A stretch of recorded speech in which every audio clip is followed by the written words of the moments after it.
Hello and welcome to CoinDesk Live. We are coming at you live at the CoinDesk studio at Consensus 2025 in Toronto, sponsored by MoonPay, the global leader in crypto payments. This is the most influential event in crypto and the #1 destination for deal flow. I'm Christine Lee. Joining me to kick things off this morning are my CoinDesk colleagues. We've got Sam Ewan, Jennifer Sanasi, and Ben Schiller. Hello. Hello, hello, hello. Welcome to Canada, folks. Though, Jen? Christine and I are from Canada, so Sam, Ben, welcome. Thanks for having us. It's great to be here. Yeah. We have free country representation. Yep. Oh, yes. right. Well, that We really is the do. nature of crypto. We've got the live band rip-roaring, ready to go, Sounds pretty playing good. some Canadian tunes. We've got these amazing booths set up all over the conference floor. Well, Ben, you had such a key hand in organizing Consensus. Tell me a bit about the programmation highlights you're looking forward to. Absolutely. We've got a packed schedule ahead of us for the next 3 days. And some of the highlights on main stage, which is just behind us here. We're going to have Hines from the White House. He's going to be explaining White House crypto strategy. We've got people like Dave Portnoy, who's a massive kind of social media cultural crypto phenomenon. We've got other people like Eric Trump, son of someone else called Trump. Security's high. And many Mr. other Trump. luminaries from the world of crypto and beyond. So we've got 6 stages, many speakers, and it's going to be quite a packed schedule. And Sam, you had a huge hand in organizing the one of the stages here as well. Yes, tomorrow I'll be running the Crypto Brand Summit, and our goal this year was to focus on who are the biggest brands in crypto that are going mainstream.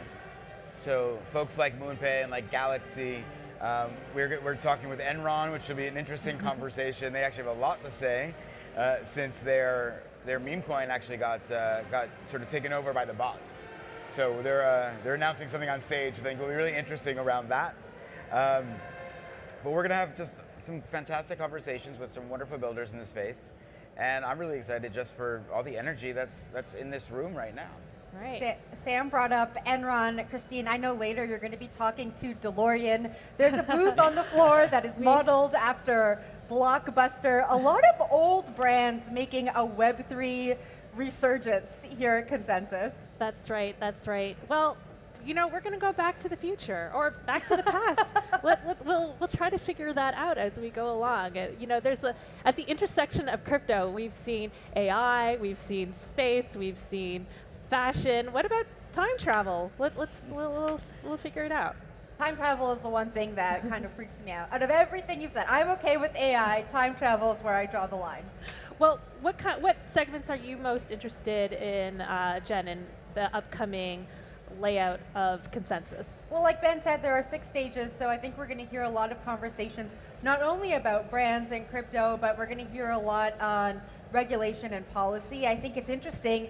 The reason Consensus is in Toronto this year is because when we were planning it, a lot of brands didn't want to go to the United States. We were in a different regulatory environment. The United States is much more friendly now when it comes to policy and regulation. And so I'm curious how that conversation is going to go and what we're going to hear when it comes to the regulatory landscape in Canada versus the US as it stands today. Yeah, that's interesting with Canada now because we've obviously just had an election here, so we're in a kind of new environment. Everyone's wondering what the crypto regulatory space is going to be now with the Carney government, so that's another big question for us here. Yeah, and Canada is the birthplace of Ethereum, the second largest crypto project by That's market right. capitalization. And if you believe that Peter Todd is Satoshi, possibly Oh the my gosh. birthplace of Bitcoin. Canada's where it all Peter happens. Todd is here this week. I heard he was out and about last night, so he may Wait, be Satoshi was out last night? Satoshi's Satoshi out. Nakamoto himself or herself was here. On the streets of Toronto. Well, You it's not never only know. the birthplace of Ethereum, I think CZ is Canadian Yes, as that's well. right. A lot of Canadians innovating in this space. I like to always highlight that. I mean, not to put the boot in about Canada and crypto, though, but you know, I mean, Ethereum did start here, and Vitalik was born here, and a number of other big names were here, but they didn't stay here, and Ethereum didn't get That's a incubated good here. point. They went to Switzerland. So I think that's the question for Canada going forward: is like when the next Ethereum comes along, will it actually stay here in North America? Yeah, So- I think that's a question for all jurisdictions, all countries, governments. if you want to keep innovation, how do we bring regulatory clarity while also balancing consumer protection interests, but not to the point that it forces entrepreneurs to leave. Right. So Well, I also that's an wonder, ongoing you have conversation. municipalities like Dubai. We were all in Hong Kong together a few months ago. Singapore, now the US, really trying to court these entrepreneurs to come and set up shop in their locality. So to Ben's point, is Canada going to say, especially under a Carney government, you're welcome here? Or are they going to say, we actually don't want to play that game, we'll let it go other places? You know, Ben, I knew you were going to bring this up. I don't know, something at my sixth sense told me you were going to bring this up. And then I thought, Christina and I can't even defend ourselves because we went to the United States, so we can't even defend what's going on here in Canada. But I wanted to bring up on the point of innovation that the University of Waterloo will also have some representation here at the conference, and a lot of the innovation in tech in Canada comes out of that university. That's right. Yeah. BlackBerry came out of University of Waterloo. So Yeah. it's going to be fun to have some of the local universities here. We've got a big student representation here, which is always good to see.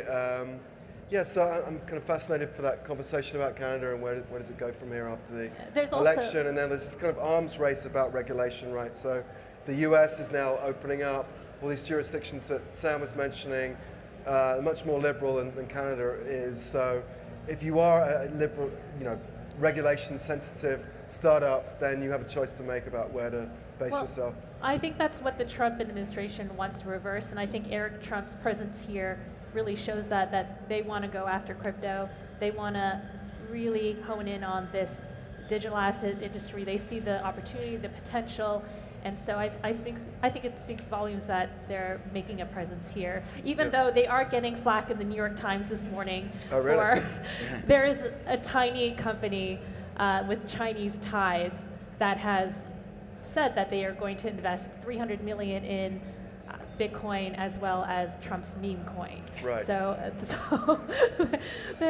I'm sure we'll hear all about that this week at Consensus. I'm sure it's a safe, reasonable investment for them. Yeah. You know, guys, we're expecting 15,000 people on the ground here in Toronto. Wow. 100 countries, 450 speakers. I think Consensus always really is the top tier when it comes to these types of events. And we talk a lot about how business gets done here. Because crypto, as we know, is very nomadic. People want to go and hang out all over the world. There was a big conference 2 weeks ago. There'll be a big conference 2 weeks from now. What do we think makes Consensus so special? Consensus is the OG. I mean, if you wanted to be in crypto in early days, you went to Consensus. You went to New York for the anchor event of New York Blockchain Week. But now we've spread out. It's a festival feeling. Crypto is global. So we have gone to different countries, cities as we progressed. But Consensus is what started it all. So I think one thing that defines and continues. makes different Consensus versus all the other events is this big tent nature. It really has always been the kind of meeting of the tribes, whether you're Bitcoin, whether you're Ethereum, whether you're meme coin, whether you're more into kind of corporate blockchain stuff. This is a place for you to come and meet other people like you and people who are also different from you. And it's about that cross-pollination conversation that I think is so important. This is the 11th Consensus, I believe. And I think back to probably the last two Consensuses, Hong Kong and Austin. And each time I hear people here at the desk and out on the floor saying, it feels like it's maturing. It feels more serious. It feels more polished. I can come here. I can have the conversations that I've been wanting to have with folks. And I think that's what kind of differentiates it for me from some of the other conferences. And I want to come back to the Canada conversation for just a second, because Sam went through those stats, and we came down a little bit on Canada, but as one of the Canadians at the desk, I do want to say that there are more than 80 Canadian speakers here, more than 40 Canadian sponsors, and more than 65 Canadian community partners, and I think that says a lot. Yep. Absolutely. I was not knocking Canada, by the way. I was just saying that it is a race for attention these days. So. Yeah. Ben and I did have a great poutine the other night, so I will say we are excellent. supporting local culture. You got to get the poutine. Beaver There's tail. the beaver tails. What else? Maple syrup. We've got we're going the home bacon. with maple syrup. Come on, we got breakfast This for is you. how we do it. All right, and we're gonna win the playoffs. All right, let's check out the main stage where we will hear opening remarks from CoinDesk CEO Sarah Stratoberta and Consensus Chair Michael Lau, also Canadian. Please welcome to the stage Michael Lau.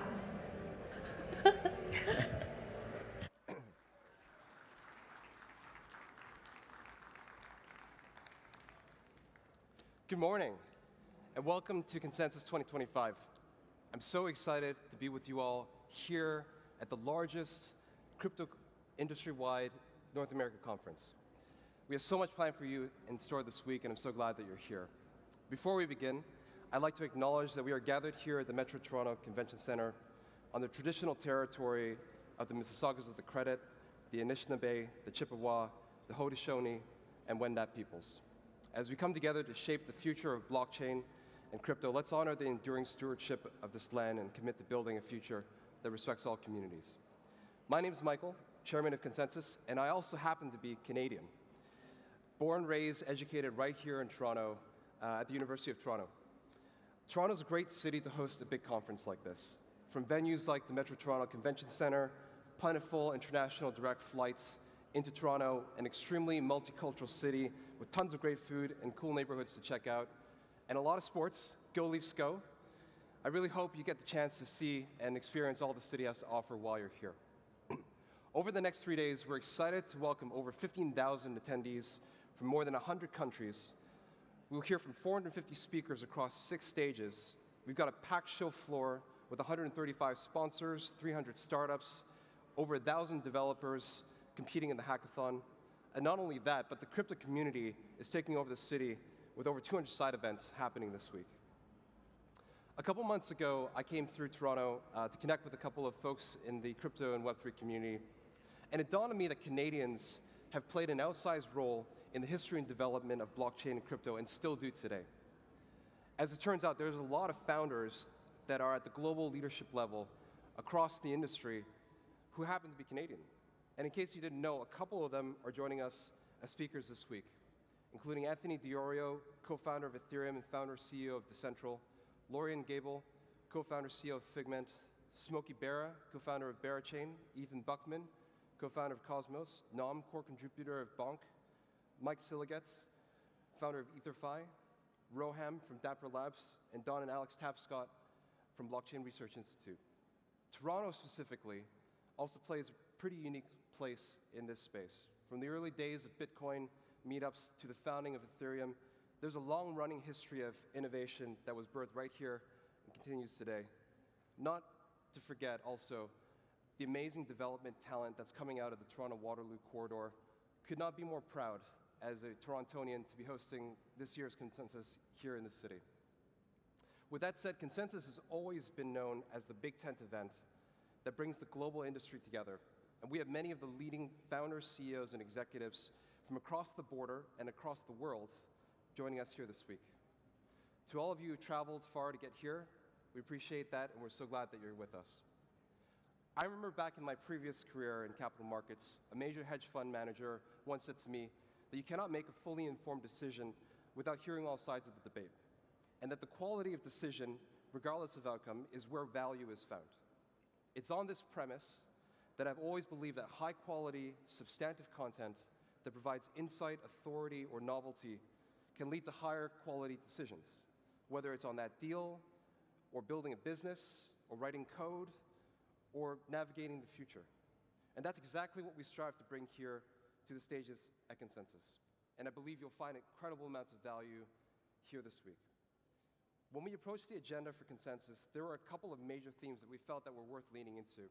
And so I kind of wanted to take a moment just to kind of walk through a couple of those things and highlight some of the speakers that you'll be seeing here this week. The first theme is crypto in the context of the macro environment. I think it's pretty extraordinary that just within the last 7 days, we're back into Bitcoin above $100,000. There's major news and developments on the tariff front being made, and Canada also just completed the election. With that, we have a number of expert speakers lined up to talk through and give their insights as to what's going on in the macro environment, including Kevin O'Leary, Anthony Scaramucci from Skybridge Capital, Dan Moorhead from Pantera, Dan Tapiero from 10T, Tom Lee from FS Insights, and also tomorrow Dave Portnoy, just to name a few that are going to be here. The second theme was what I would refer to as tailwinds from the top. When I reflect on the different chapters of our industry, the best way to describe the first chapter when you think about the adoption story is that it was a bottoms-up, grassroots, peer-to-peer led adoption story.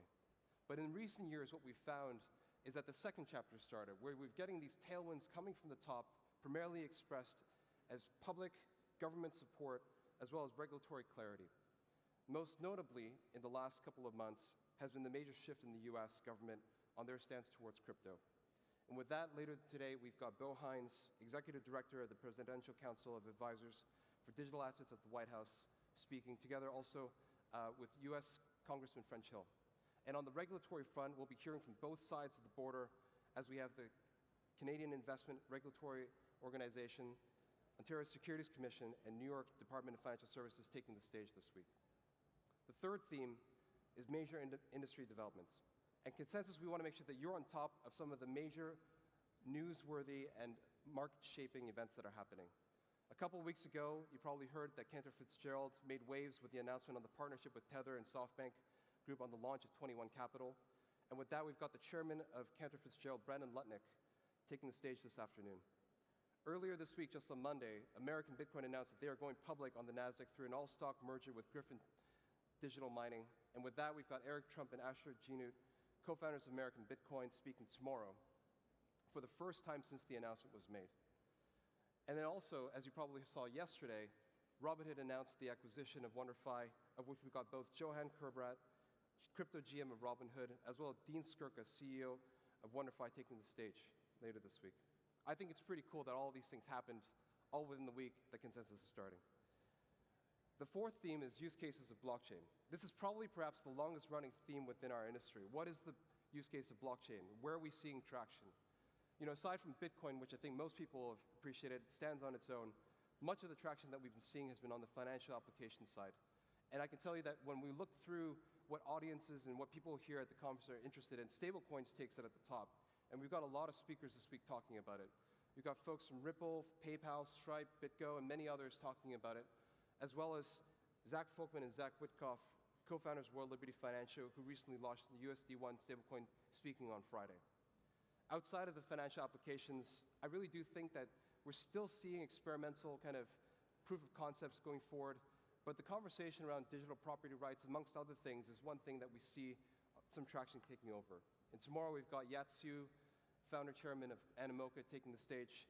And also later today, for all of us Canadians who are fans, including myself, we have the lead singer of Our Lady Peace, Rain Maida, taking the stage to talk through his journey of what Web3 has meant to his company at FanDrop. The fifth theme is what I refer to as the trajectory of tech innovation. One of the things that's incredible about this space, I'd say, is the continuous innovation that we see around protocols, around the technology that fills this particular ecosystem. We brought in some of the most notable founders of ecosystems, including Charles Hoskinson from Cardano, Sergey Nazarov from Chainlink, Sunny Liu from VeChain, John Wu, president of Ava Labs, to join us. And we've also got a stage today referred to as Protocol Village, where we've got sessions dedicated to each ecosystem to give updates of what's happening there in their ecosystem. We've also got a hackathon, as I mentioned, that's hosted with our partners at EZA in parallel to the conference. And starting tomorrow, we'll have the CoinDesk Pitch Fest, where we hear startups talking about the latest things that they're developing in hopes of being able to win the prize. The final theme I'll just highlight is AI and blockchain. I think these are probably the two most important technological themes of our generation. And for the most part, they've been running on parallel tracks, and a lot of the conversation has been somewhat siloed. But I do think that we're starting to see the convergence of these two things, and staying on top of that, I think, is of critical importance, because if they are independently two of the most important themes in our generation for technology, the convergence of that will also be significant. And with that being said, we have an AI summit on Friday where we've got a stacked lineup of people speaking on this and talking about where these two themes are converging, of which we've got a number of people that were worth highlighting, including Dr. Lehman Baird, co-founder of Hedera, Shaw Walters, founder of Eliza Labs, as well as David Goyer, who co-wrote the Dark Knight movie, where there's going to be a discussion to talk about how creators are using AI and Web3 to unlock creativity and retain their IP, amongst other things. This is going to be an amazing week, and I can't wait for it to get started and for all of you to be able to experience that what we've got planned for you. With that, I also like to thank our sponsors, especially our 5-block sponsors, Stellar, 4-block sponsors, BitGo, FastX, SpaceCoin, and American Bitcoin, and long-term sponsors Grayscale, Rootstock, Waxman, and Circle for your partnership in supporting Consensus. And one final thing. I'm also excited to announce this morning that in 2026, Consensus will be returning to Hong Kong from February 10 to 12 at the Hong Kong Convention and Exhibition Center. Only this time, we'll be taking on the largest hall in the venue. With our inaugural Consensus Hong Kong earlier this year selling out at nearly 10,000 attendees, with over 75% attending from outside the city, over 350 side events, and over 300 speakers, we're so excited to be going back. In addition to that, we recently announced that Consensus is also going to Miami next year, a major crypto hub, and a unique gateway that's going to connect both the North and South American ecosystems together. I'm so pumped for 2026. It's going to be amazing. Consensus Hong Kong, Consensus Miami. Ticket sales go live today. Please go and sign up. It's going to be absolutely huge. I hope you have an amazing week with us, that it's going to be incredibly insightful, value-adding, and I look forward to seeing you around. Thank you.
Please welcome to the stage Andy Baer, Anthony Scaramucci, Jonathan Steinberg, Pascal St. Jean, and James Seifert. Woo! Let's go. All right. All right. pretty good crowd for this early in the morning in the first panel, so thank you everyone for being here. We have a pretty star-studded panel up here. We're going to be talking about, can we call it an asset class yet? How serious investors can and should engage in crypto. So let's set the baseline here.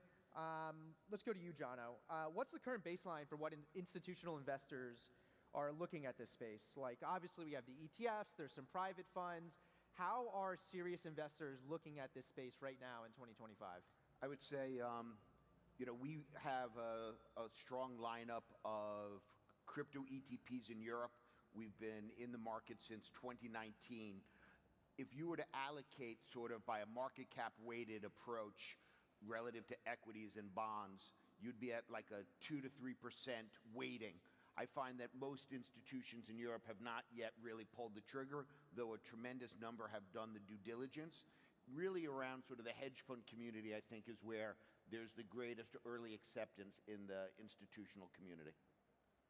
And how about you, Pascal? What are you seeing? Because we were talking backstage, and you were like, "Were there some different things happening here in Canada?" Yeah, so we're doing a lot of education. When we talk about institutions, there's allocators, but there's also different asset managers and different banks trying to get into the space and trying to get educated. I think the ETF wrappers were a game changer from an investment perspective because they allowed compliance and legal to kind of step aside from a risk perspective and to say, you know what, this is now an investment decision, particularly for Bitcoin. When it comes to everything else, they're really still trying to understand how the networks function, what is a validator, what are all the different classes of cryptos, because here we are on stage, a bunch of experts in the room and people who are in the day-to-day space, and we just blanket everything as crypto as an asset class, but the reality is when we go to an ETF conference, no one there is talking about are ETFs an asset class, it's what are in the ETFs. So there's still a lot of that education to take place, but they're starting to move forward, but Bitcoin, of course, is leading the charge, but I'm impressed by the level of understanding that these larger institutions are starting to take shape, and you're going to see a wave of that coming in the next 18 months. Andy, to you. I mean, one thing I will say is, like, I feel like education has been what we need to do in this space since I started covering it professionally in 2017. I feel like it's probably always going to be. Yeah. But like, what else do we need to do to make this asset class more recognized, more standardized, more acceptable to serious investors and institutions? What are you guys focusing on? To us, it feels like 1999, right? It feels like when tech stocks in the United States started to become more accessible with easier online brokerage, right? The E-Trade ads with the babies, and people started buying names that they knew a lot about, then they started buying names that they knew less about, then they started buying names that were going up that they saw in the Yahoo chat rooms. And there was a lot of froth, and around that gathered this QQQ ETF, right? One of the first ETFs, which was this liquidity container for 100 NASDAQ stocks. That took on a life of its own. It moved from being an institutional kind of liquidity mover to an allocation engine into tech. So we think that there's a lot of trading. Crypto is a trading asset class yet. We don't think it's quite an investment allocation asset class. There's a lot of trading. There's froth that will come away. But out of it, you need these liquidity containers that ultimately become benchmarks and that ultimately become the tool that retail will use to allocate to the space. Yeah, it's funny. Henry Blodgett, the CEO of Business Insider, he was on one of my colleagues' podcasts recently, and he was talking about what he was doing because he was covering tech stocks in '99, and he basically told people, buy 5 to 10 of these things and hold them for 5 to 10 years. And that's how he ended up in Amazon so early and a few other things. A lot of them blew up. Seems very similar to what's going on in this space. So I think a lot of the stuff in this space is going to be worthless over time. But I want to go to you, Anthony. We talked to your colleague, John, before, and he was saying how you guys wanted to really go into this space in a big way in 2018, and it just wasn't ready. There weren't institutional backdrops. Things weren't set up for you guys to really go into the space. Obviously, you have leaned way more heavily into the space. Can you just talk about the growth that has happened and what you think still needs to happen for big institutions to jump in? So, I mean, for us, back in 2018, I didn't think there was enough wallets in Bitcoin at that time. I was having a hard time understanding if I was going to make a 9-figure investment in Bitcoin, where I was going to store it safely. You know, we were 4 years out from Mt. Gox, and I was uncertain where to put it. And then the regulatory issue, I think, was hanging on us. By 2020, you could store at Fidelity or NYDIG or places that I felt comfortable with. And then you guys may remember this, the IRS deemed Bitcoin intangible property. Well, once that happened, In the U.S., property laws are fairly sacrosanct. They're bipartisan. There's 900 years of common law dating back to the Magna Carta. And so I knew it was going to be impossible for somebody to take my Bitcoin if somebody like Elizabeth Warren wanted to make it unlawful. So we made our first investments in October of 2020. But I think this is a metric thing in terms of dollar value. I don't know what the space is right now. Is it about 4 trillion? John? I was going to say 3, but Okay, Just cross 3 trillion again. So 3 trillion is like a Mag 7 stock. 20 trillion is an asset class. And so if you tell me that Bitcoin can get to 500,000, people will be writing stories that Bitcoin is an asset class. I believe it is today, but others don't see it yet. But I think that's really what happens. Numerically, it's got to trade the overall market cap of all crypto, but more specifically, Bitcoin's got to trade closer to gold. Yeah, it's funny, you talk about like the institutional custody, and I remember like thinking back in 2017, even through 2020, talking to people in this space, they were like, institutions are going to come, and like they can't understand the mismatch between like, you don't want to hold your own coins if you're an institution or you're running a pension fund. Like you need institutional grade custody, and there's this mismatch in people that were early to the space and people that are coming now between what they need and what's available. Go ahead. Maybe I could just jump in a little bit here. I think why we're all, no one's surprised, but surprised at the same time that Bitcoin dominates this cycle compared to everything else, because this is more institutional capital coming into this space, and Bitcoin has overcome a lot of the things to potentially be deemed an asset class like gold or other things. It has hedging mechanisms, it has different wrappers. It's a little bit easier to understand. It's a digital gold for a digital age, whereas everything else, when we talk about the concept of a governance token or a utility token, it's a little harder for institutions to wrap their minds against what exactly am I owning?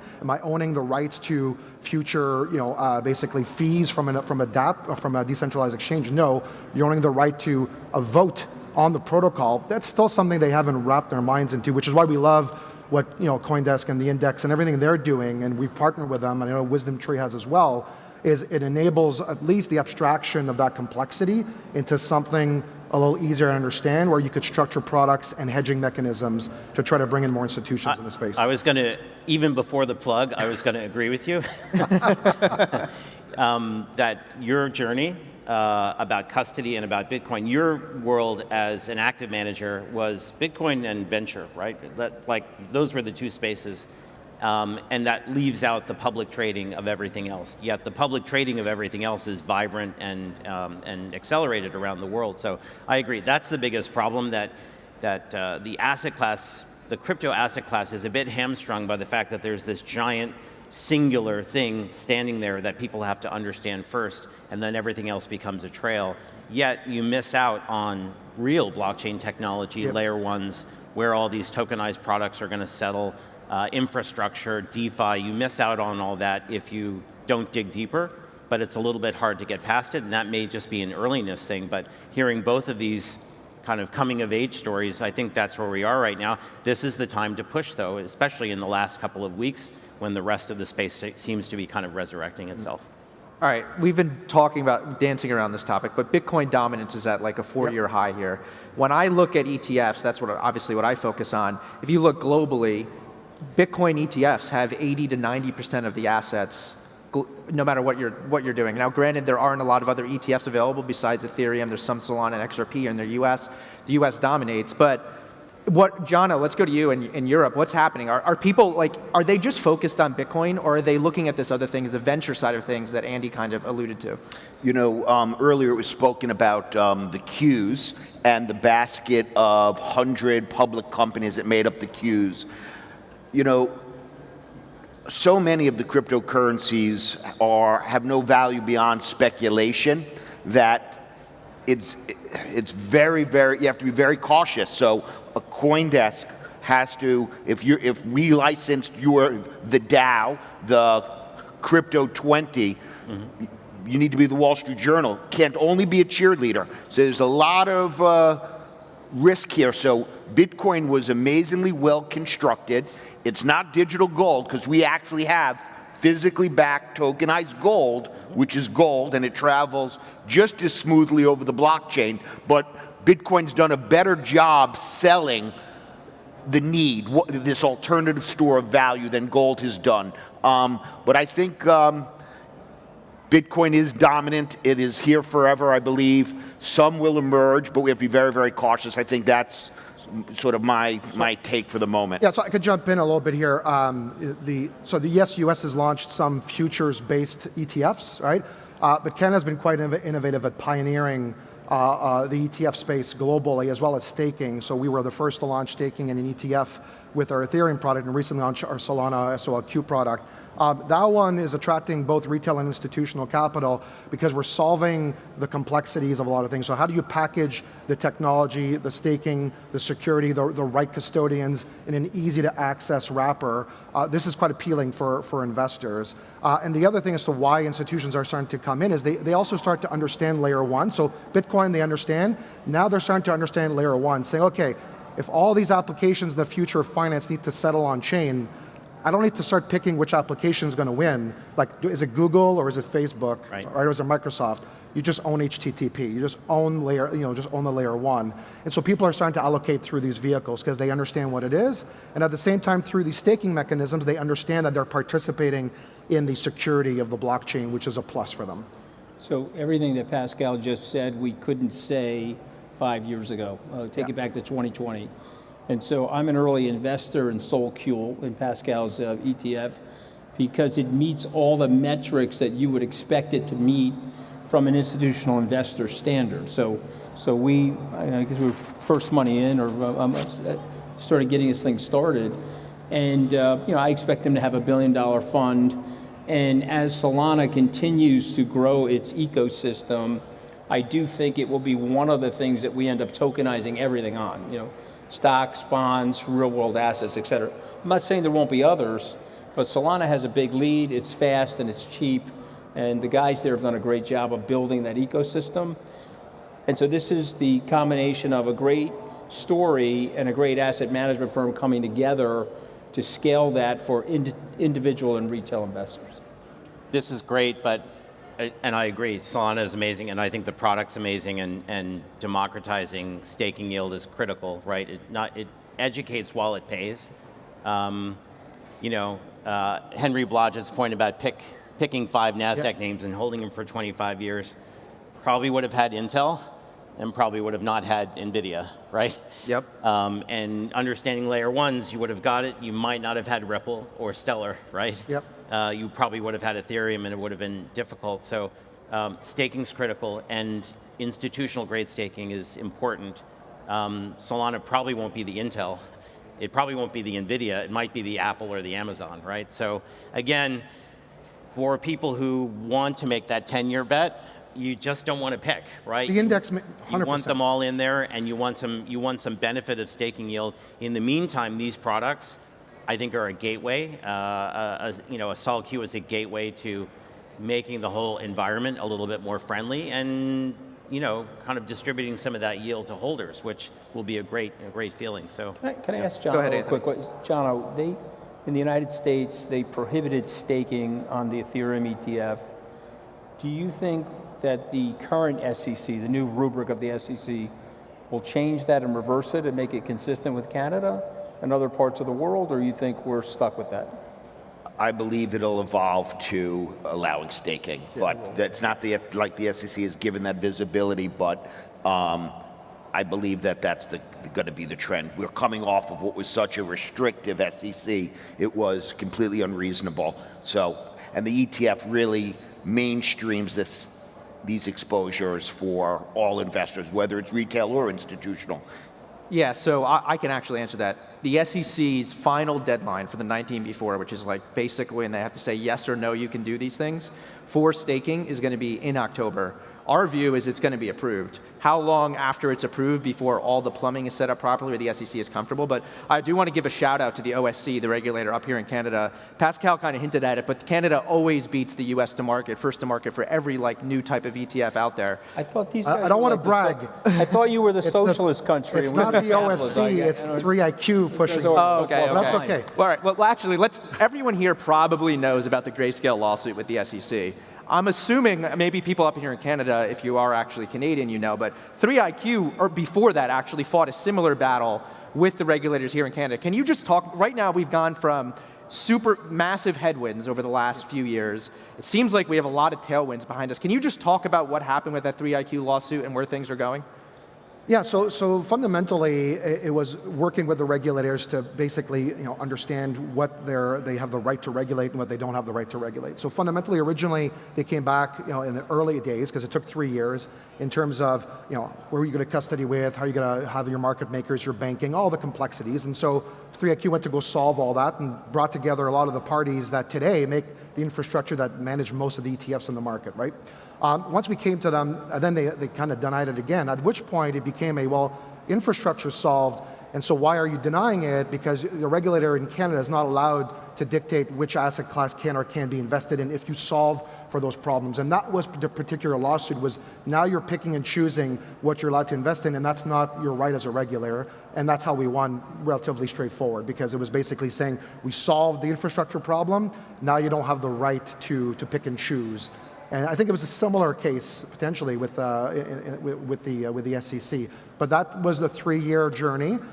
Since then, basically, they've been quite open at working and listening to asset managers at fitting within existing 81-102 regulations. So what's missing in Canada to really take off compared to some of the other jurisdictions that are building crypto-native regulation is that we don't have crypto-native regulation, so everything we do has to fit within existing laws. And so you really have to, open up your paradigm shifts and educate and think this through in terms of what does it go into to get all these different products approved. So it's a slower process, but it's working, and it's keeping assets safe, secure, and so far simple for investors. Yeah, this, to Jono real quick. I mean, our view here at Bloomberg is things have kind of switched in the US from what is going to get through, how can it get through, to where is the SEC going to draw the line? Because pretty much everything is likely to get, they seem to be more libertarian minded. We don't know for sure. But I'm just curious if you could, at WisdomTree, if you kind of think things have shifted enough that way, and also if you can compare and contrast, you have a lot of products in Europe, obviously, what's the difference in working with these regulators has been? So if we do sort of beta, we want to be sort of first to market with beta or near first. When the SEC held our application for Bitcoin for 5 years, and so that when they did approve us, they approved us with 11 other firms. Not really an ideal environment for actually the asset manager. Funny though, Gensler created just what he didn't want. In the US, there are more Bitcoin ETPs than S&P 500 ETFs. So he created, by allowing 11 firms to say we're first, he created a tremendously competitive and mature foundation for Bitcoin, which I think is just very good for the asset class. I agree it's more when, not if, and I'm expecting there to be a lot more competition and exposures to come to market. See, I think one of the things, when you talk about is it an asset class or not, can a bank, a money center bank, a large US institutional bank, custody Bitcoin? Meaning if I own 50 Bitcoin, can I move it to my account at JP Morgan and have them hold it for me? When do you guys think that happens? I think that's happened. I think Bank of New York has gotten that approval. So it has happened. It's just, I mean, if it hasn't happened, it's about to happen, but I believe it has happened. I think in Bank of New York, maybe I didn't understand it, but I thought in Bank of New York's case, it was like a trial balloon. They were letting them have a trial basis, one bank. I'm talking about the proliferation, Jono, of all banks. You walk into your bank, you're going to move assets over, you can move your crypto too. Is that 5 years from now? No, I think it's sooner than that. I mean, there was, regulated financial services, you bow to the regulator. You can't go afoul of them. No one is more difficult than the OCC and the banking regulation. And so they were really discouraged, the big banks, from touching the asset class in any way. And that is falling away. And so crypto should be able to sit side by side with other asset classes and other services, be normalized. And that's where, and I think that journey is happening. ETFs were a part of that journey. These regulation changes are a part of that journey. And I expect that it'll be pervasive. Now, custody is a tough business, and it's a scale business. So, Coinbase has a fight ahead of them. I think, custody is one thing, derivatives also important, right? If you don't have index derivatives that are liquid. Even on the biggest derivative platforms, you have a lot of liquidity in Bitcoin, some in Ethereum, and then it trails off. If banks really start to develop structured products or hold or trade or serve customers, suddenly statutory capital is going to be something you have to manage. And Bitcoin alone, optionality isn't going to solve that. So you need other big containers. QQQ did this really well. Options market for tech stocks exploded. The futures got better. The index options got better. ETF options will handle some of that, but that's a very capital expensive way to manage risk. So we do think that derivatives, custody, and ETFs, you put all those three together with the right kind of scope, that will help distribution, that will help risk management. But I don't think there's any argument on the stage that it will, like everything we're talking about is on a journey of happening. The question is, it's slowly then suddenly type of analogy. So is it 18 months, 36 months, who knows? But globally, regulatory clarity is happening. A lot of mid-tier banks are custodying and bringing in crypto-centric clients. Structured products are happening in certain jurisdictions. So fast forward, right, just the mental model shift over the next 3 years.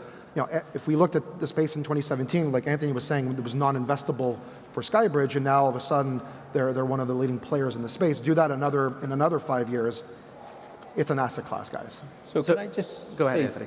Just a couple of things why we may not actually be bullish enough. Number one, proliferation of capital into the public markets for things related to Bitcoin and other assets. Kraken is going public, would be an example, but other companies are going public.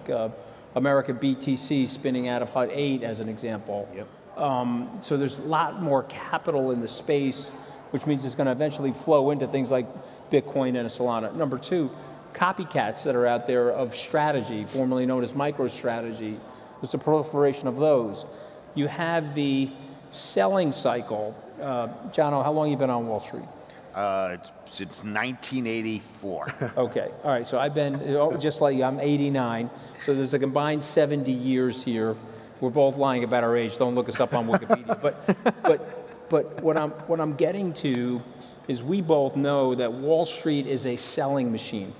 Yes. And BlackRock is just turned on the dial of thousands of consultants going out there. And so you saw in April, after quote unquote Liberation Day, Bitcoin sort of was not super correlated to the Mag 7 and others. So I'm just wondering, proliferation of capital, copycats, introduction of wider regulation, Wall Street selling machine for these ETFs and other products, we may not be bullish enough. One thing I will say on that is I work at Bloomberg, and I have a lot of clients who don't take this asset class seriously, which is exactly what we're talking about. And some of them saw what you were talking about that happened in April, that kind of like, I don't want to say the word, but it kind of disconnected from what was happening in the markets, or at least it didn't act the way most people expected.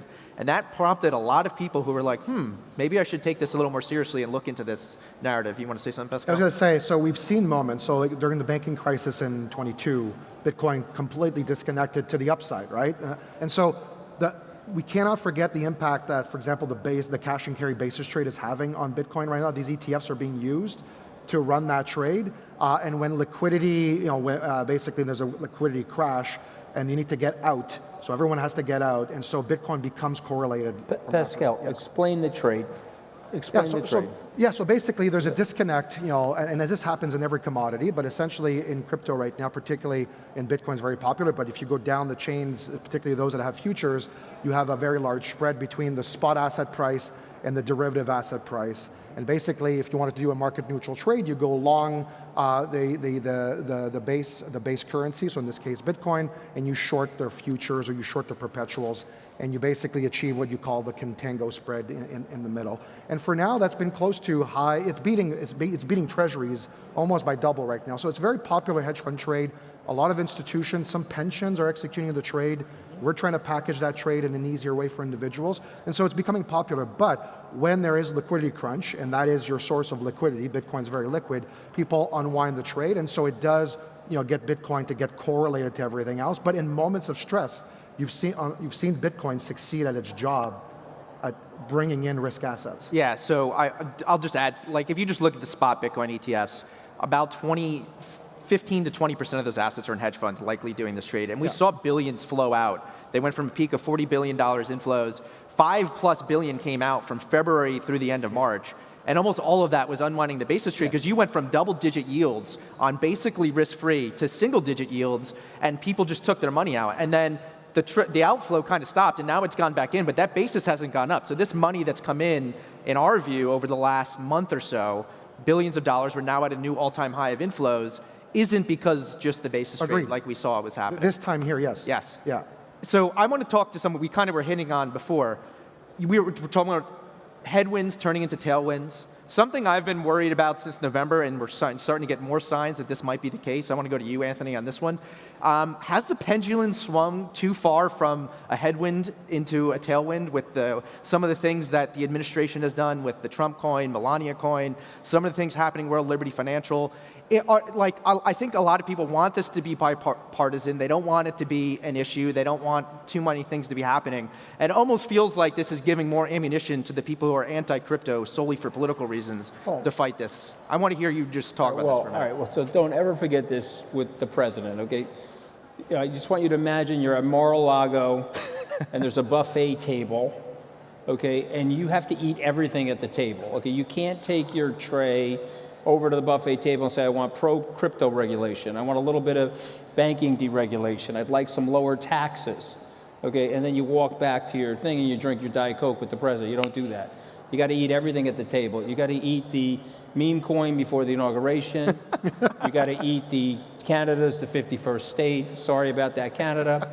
You got to eat the. We're going to take Greenland. We're going to take Panama. We're going to have tariffs on, tariffs off. Liberation Day, no Liberation Day. I just blinked. You get everything. The $400 million plane.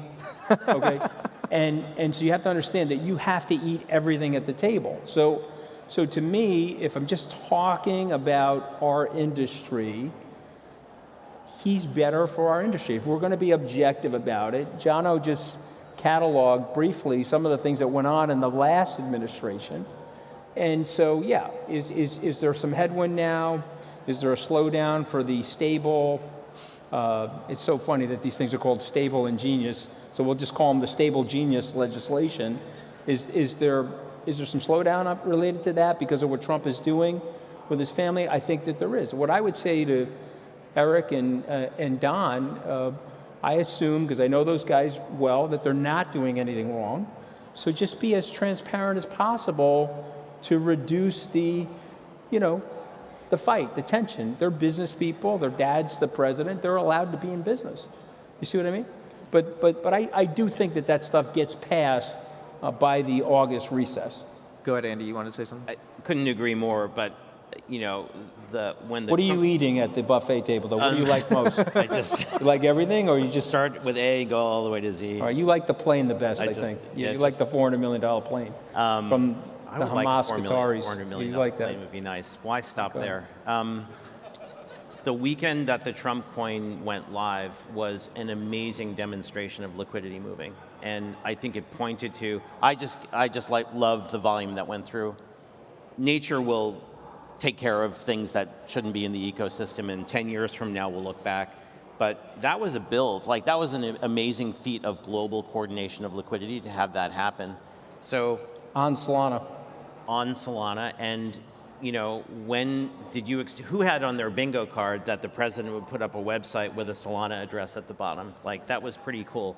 So it doesn't matter how it happens, but it did advance a lot of things and it educated a lot of people. So the right and wrong will wash away with time, but it was a groundbreaking thing that was pretty impressive to watch. And for investors who want to stay at the quality end of the curve, yeah, you got to have some Solana. You don't want to, this week proved you don't want to bet against Ethereum too hard. You may not want to pick which layer ones, but you want that top layer of infrastructure because all that stuff is going to be happening up there. So, Trump is not in CoinDesk 20.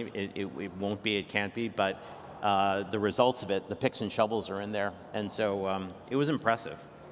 So when we looked at advisor surveys and investor surveys, the number one reasons people gave for not investing yet in crypto was there was no wrapper they liked. Most of them preferred an ETF. We now have the ETF specifically in the US and elsewhere globally. And the other one was regulatory clarity. We got a decent amount of regulatory clarity when the SEC approved the Bitcoin ETFs and Ethereum ETFs. It may not be explicit in some regards, but that was pretty well done, right? But there's still a lot of regulatory clarity that needs to be sorted out. You mentioned the Stable and Genius Acts on stablecoins. Anthony obviously thinks they're going to get done. Wow, we probably need a market structure bill. I guess I'm going to go to you, John. Are institutions that are thinking about entering the space, how much are they relying on some sort of, legal framework coming out of Congress in the US, or are they worried about regulatory clarity in order to get into this space? I think that you can't generalize. All institutions aren't the same, and there's certainly those that are sort of the early adopters. You are seeing the financial intermediary, now that you have the ETF wrapper, embrace it. If you had asked, 2 years ago or 3 years ago, how many advisors had put their clients into a crypto or Bitcoin, it would be a zero, while their clients had actually bought it on their own. So this, and in the US, money moves through the financial intermediary. That's a big money channel as opposed to direct to retail. I think this isn't so different from ETFs where, it's not a straight line. The regulations take time. The American Stock Exchange was in front of the SEC for 7 years before the SPDR was approved. And then it started with only equity indexes. And then it went to fixed income indexes a couple of years later, self-indexing after that, commodities. So it's a journey, but I think we have that momentum. It is happening.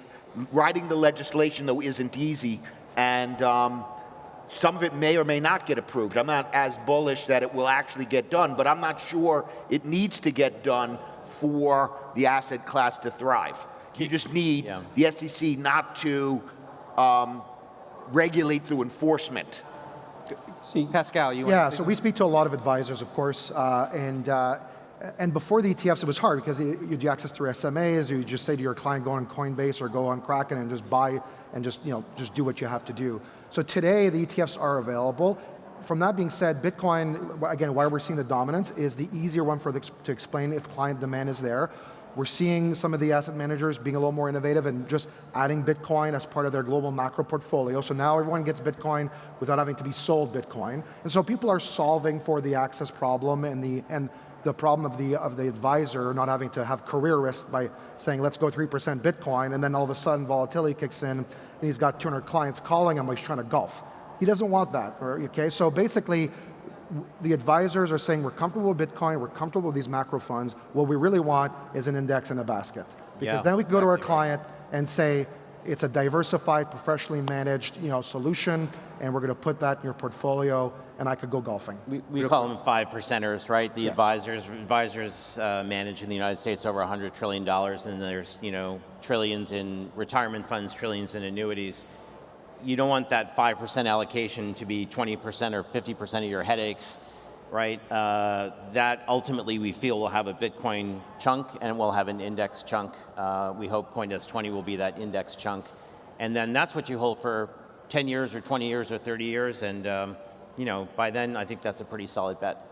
Anthony, you had something you wanted to say? Well, just briefly, I think Jonathan's ultimately right about legislation. It's very cumbersome, as a huge sausage factory.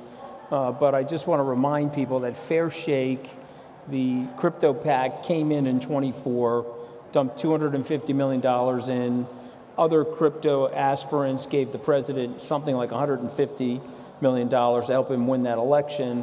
And I find it very hard to believe that the Democrats are not going to be at least crypto neutral by the time we get to the 26 election season. So that's the reason why I'm optimistic. But Jonathan and I have a lot of experience with this stuff, and we can go haywire when you're in the Congress, but I think the incentives are there to get these bills passed.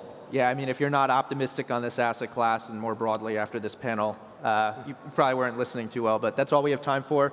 Thank you, everyone, for coming early. Great job. Thank you. Always good to see you. We're going to see you this summer, I hope. Hopefully. I'll tell you.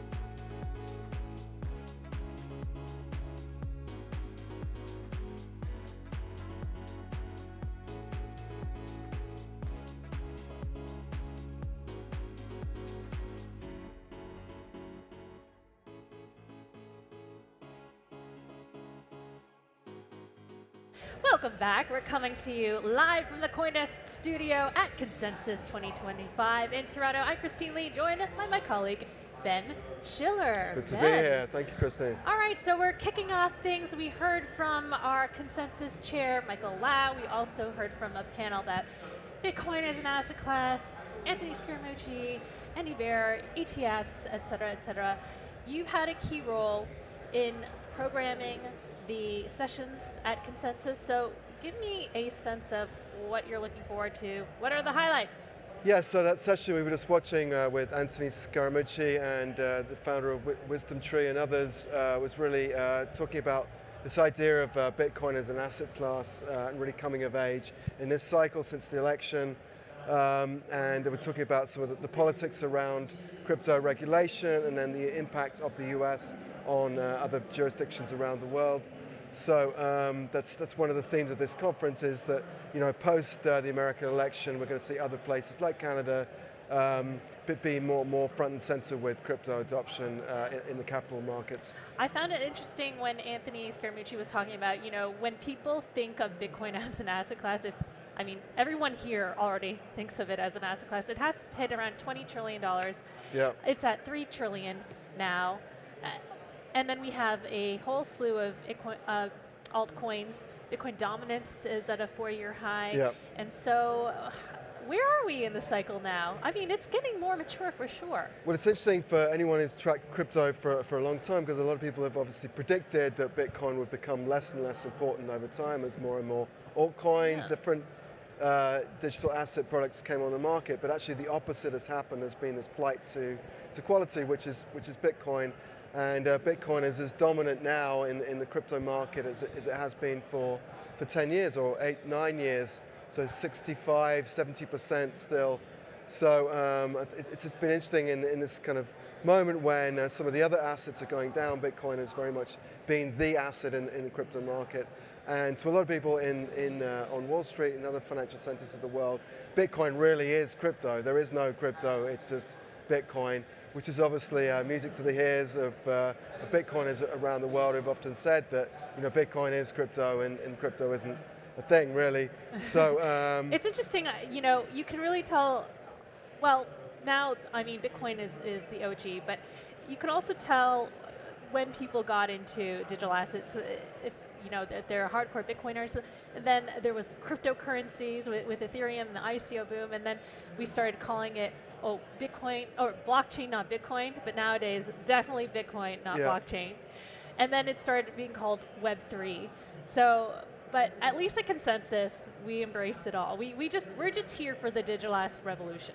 Well, that's true. I mean, we're sort of fairly agnostic about different chains, and that's one of the ideas of Consensus is to really bring all the tribes together. And we believe in the technology of blockchain decentralization as much as single assets like Bitcoin. So to us, you know, let a million flowers bloom here, and you can see that very much represented across the 6 different stages here and the different speakers we have here. So it's not a Bitcoin fest. We have 15,000 attendees from over 100 countries, over 450 speakers, over 200 side events. That's another thing about crypto conferences that I love. Whenever you have an event going, there are so many people from the crypto community also just throwing events, just getting people together, wanting to show their innovation, wanting to make deals happen. And that's decentralization, right? And you can see that in this conference and in other conferences as well. It's like we're offering a platform for people to come in to Toronto, wherever we are, and set up their own event.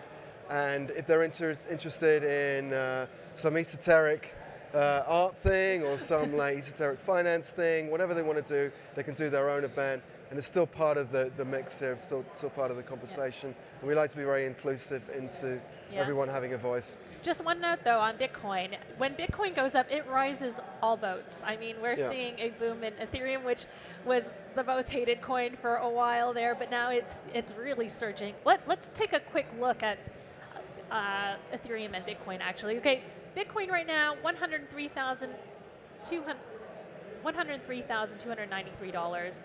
It's trading pretty flat today. Let's head on over to Ethereum. Yeah, Ethereum is at 25.72.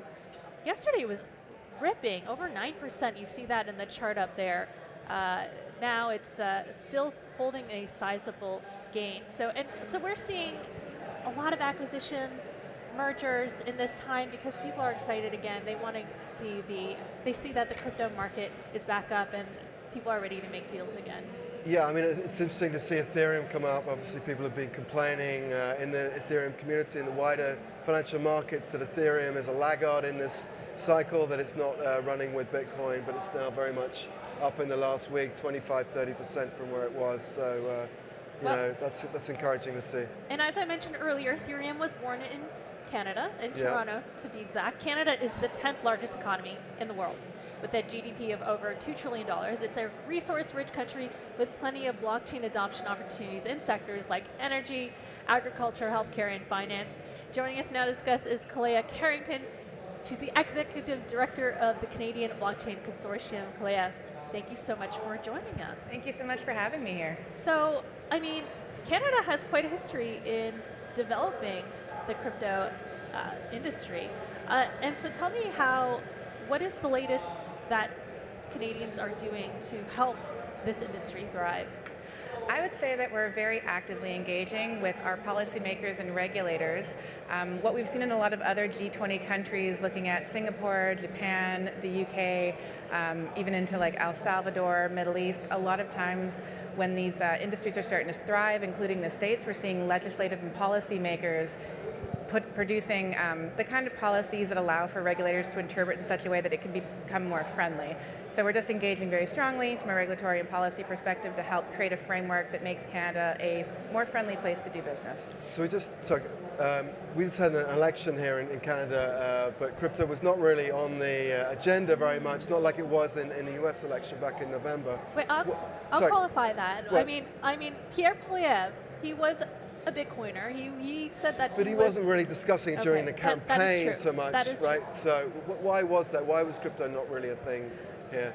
So I would say when Pierre had come out very pro-Bitcoin at one point, he had purchased some shawarma with Bitcoin, it became quite a big news story where the opposition or the leader, Justin Trudeau, a lot of negative rhetoric came out. So I'd say from our industry's perspective, we're actually quite happy that it didn't turn into more of a partisan-based issue where the conservative, or if you're used to American terms, Republican Party was very pro, and then the Democratic Party was very against it. So they didn't table it mainly because they didn't want the controversy, and they recognize that over 35% of Canadians actually interact within this industry, so neutrality was actually a better position to take than positive and negative opposing views. What do we know about Mark Carney and his views on cryptocurrencies and the wanting any innovation in the digital asset space and wanting regulatory clarity? So historically, from what we've seen, because as he's been Prime Minister, we haven't seen any recent developments or statements regarding our industry, but historically he's been very pro central bank digital currency and very pro blockchain innovation. We are hearing that there are members within his ministry and caucus that are very pro digital asset space and interested in within this innovation. So we're definitely hoping to see a more positive lens from our Prime Minister coming towards this industry, but I think it's going to take the right policies put in front of his desk that help him understand the actual economic benefits that this industry brings, the jobs, the growth, the ability to support meeting a net zero standard through utilization of the technology. So, and how much are we dependent on the central government of Canada in Ottawa versus the other provinces of Canada to make regulation? So I would say, like, if we're looking at provincially leading the pack, it would be Alberta. So Alberta's taken a very strong position on this industry. We have the Premier, she's actually had multiple ministers that are mandated to support the file. A lot of digital asset miners are looking at coming into the ecosystem, so they've made it very clear, even travel to events in the States that are put on by the Texas Blockchain Council. Alberta's open for business for this industry. Our Alberta Securities Commission regulators are considered one of the most friendly in Canada. Of course, they focus really strongly on consumer protection, but a lot of companies come in to engage with our regulators first. We have some of the most crypto-friendly banks through through ATB Financial. Of course, it's not guaranteed to get a bank account, but they are always willing to explore and see if you're within their risk tolerance. So we have friendly government, friendly regulators, friendlier banks. We'd love to see that taken all across Canada, but right now we haven't seen that coming from other jurisdictions as of yet. All right. Well, Kolea, thank you for joining us and your insights. Thank you so much for having me here. All right, that was Canadian Blockchain Consortium Executive Director Kolea Carrington. Now, will Drake make an appearance at Consensus? You know, Toronto is the home of crypto tech and Drake, Ben. And folks on Myriad Markets are placing their bets on whether the king of the six will make an appearance at Consensus 2025. Let's take a look at what the poll says right now. We have 4 prediction markets set up on Myriad Markets, 3 of which are points markets. So, folks, just for fun, they are, will Drake show up in person at Consensus 2025? Will Eric Trump mention President Trump more than 3 times? And will MoonPay President Keith Grossman tweet more than 20 exclamation points during Consensus? There is one market that you can bet USDC against for our heavy bettors out there, and that is, will Bitcoin hit $110,000 during Consensus? I like that one. I mean, Consensus has a history of raising. Historically, that's true. There has been a consensus effect on the price of Bitcoin, so we'll have to see if that happens again. Join in on the fun at Myriad Markets. Meanwhile, Coinbase is the largest US crypto exchange with over 100 million users worldwide. Its Canadian arm, Coinbase Canada, is registered as a restricted dealer with Canadian securities regulators, making it the largest international crypto exchange registered in Canada. And joining us now with more is Coinbase Canada CEO, Lucas Matheson. Lucas, thank you so much for joining. So we just had a whole conversation on how Canada is addressing the crypto industry and innovating and such. So where is Coinbase Canada positioning itself, especially with news that we've just heard that Robinhood is acquiring WonderFi, and so there's competition coming in? Yeah, Canada is actually a thriving crypto ecosystem. It's the third most crypto-aware country of all the international geos that we operate around in the world. And Canadians generally really understand the opportunity for crypto adoption. So Coinbase has been building a business here in Canada for the last couple of years. As you mentioned, we're registered as a restricted dealer under the CSA. We're pursuing our CRO registration to get our full dealer status. And our role here is to help expand the opportunity for Canadians to get access to digital assets. And we work very closely with regulators to provide more regulatory clarity in market and expand the types of products and services that Canadians can use. Today, we're actually launching our electronic fund transfer, which allows users to connect directly to their bank accounts and transfer more money in and out of their bank accounts. It's the most requested feature that we've had in our app over the last couple of years, and really excited to be able to service a more broad, diverse group of Canadians and higher net worth individuals that are looking to move more money in and out of Coinbase. So yeah, I'd say crypto is thriving in market right now. There was also news that Coinbase had acquired Deribit for $2.9 billion to establish dominance in the derivatives market. Is that going to be a product available to Canadians? I know Coinbase Global had that deal going on, but will Canadians be open to that market? Absolutely, we're really excited about the acquisition of Deribit. It positions Coinbase to be the #1, to have the most comprehensive suite of crypto derivatives in the world, and we're really keen to bring it to Canadian market. One of the opportunities for us as an industry in Canada is to work with our regulators to expand the opportunity, and this includes options, derivatives, leverage, and products like yield on USDC. And so we have a lot of opportunity in Canada to expand the types of products that we bring, that we can make available to Canadians. And that's really the opportunity for the industry over the next couple of years. How do you see the recent election with Mark Carney coming in as Prime Minister? How will that change the conversation around policy on crypto?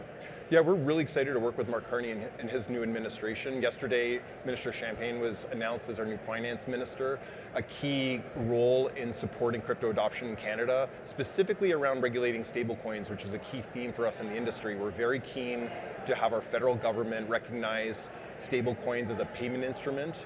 Currently, we are defining in Canada as under our securities regime, and the direction of travel all over the world is to treat stablecoins as money, define them as money through market structure bills, and to make sure that they can be fully utilized as they were intended. And so one of the opportunities that our industry has been working on over the last 2 years, specifically with our federal government, is regulating stablecoins at a federal prudential level so that we can integrate it into our Retail Payments Activity Act, our open banking, and allow Canadians to use stablecoins for everyday payments.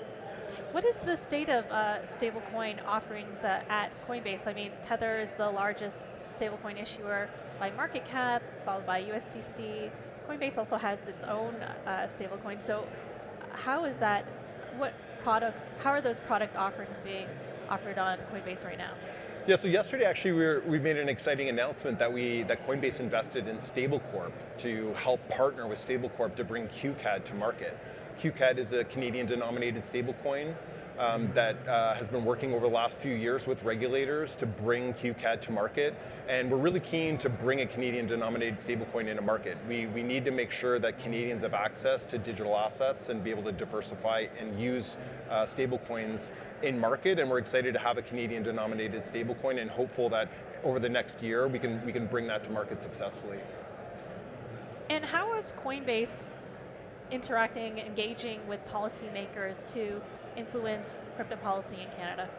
Yeah, one of the big initiatives in Canada right now is Stand with Crypto Canada. It's actually been a huge success. We've had a lot of people sign up to Stand with Crypto, and the idea with Stand with Crypto is that we gather advocates in Canada to help bridge the gap between our members of parliament and their understanding of the opportunity for us to embrace this technology and integrate it into our economy. And so Stand with Crypto is a really great opportunity to help us connect our constituents with their MPs. But more broadly, Coinbase is very active in working with our Bank of Canada, working with members of parliament, and working with policymakers and regulators to help define a clear path for regulation in Canada. Apart from stablecoins, what other things would you like to see policy-wise? Aside from stablecoins, the things that we're really keen is just helping expand the pie. So today, as an example in Canada, if you wanted to buy a digital asset that wasn't Bitcoin, ETH, Bitcoin Lite, or Bitcoin Cash, you were limited to $30,000 a year.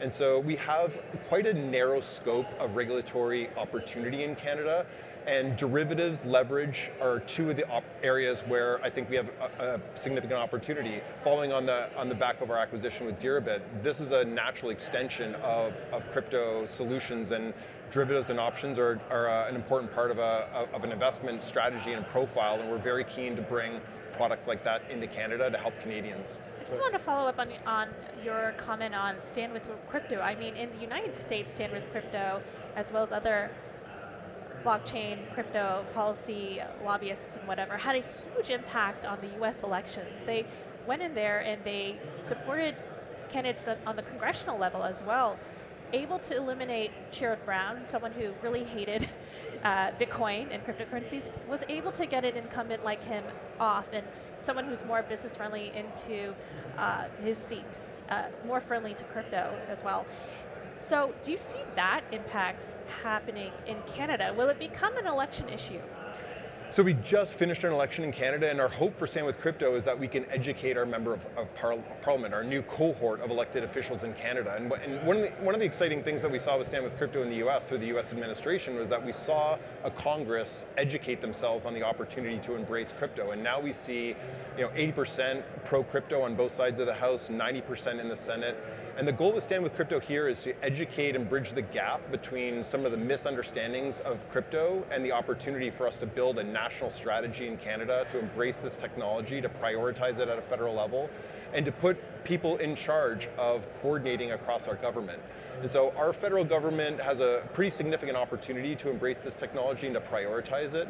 And Stand with Crypto, I think, will help bridge that gap and connect constituents with their members of parliament to help them appreciate that Canadians care about crypto. Canadians are passionate about crypto.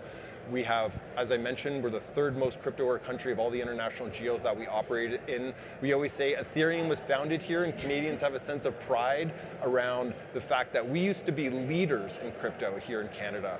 And we believe that we have an opportunity to embrace this technology and to empower Canadians to build on Web3. As you know, we have an incredible, diverse group of Canadians that are building in Web3. We have a very strong university system, strong computing science programs. Thousands of Canadians are building on-chain and in Web3, and it's important that we provide that regulatory clarity so that these businesses can help drive growth and economic growth in Canada. All right, yeah, seize the opportunity, seize the day. Lucas, thank you so much for joining us. Thank you. Thank you. All right, that was Coinbase Canada CEO Lucas Matheson. We're going to take a quick break. Coming up, we've got the Tezos co-founder Arthur Brightman speaking with us next.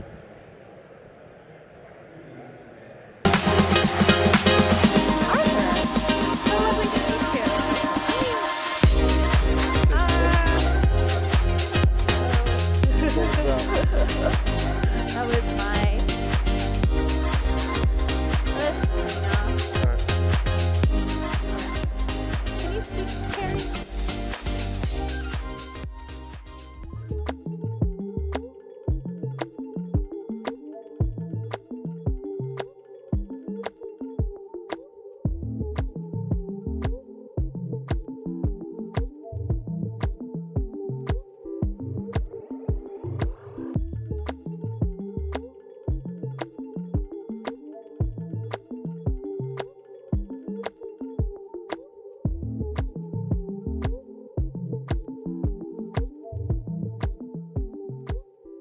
Stay ahead of the markets with the Crypto Daybook America's newsletter. Get daily price updates, key trends, and analyses delivered straight to your inbox every morning at 7 a.m. Eastern Time. Sign up now at coindesk.com/newsletters.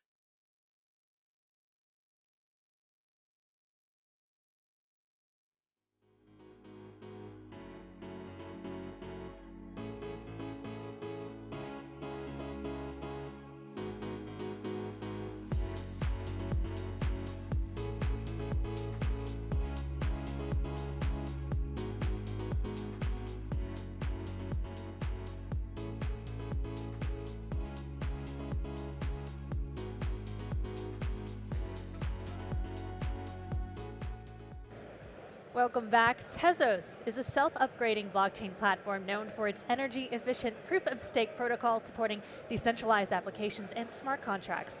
Its native token, XTZ token, has a market cap of about $700 million, ranking 103 of all cryptocurrencies tracked by CoinMarketCap data. Here to update us on the state of Tezos is co-founder Arthur Brightman. Arthur, thanks for joining us here at Consensus. Thanks for having me. So Tezos launched in 2018, had some exciting developments. I remember seeing tokenized art, gaming.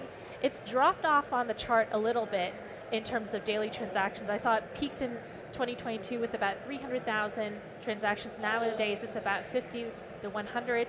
And so the token is also down 90% from its 2021 peak. So I guess, what's the game plan to get more people using Tezos, to get it on the map in daily transactions again? Well, first of all, today we have a lot of transactions on Etherlink. Etherlink is a layer 2 platform which has been built on top of Tezos, which is entirely compatible with Ethereum, and there's a few 100,000 transactions on that on Etherlink. So if you look at the total amounts, there's actually way more transaction now.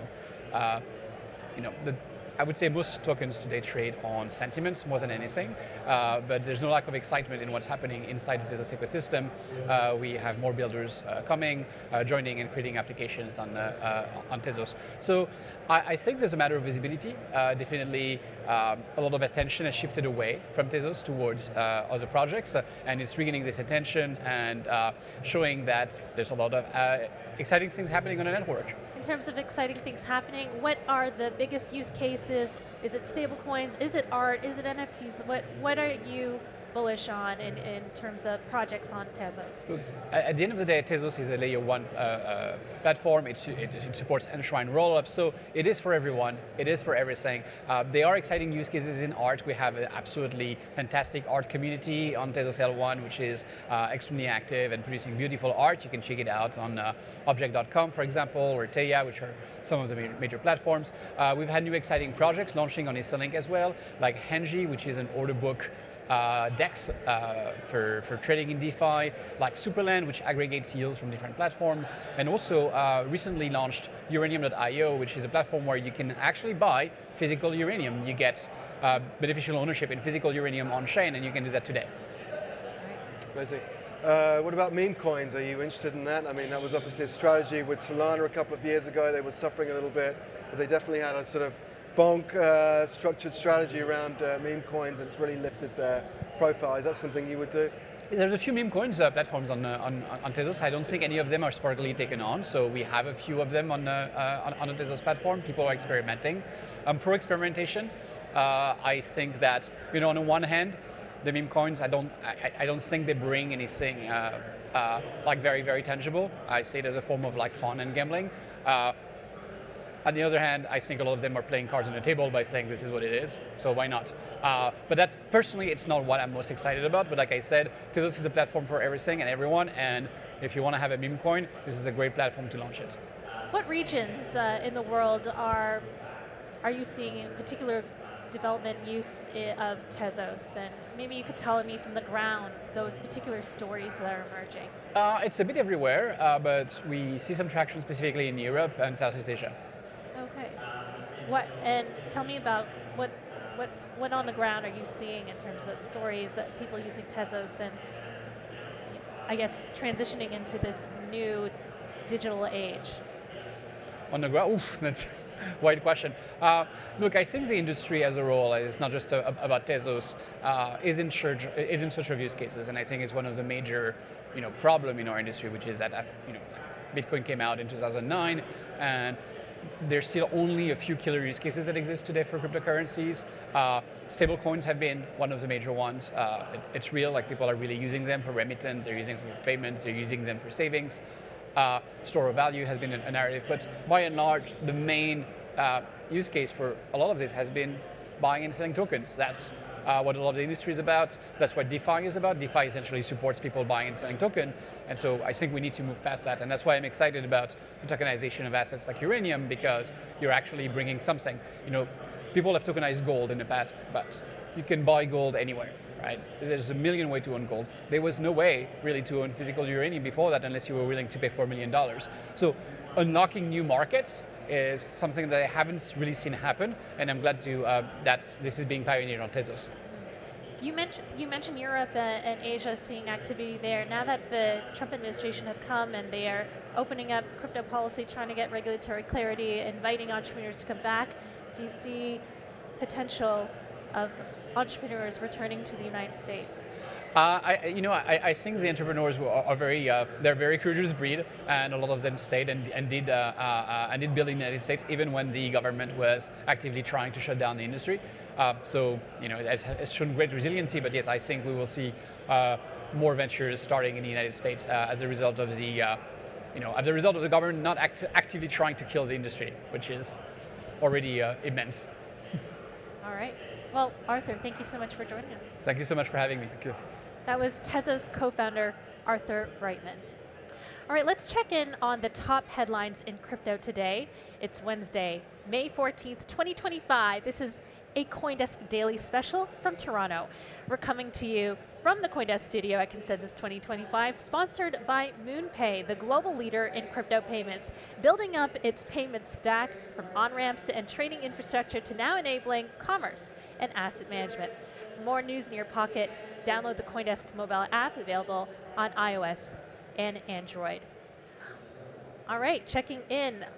Right now, Israeli crypto trading platform eToro is going public on the NASDAQ, raising about $310 million from investors as it sold 6 million shares at a price of $52 a piece under the ticker eTor. The listing values the company at $4.2 billion. It is the first firm to go public after a market pause due to US tariff concerns and global trade uncertainty. Cantor Equity Partners disclosed a $459 million Bitcoin acquisition, purchasing over 4,800 BTC at an average price of $95,320 per coin through Tether as part of a merger with 21 Capital, according to a regulatory filing. The deal positions 21 Capital, led by Strike CEO Jack Mallers, to launch with over 42,000 BTC, making it one of the largest public Bitcoin treasuries.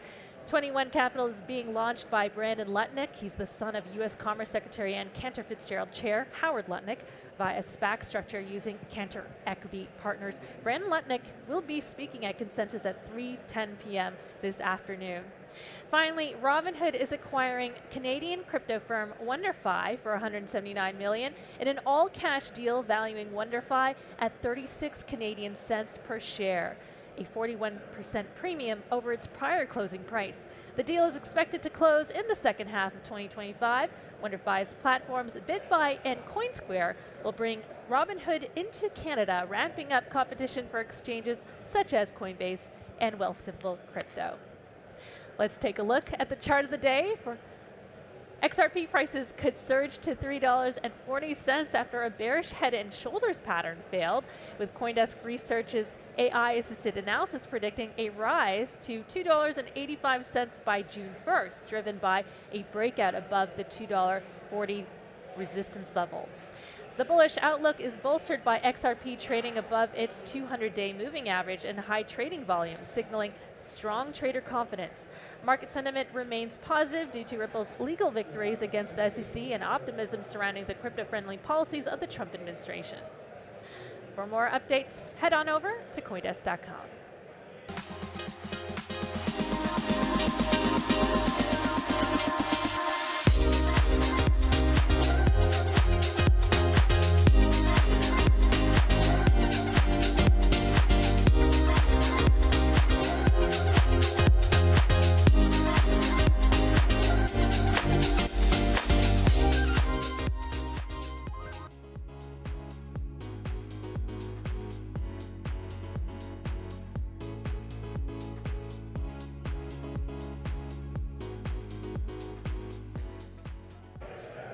METI token surging 60% on the monthly chart, rising with the crypto markets. METI's decentralized infrastructure deploys a dual network ecosystem combining the Andromeda network with the AI-optimized Hyperion Layer 2 blockchain, designed to power high-performance Web3 applications like DeFi, gaming, and on-chain AI.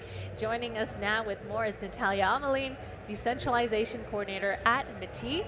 Natalia, thank you so much for joining us. Thank you for having me here. Excited to be here. So is alt season back? I mean, we saw Ethereum climb, surge, leading the crypto markets. Are you seeing similar returns on METI? What I see, because I think in the markets we see a lot of signals, and some of them are driven by fundamentals, and some are driven by the different sentiments that are created by different economic statements that are being made, or political statements, etc. But what I do see is the excitement and creation engine in the ecosystem that is really churning. And I think we're going to see a lot of exciting things coming out, and I think that the fundamentals will continue kicking us off. So tell me what METI Hyperion is, how its AI-optimized Layer 2 blockchain differs from traditional Layer 2s such as Optimism, and Arbitrum. So Hyperion is different in several ways. We had to think about what are the traditional blockchains are lacking and what we need in order to bring the AI inference and AI applications on chain. And what we see, of course, is the lack of current blockchains' ability to handle the volume and intensity of applications and data. So the L2 Hyperion is instant, high throughput Layer 2 that is optimized for AI applications. The way it differs from the other L2s is, for example, it has the METIS has the decentralized network of nodes, and these decentralized nodes actually become their role is kind of twofold. It is first of all, it's as sequencers, they are used to process transactions, but with them we can rebalance the load effectively, and this helps with the throughput that we see in our network. Also, it's another purpose of that is the decentralization. You don't want to have the whole keys to your purse in one person's hands in a blockchain, generally speaking. So with having the decentralized sequencer nodes, this risk is minimized. So you're Canadian, I believe, or? Yeah. Sorry? So, are you Canadian? I am Canadian, good, yes. Good. So I'm just wondering what it's like to be an entrepreneur here in Canada working in crypto. How do you feel about that? I think it's different, right? And I think in Canada, we can definitely benefit from the improved business climate for the crypto companies. But in general, I wouldn't say we have any problems, right? I think what I see is some of the impediments to the progress is a lack of regulatory clarity still that exists in Canada around the firms operating here. And because of that, you still see the firms choosing to incorporate or move to the different jurisdictions, thus making Canada to miss out on the economic potential that is here. So I think that's a challenge. I see in the US recently there has been a trend with providing a little bit more certainty for the crypto companies through regulation and clarity, and I think we could benefit from it here as well. Absolutely. It's fascinating. I mean, everyone is jumping into artificial intelligence, so tell me a bit about how Hyperion's approach differs from, say, more centralized applications like ChatGPT and Gemini.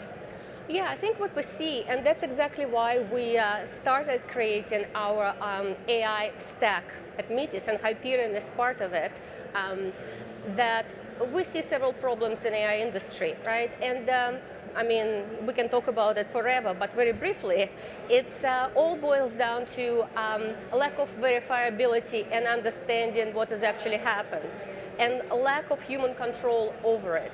Today, we see that the models, or the market really dominated by a large generalized models. And these models are not necessarily human aligned, or we don't know that. What I mean by human aligned is we don't know if their actions, behaviors, and proposed decisions and outcomes are aligned with human values. It appears to be so on the surface, but ultimately it's the test that AI still needs to pass, and we do not have a way to verify it. And I think that's one of the problems. Second problem is that we believe that the problem of data alignment comes from the data being sort of undefined, unpriced, unvalued, and as a general rule, it's available on the internet, so the large companies scrape it and use it in their data models. But there is no really benefit for you as a data provider, or me, and we think that because of that disconnect, it's very difficult to make AI align with human values. We think for that, humans need to have a governance over what kind of data is used to train AI. Right. And that's where our AI building blocks are coming through. So Hyperion is one of them. It's a high-performance network that allows for the AI inference even to run on chain. But also we're building the less AI, which addresses exactly the problems I talked about, the major one, data alignment.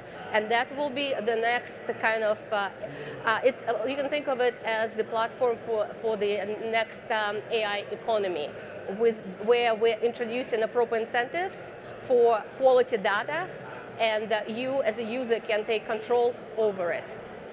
Fascinating. Okay, I mean, we could say so much more about the artificial intelligence conversation. Maybe if I could just sneak one more question in there. Of but course. If you could paint the utopian vision of what AI will lead to us versus the dystopian one, what would those futures be?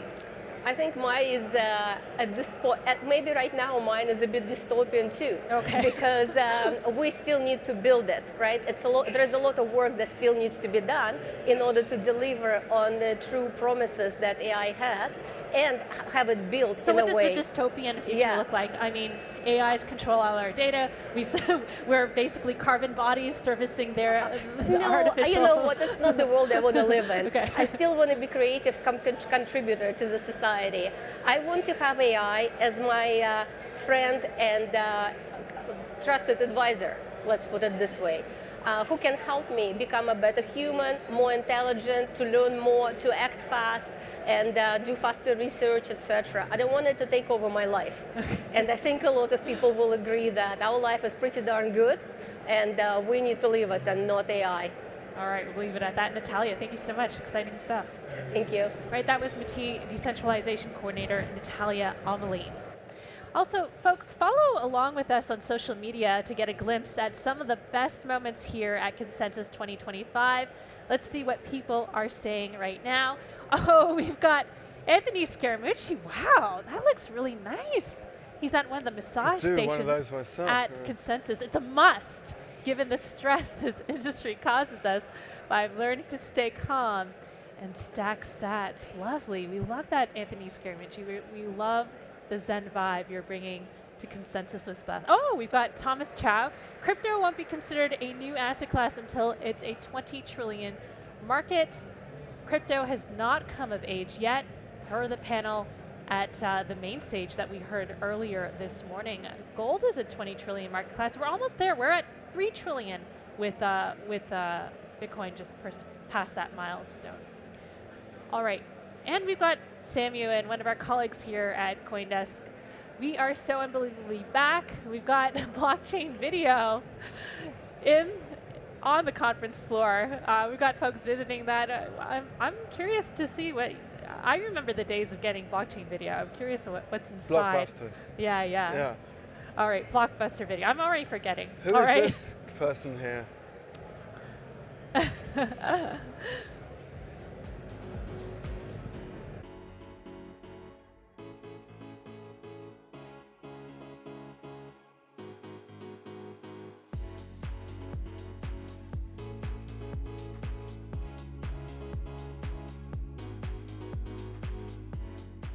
Berachain is a layer 1 blockchain focused on DeFi, innovating a unique proof of liquidity consensus that blends staking and liquidity provision.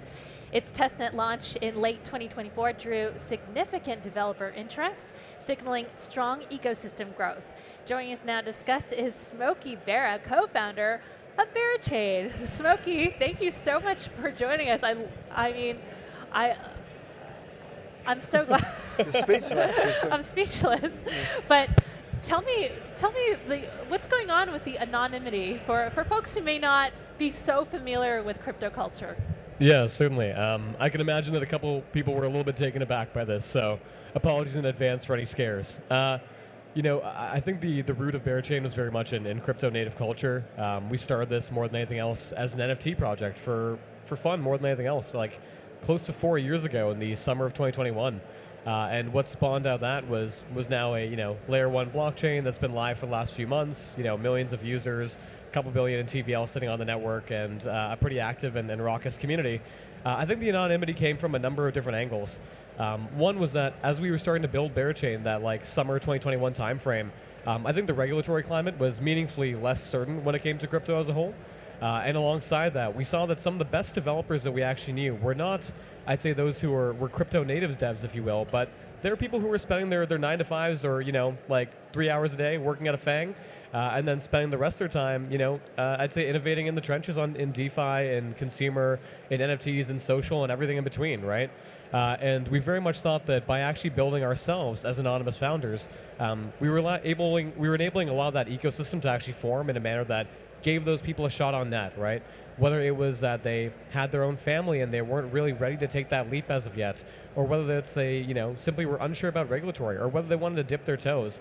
I think that actually lowering the bounds for incoming new developers was something that worked very much in our favor, while also very much allowing us to play to a crypto native audience of those, tens, let's say hundreds of thousands of people that live their lives on chain. And that actually became a really good group of initial community members, sticky users, and folks who truly want to engage with interesting new primitives being built in an on-chain world. Okay. And I love the Bera community. There's definitely so much vigor in the beras, which is amazing. Do you think that with the regulatory clarity that is developing, especially in the United States now with the Trump administration, if that becomes more progressive, do you think people will be more open to being not anonymous? Yeah, I think so to a point. That being said, I feel like every day we see different types of threats pop up. In that even in Toronto, we've had various CEOs of crypto exchanges get kidnapped. I think earlier this week we saw someone in France, CEO of a large company over there, have their family attacked.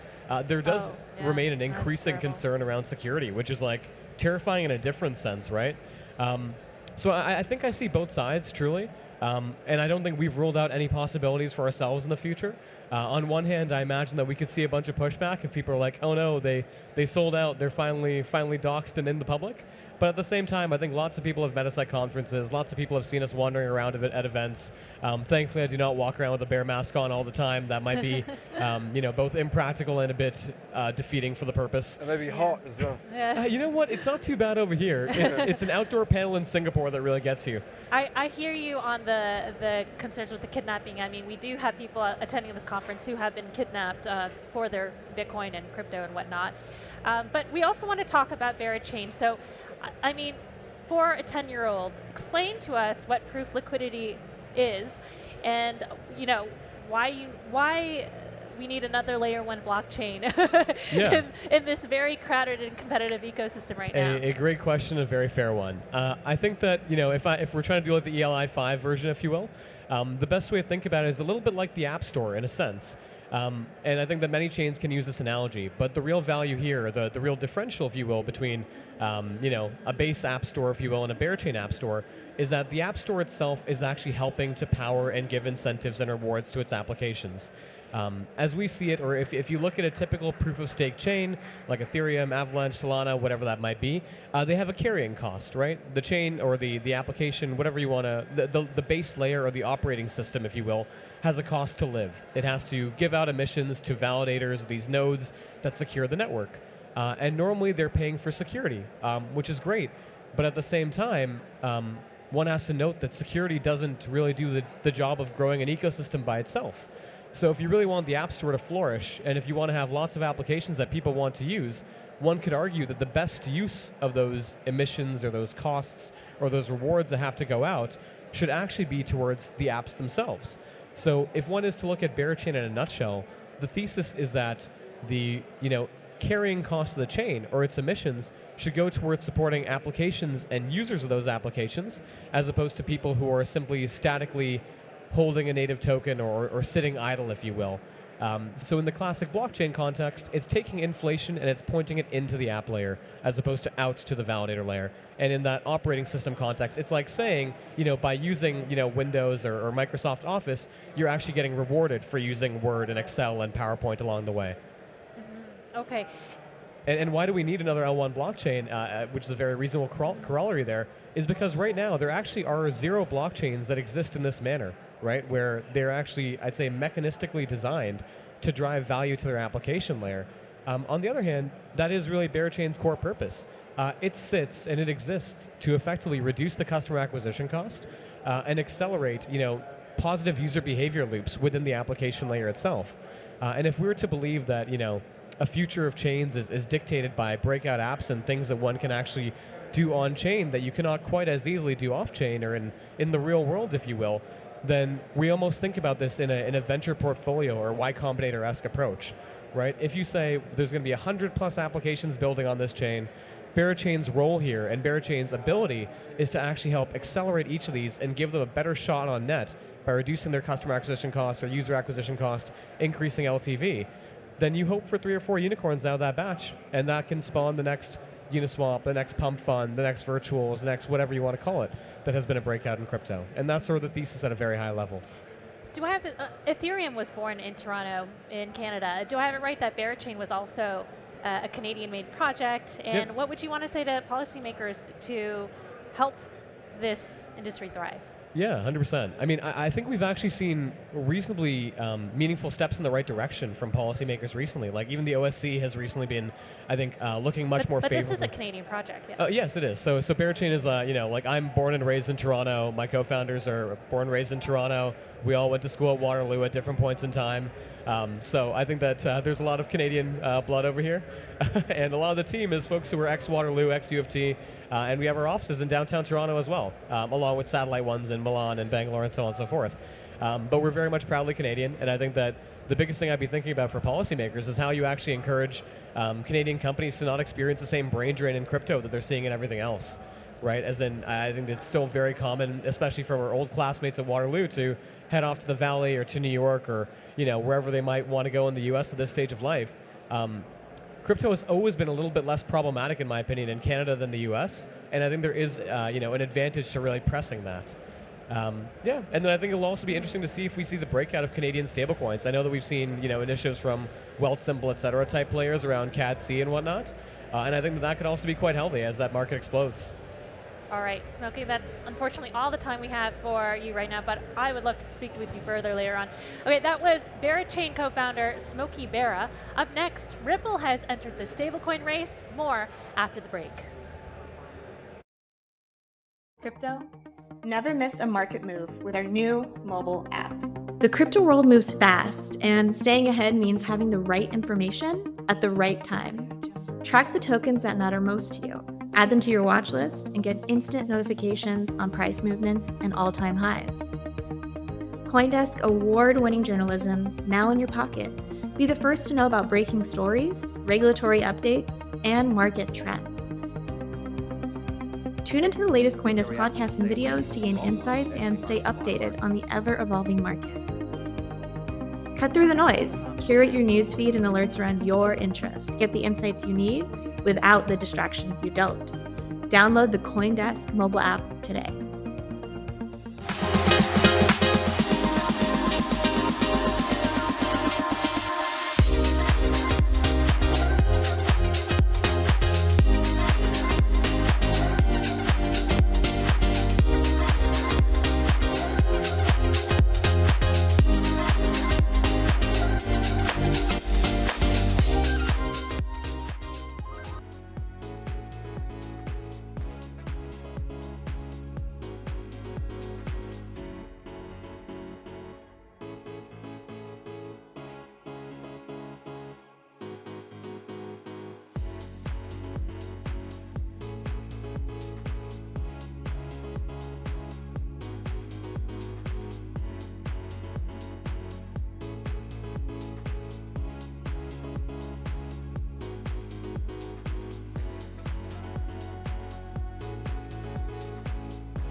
Welcome back to CoinDesk live from Consensus 2025. I'm Jen Sanasi with Christine Lee. Our next guest is a longtime fintech executive who's calling 2025 the year of the stablecoin, and he's leading that charge at Ripple. Jack McDonald, Ripple's Senior Vice President of Stablecoins, join us now. Jack, welcome to the show. Thanks for having me. Well, I got to start here, Jack. We have stablecoin legislation that we thought we were going to get in the United States.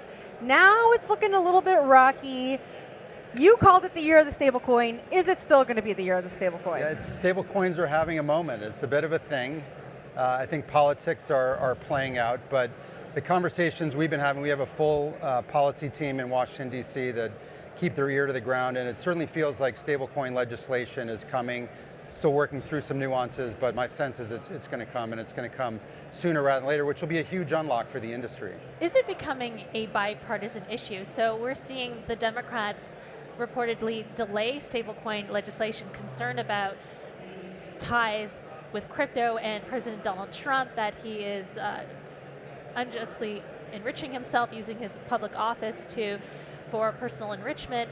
But is it becoming a partisan issue now? Well, a lot of politics become partisan, and I'm not here to talk about the nuances of the bills as much as I think there's a general direction of travel that both sides of the aisle want to have a more meaningful environment, a more constructive environment in the US for digital assets. And stablecoins, I think, represent really the lowest common denominator. It's really the least crypto that you can have. And so it's something, particularly for newcomers to the space, to really wrap their heads around because of how they work. And certainly and the whole premise of this legislation is to provide regulation and clarity around stablecoins. And so being dollar-backed, being regulated, I think is something that both sides of the aisle are getting behind. I mean, there was talk on the Republican side that they were hoping to have stablecoin legislation by this summer.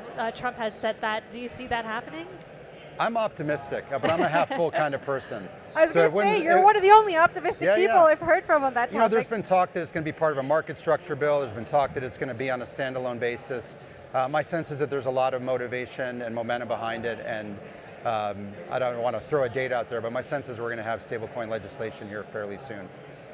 You know, we talked to a lot of stablecoin issuers at CoinDesk, a lot of platforms that offer stablecoins. For you, what is that killer use case for stablecoins? Does it have to do with remittances? Does it have to do with real-world assets? Does it have to do with providing infrastructure to the traditional financial institutions and rails? What's that killer use case for you? Am I only allowed one answer? Yes. Can I have two? Okay, you can have two. So clearly global payments, cross-border payments is right at the crux. I think most people believe that stablecoins are the killer app for cross-border payments. Ripple's had a front row seat in that business since our inception, and certainly a part of the origin story. And payments are a broad range: remittances, treasury movements, charitable donations, payroll, paying of consultants and whatnot. We're really, really excited about capital markets as well. The recently announced acquisition of Hidden Road is a quantum leap forward, I think, in terms of our ability to lead the charge of bridging the divide between traditional finance and crypto Web3. Stablecoin is right at the crux of that. We'll be able to use a stablecoin as a piece of collateral to cross-margin assets between those two different industries. And so I think the next couple of years are really going to play out in meaningful ways about how capital markets are really reinvented by using stablecoins. So I'm really excited about that part. Okay. Well, I mean, Tether is the largest issuer by market cap. And how do you see RLUSD competing and trying to grab a share with that? And do you see that dominance by Tether coming down below 50% in the coming years? Well, you know, in many ways, hats off to Tether for starting this industry, right? I mean, they've created a meaningful business, Circle to follow them. The two of them dominate the space today. We're not entering the space because we think it's not going to grow and it's strictly going to be a market share gain. We think the space is going to grow meaningfully. So you talk about the addressable market, and whether it 5X's or 10X's, you know, from here over the next couple of years, we're going to be a leader in that space, and we're going to take our fair share. I think different stablecoins have different use cases that they're targeting. They also have different business models that they're using to approach. Our focus is on serving institutions. We want to do it in a regulatory compliant way, which is what all the Ripple businesses have done. It's always an enterprise focus. It's got regulatory compliance at the forefront. And so we're approaching the market going forward a little bit differently than some of our competitors. And we think there's meaningful upside for us. We're quite excited. The launch of RLUSD is ahead of plans. We've got some great partners coming on. And so we're excited about the future. We're excited about what we're going to do with Hidden Road. All right, and before we let you go, what are you excited about for Consensus? This is our first day, it's the morning, a lot of events still to come. What are you looking forward to? Well, it's just a great atmosphere here. Obviously, there's some positivity in the air with all the regulatory changes, the price of Bitcoin. I was just talking to your next guest about Bitcoin over 100, has this mood-enhancing element to it overall. So I like the vibe here. I like the builders building, and it seems like the traditional institutions are also leaning in. So we've got a good mix of people here, and I'm excited about the next couple of days and appreciate everything that the hosts have done to have us here. I know you said that, I know that we said you have to go, but I want to talk about Bitcoin over 100,000 for just a second. We have a prediction market on Myriad Markets at Consensus 2025. People are putting bets against if Bitcoin will hit $110,000 while we're here. Maybe you're not allowed to make a price prediction, but what do you think? You think we could get there? I'm not allowed to make a price prediction. Okay. I think XRP will outperform. How's that? Yeah. Here's another one. Okay, we heard also earlier that for crypto, for Bitcoin to be considered a asset class that institutions really understand, it has to be 20 trillion. For the stablecoin market, where do you see that market cap hitting in the next 5 years? Very interesting question. I don't think about it from a market cap perspective. I think stablecoins are taken very seriously today, which is part of your question. And I think regulators, and there are conversations going on right now around the world with different regulators. If stablecoins can be treated as good collateral, if it can be used as regulatory capital with the regulators, for example, that is a huge unlock from a capital market standpoint. And the logic behind having a stablecoin treated as good collateral or reg capital is because the underlying assets for some issuers like us have treasuries, cash, and government money market funds, and those assets are treated as good collateral. So if those assets are, and you just simply have a digital representation held in a bankruptcy remote account, held by a fiduciary, there's really no reason why they shouldn't be. And if you can pledge a stablecoin as collateral, the sky's the limit in terms of where this market can go. Jack, thanks so much for joining the show. Enjoy the rest of the conference. All right, that was Ripple's Senior Vice President of Stablecoins, Jack McDonald. We're going to take a quick break. We'll be right back. Thank you. Yeah.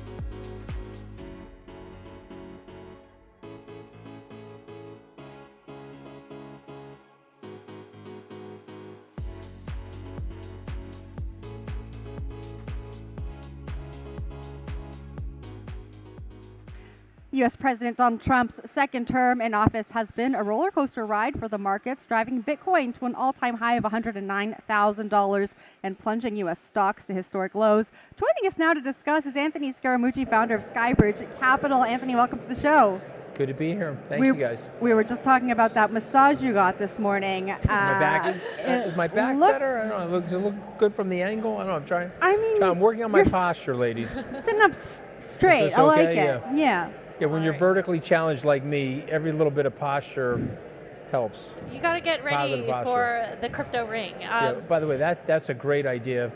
Getting massage. If you speak at a CoinDesk event, you get a massage. You gotta see it to believe it, folks. Trying to market for you people. All right, Anthony, you famously lasted 11 days as the White House communications director. You've seen firsthand Trump in the office. You've campaigned with him.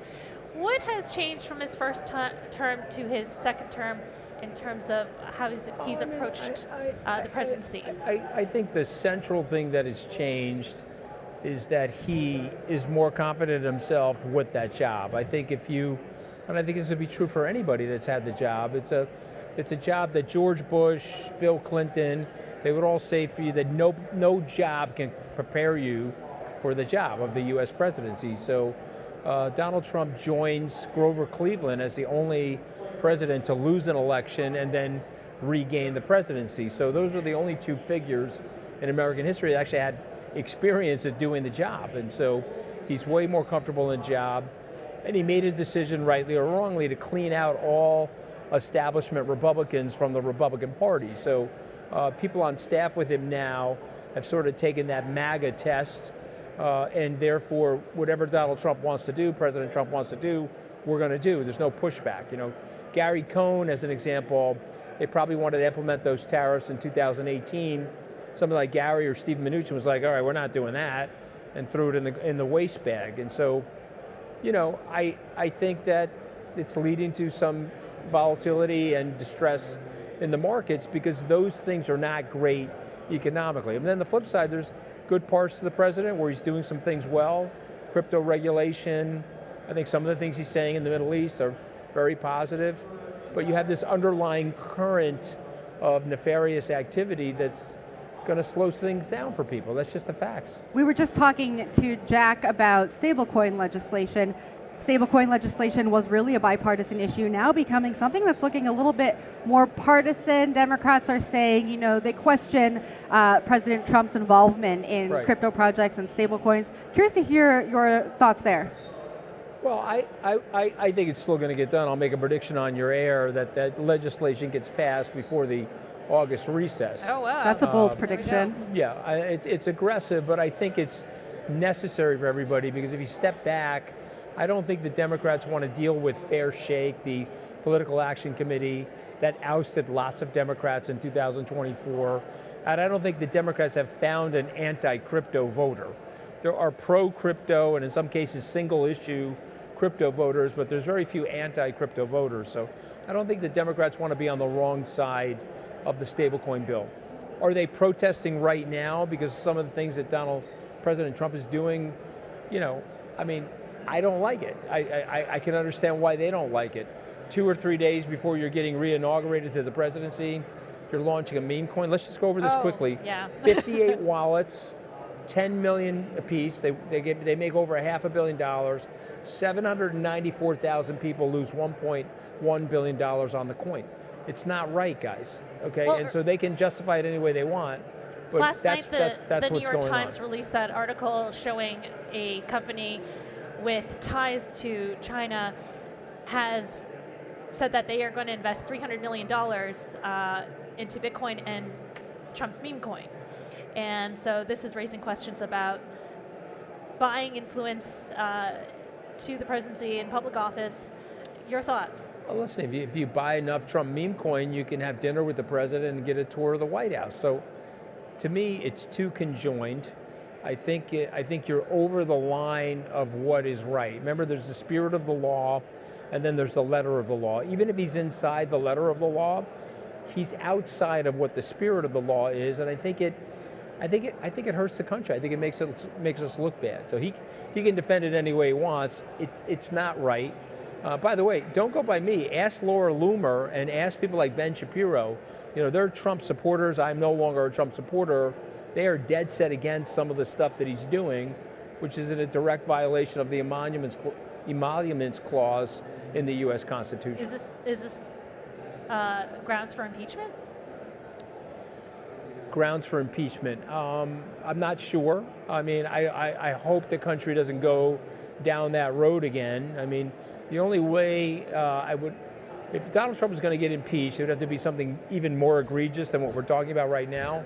But you would have to get the Republicans on side with the Democrats. I don't think impeaching him again and having a partisan vote in the House and then a partisan vote in the Senate is the answer to America's dysfunctionality. I wouldn't recommend it. I want to turn now to Skybridge Capital. Have you adjusted any of your investment strategies based on Trump's more crypto-friendly policies? No, not really. You know, we sort of same as we've always been. You know, I was on this desk in Davos 3 years ago. We're getting demolished because, you know, we were tied to Sam Bankman-Fried and Bitcoin was at 16,000. Bitcoin, I think, is what, ladies? Where is it now? 103. Over 100,000 for yeah, sure. So, you know, listen. I mean, we stayed long every one of those positions, and so we're 5-1 from that bottom. I'm not allowed to talk about our performance, but I'll just say this: we've got 35% of our business is tied to digital assets, and so if you just take a look at what digital assets have done over the last 2 years, we've done very well. And but listen, I've been humbled by markets and I've been humbled by life. So I'm not here bragging. I'm just saying we're doing well right now. Yeah. Buy the We ticket, haven't take changed the ride. anything. It's going to be Right, going to be exactly. a roller coaster. Exactly. You've got the Exactly. gumption I don't to even handle know if I it, reached so. the height requirement for the roller coaster that my life has been, but I'm doing the best I can. I also want to ask you about the tariffs because that has been a roller coaster ride for the crypto markets, for the stock markets. What do you make of the game that is going down? It's misguided policy. President Trump's wanted to do that for 40 years. He's got a group of willing sycophants that are willing to implement the policy alongside of him. It doesn't work. The market and the bond market, equity market, bond market, told you that those policies don't work. And so he had to walk back those policies. And so they're even, the tariffs right now But was are that even his plan too all high. along? I'm sorry? Was that his plan all along? No, I mean, Introduce come on, you these know that was it. incredibly He's playing high tariffs he's and then playing Let me Anthony, give you a most people who newsflash. sit at this desk say that was his plan all That along. was his plan all along. Okay, he's playing 19G chess, okay? He's not, okay? He's sitting in the corner eating the chess pieces. He's not playing 19G chess, okay? And so, you know, the plan is not the right plan for America, and it's not the right plan for the integrated global economy. If you want to make the trading system fairer, there were a lot of different ways to go about it that would have been better for the country. All right, You didn't need this level of volatility and chaos. I guess that's true. I have a mental image now of those chess pieces being eaten in the corner. They look like McDonald's French fries, but they're like shaped in chess pieces, just to give you the full visual. Just before we let you go, Anthony, I know you have to go in just a minute, but you keep coming back to Consensus. You keep sitting at this desk with us. What is it that keeps bringing you back to Consensus? You guys. Look, listen, I'm a long-time crypto investor now. You know, this is my 6th year in the business. Bought I bought my first Bitcoin in October of 2020. We own a lot of Solana. We own a lot of Avalanche. And some other assets, Casper, et cetera. And so hopefully you'll continue to invite. Tell you what, if you continue to invite me back, I'll keep coming back. Fair, I think that's a deal. And we'll have a massage chair for you ready. Thank you, yeah, that was great. Big shout out to the massage team here at Consensus. Anthony, thanks very much. Good to be on with you guys. Always a pleasure. That was founder Anthony Scaramucci.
Welcome back to CoinDesk Live from Consensus 2025, brought to you by MoonPay, the global leader in crypto payments.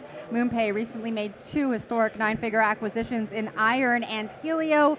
Building on its vision for the future of payments, I'm Jen Sanasi, here with my co-host for about the next hour, Andy Bear. Andy. Hey Jen, we're at Consensus We are at Consensus. Andy and I do this thing where we just travel around the world and talk to each other. It's my favorite thing to do. But we're in your backyard now. We are in my backyard. I am a Toronto native, and so I love that we've brought Consensus here to Toronto, here to Canada. Talk to me a little bit about you coming here. I know you were telling me you used to travel to Canada a lot when you worked in traditional finance. Talk to me about the significance of Consensus being here. I think it's always been a big scene for the pension community. The Canadian pensions have always done advanced strategies using a lot of derivatives and a lot of global allocations. So it always made sense to come up here. And you know, it's easier to get here from New York than Boston, you know, and you just fly, you know, hop on a Porter's flight, land in Billy Bishop, and you're right there. So It was wise to have consensus here in springtime, maybe not in February. That would have been a different experience. That would have been a completely different experience. Hong Kong in February, and then nice place in the spring. So always a delight to be here. I don't think we would have had 15,000 attendees in February in Toronto, and so I'm happy that it's happening here in May. Yes, that's right. Yeah.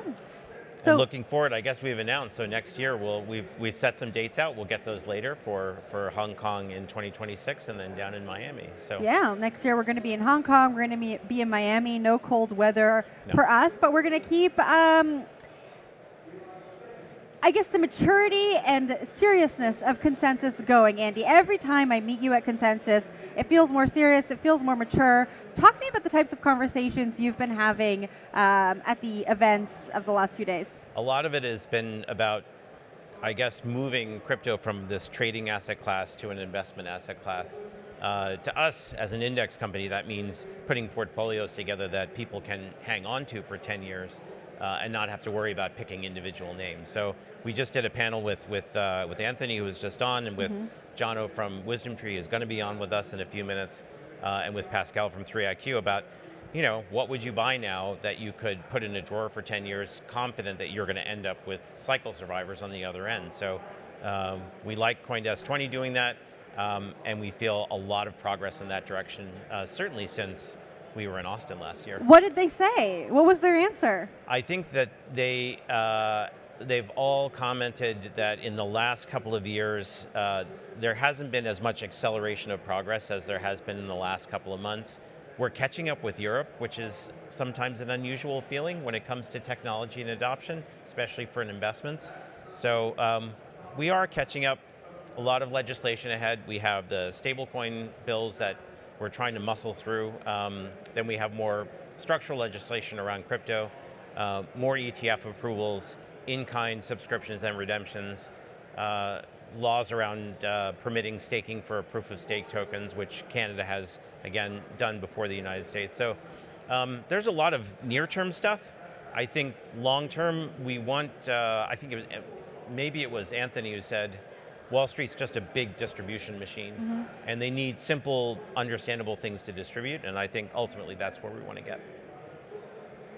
That's interesting. I know last year in Hong Kong, there was a little bit of an event for institutional players that happened before the conference. That happened this year?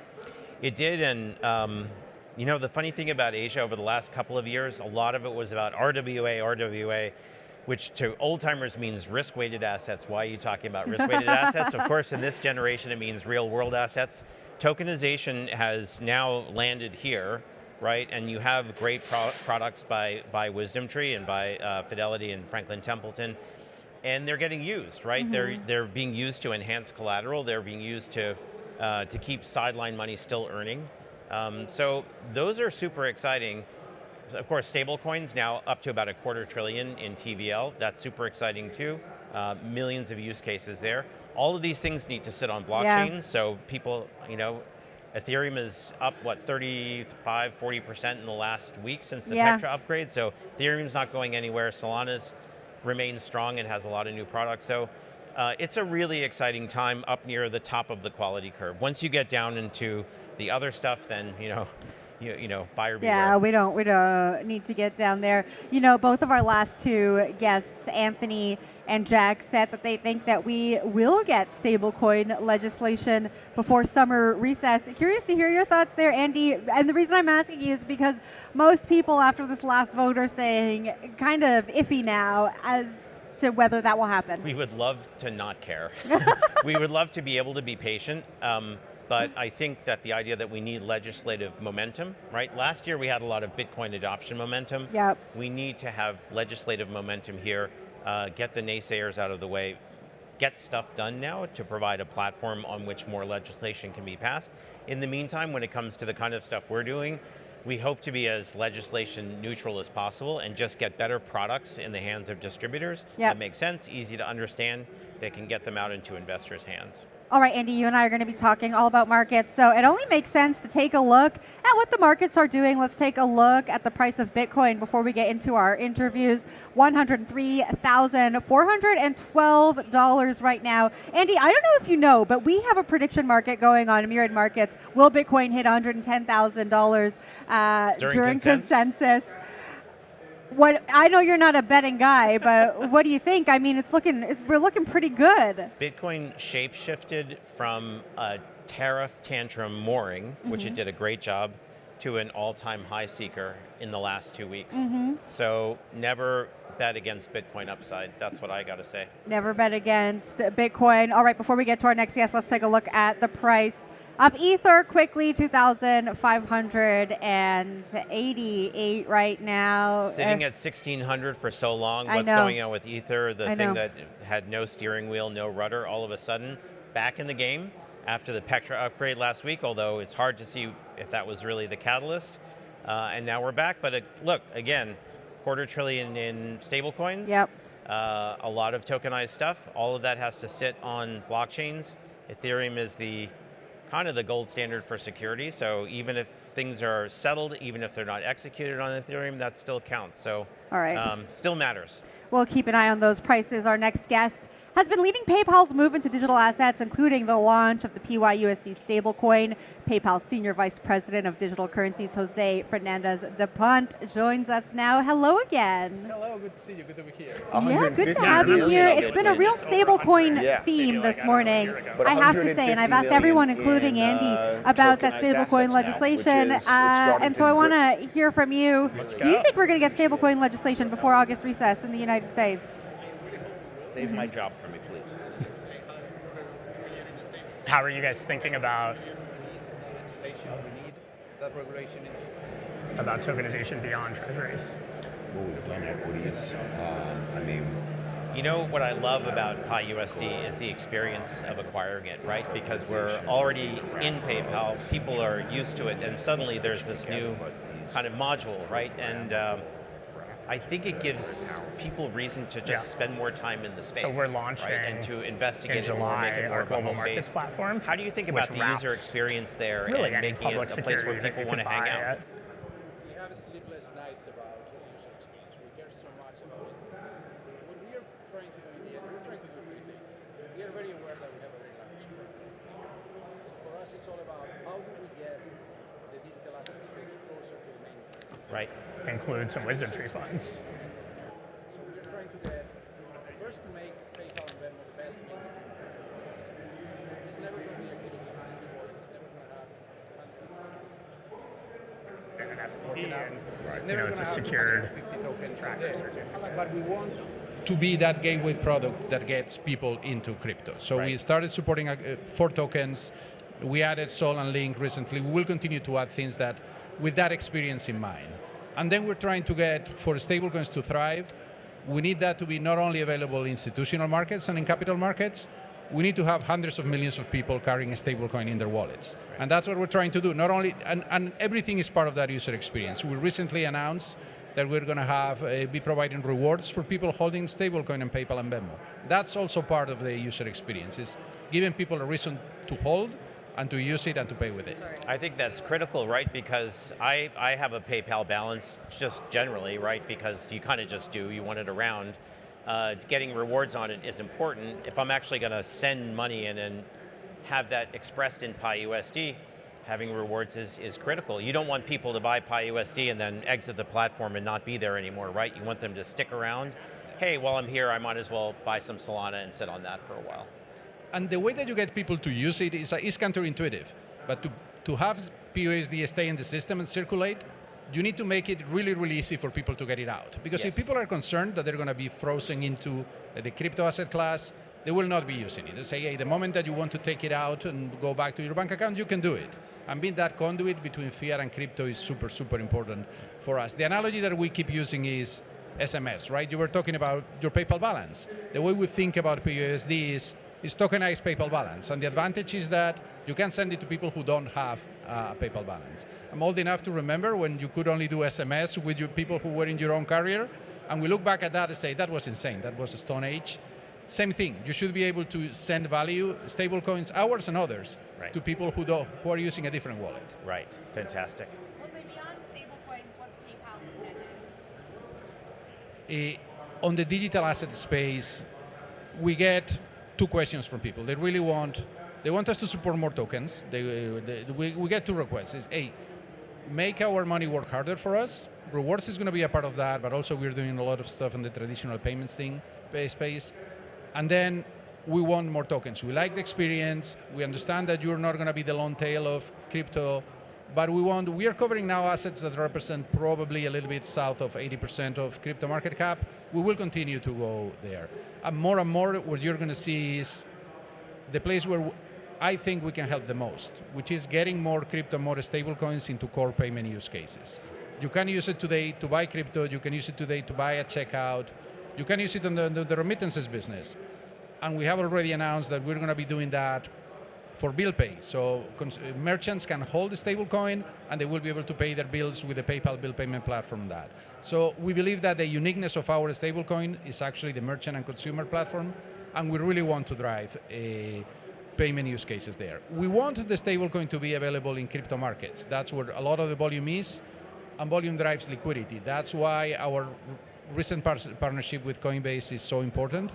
And I do think that institutional investors want more options. They want that ability to do more than one or two stablecoins. Jose, it was such a pleasure speaking to you here at the desk. We have to wrap now, but we look forward to seeing you around the conference. Thank you so much. Thank you for having me. Thank you. That was PayPal Senior Vice President of Digital Currencies, Jose Fernandez de Pons.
We're continuing the conversation at the crossroads of TradFi and DeFi. Ondo Finance made headlines this year for tokenizing real-world assets like U.S. Treasuries and offering yield-bearing products on chain, pushing the boundaries of what's possible. Ondo Finance's CEO Nathan Allman joins the show now. Nathan, welcome. Thank you so much for having me. It's great to be here. I know the last time the three of us were together was in New York City at the Ondo Summit. Absolutely. It was a great time. I know that this morning you have some news to announce, so I'm going to hand the mic over to you. Take it away. Great. Yeah, we're very excited to announce that we completed a transaction where an investor using a tokenized deposit on JP Morgan's permissioned blockchain ledger was able to subscribe atomically to a tokenized treasuries product, OUSG, on Ondo Chain, on the first real testnet transaction for Ondo Chain. And so this is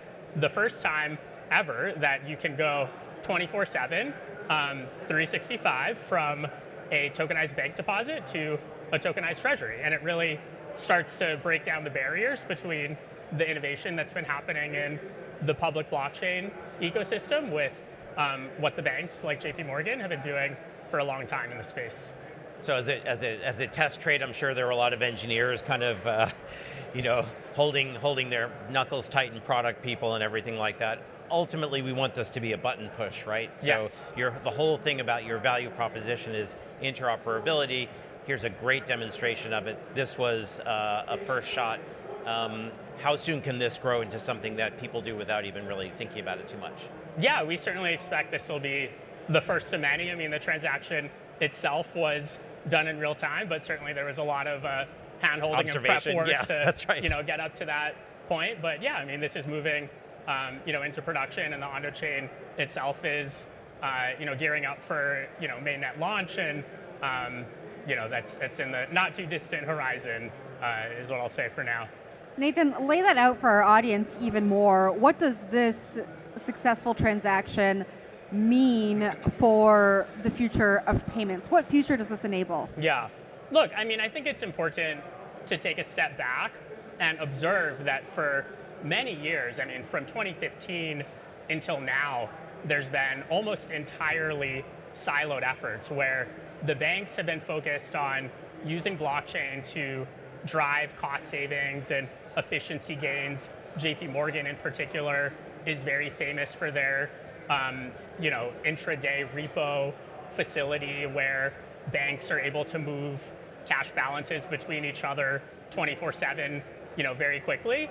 And then in parallel, we and others in the public blockchain world have been focused on using tokenization to expand accessibility to things like the dollar globally. I mean, that's where we look at stablecoins, $200 billion plus circulating today, several $1 billion in tokenized treasuries starting to, share some of that yield with the holders. But those efforts have been totally siloed until now. And it's very recent that institutions have started to look at the public blockchain ecosystem as an opportunity to diversify their investor base, and really seeing the distribution angle. And so I think these benefits are going to start to combine, the savings and efficiency gains that the institutions have been working on with the accessibility, that we and others have been working on. And, ultimately, cash comes in so many different forms today. Bank deposits, money market funds, short-term treasuries, they're all on sort of different settlement rails, SWIFT, securities settlement at the DTC, and so on. And I think through tokenization and the ability, leveraging things like Chainlink to connect different blockchain ledgers and provide for interoperability is going to really break down those barriers, and it's all just going to kind of look the same on the back end. So I've got two questions about Ondo chain. I hope we have time. Yeah, we do. Andy's going to get the last two in. Let's get the last two in. In the end state, right? How present is the Ondo chain function going to be in a transaction? Is it something that's entirely, is it a front of house?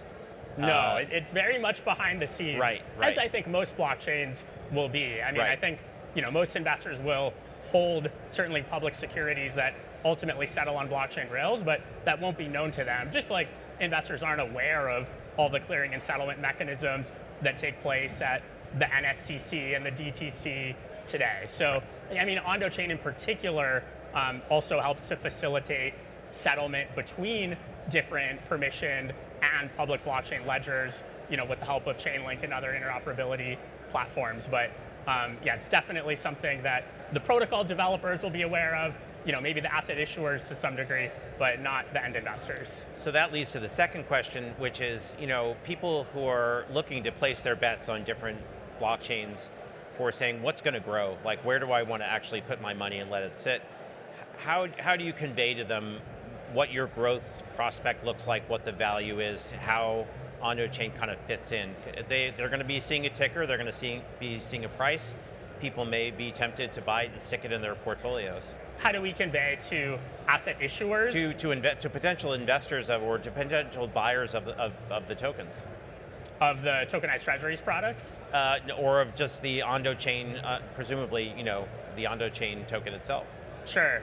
Yeah, look, I mean, I think we're still very focused on tokenized treasuries, and I think the market size there, at least is floored at the stablecoin market size of a couple $100 billion, and I think we've really barely started to scratch away at that. So I think in the next year or two, tokenized treasuries will be a much larger percentage of that, and then sky's the limit from there. I mean, certainly there's $5+ trillion in money market funds in the U.S. So I think we'll see them come on chain very rapidly. Fantastic.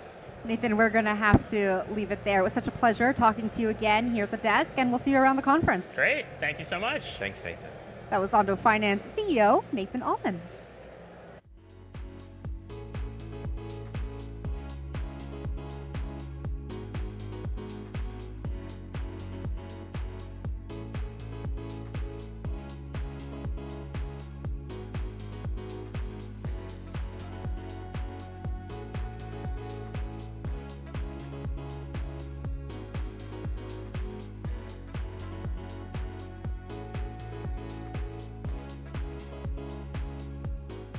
Our next guest is the CEO and founder of WisdomTree, an ETF powerhouse with $119 billion in assets under management globally. As Wall Street meets Web3, he is helping redefine how investors access and engage with the markets of the future. Jono Steinberg, welcome to the show. Thank you for having me. Thanks for being here. You were on stage this morning, weren't you? Yes, I was. Your session was called, Can We Call It an Asset Class Yet? How Serious Investors Can Engage in Crypto. My question for you, can we call it an asset class yet? It's not quite an asset class yet, but it's moving well along the way. I mean, Bitcoin is fully established for sure. Mm-hmm. And I think what we've done with CoinDesk with our Global 20 or the CoinDesk 20, those kinds of products I think will really go a long way to mainstreaming the asset class for investors. I wrote that title, Jen. I was going to say, Andy, weren't you there? And I was also there, Andy and was I there. have to agree. Bitcoin's super established. CoinDesk 20 is going to be a great QQQ of crypto to make that rest of that distribution process easy. And WisdomTree, 119 billion in assets. I got to say, you accumulated that the hard way, right? It's all WisdomTree known for new stuff, for breaking down barriers, for giving access to new ideas, which means you need to educate and then you need to distribute. I guess done a great job in crypto so far. How about the tokenized products? How does that education process work, and how do you think about mapping out the market? So for us, digital assets is a big initiative. It includes crypto, the ETPs. We manage about $2 billion. We have about 15 exposures, most out of Europe, but more coming in the United States. As a part of that, we are trying to sort of tokenize real-world assets. We now have about $150 million in tokenized assets, mostly in our money market fund, but also equities. We've tokenized gold. So I'm very bullish on tokenization on the blockchain as the next wrapper of the future, beyond ETFs. I guess, is that what serious investors should be paying attention to when it comes to digital assets? Where do you think serious investors should be looking to? First of all, serious investors, there are a million ways to skin the cat. So you don't really want to generalize. It depends on where they are. For crypto, the asset class, it's still very early days. Most institutions in my background have not really allocated their 1 to 2 or 3%. If you did this by market cap of liquid assets, crypto would get a 2% weight, let's say. That hasn't happened to most institutions. But tokenization of real world assets, it's going to be a hard journey to displace the ETF, which has the least amount of friction. That said, when you think about the wrapper, and you can make them programmable exposures, there's a lot of innovation that can come beyond just liquidity and convenience. And I'm very, very bullish, but it's a journey and we're in it for the long haul. But with this effort, I was 13 years behind State Street in ETFs. This time I wanted to be first through the regulatory door. It's easier to be first, but they made us work hard for it so far. They did make it, yeah, they made it work hard, and they made sure the finish line was at a place where everybody was at a tie, which was, Anyway, we got through that, but now I think the gates are open. So there's two things, right? Taking treasuries and tokenizing them, making them available on chain, taking crypto assets and ETFing them, making them, ingestible, right, into portfolios. Those are two different sales processes. So how do you think your distribution team, how do they think about that? I'll tell you, what we were trying to do is we wanted to normalize crypto, the asset class, so that it could sit next to traditional assets as well as traditional banking services like the debit card. We also wanted to take traditional assets, gold, equities, treasuries, and get the seamless globalization that comes from the blockchain and blending that experience. That's sort of what our vision for this is. And much of there's crypto ETPs, which plays to the core business, and that my team does, that's what we do. We also have something called WisdomTree Prime, which is a direct-to-consumer effort. There, I'm still working through some of the regulatory hurdles to really launch it, but it's been like a 4-year journey. I'm close. But it's really an endurance test, this whole thing. I mean, a lot shorter than the ETF journey so far. Hopefully. So far, right? Yes, that's true. Speaking of journeys, you just said you anticipate it being a long journey before tokenized assets can displace ETP products or ETPs. How long does that journey look like for you? What are you preparing for? When you think about, like ETFs are like 32 years old. It was only a couple of years ago that they surpassed mutual funds from a revenue standpoint. So this will, and the ETF really satisfies investors. It's a very, very good experience. That said, you can't do peer-to-peer exchange of value. There will be certain things that the on-chain community has that others will want. When you look at your iPhone, it's not about a phone call, it's about the pictures, it's about the internet. Really, the on-chain community is the cutting edge, and they are going to have a better experience than traditional investors, and the other investors are going to want that seamless experience, like T0 settlement of all assets. Can't really be done on the old rails. So we're going to make that happen within WisdomTree Prime and WisdomTree Connect. This is fantastic, to realizing the limits of the ETF wrapper, even though that's been the bread and butter of the business and where you've been a leader, and now going into Connect and Prime just seemed like a next logical step. Let's go with the regulatory approval so we can get that thing rolling. I'll be the first customer in line. Thank you. Jono, thanks so much for joining the show. We hope you enjoy the rest of Consensus. Thank you. Thank you for having me. Bye-bye. That was WisdomTree CEO and founder Jono Steinberg.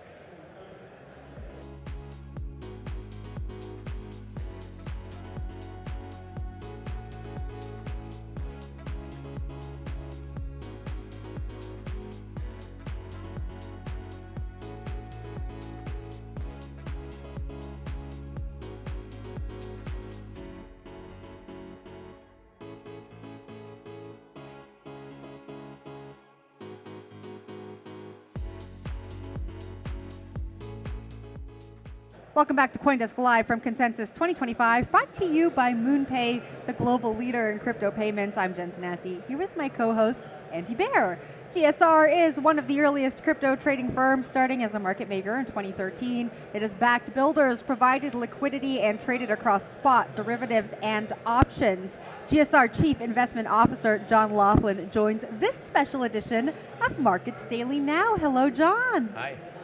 All right, we got to start with a little bit of a scene setter. We're here at Consensus 2025. We've been talking so much about the markets and what's going on when it comes to institutions, but what have you been up to at Consensus? What have you been enjoying?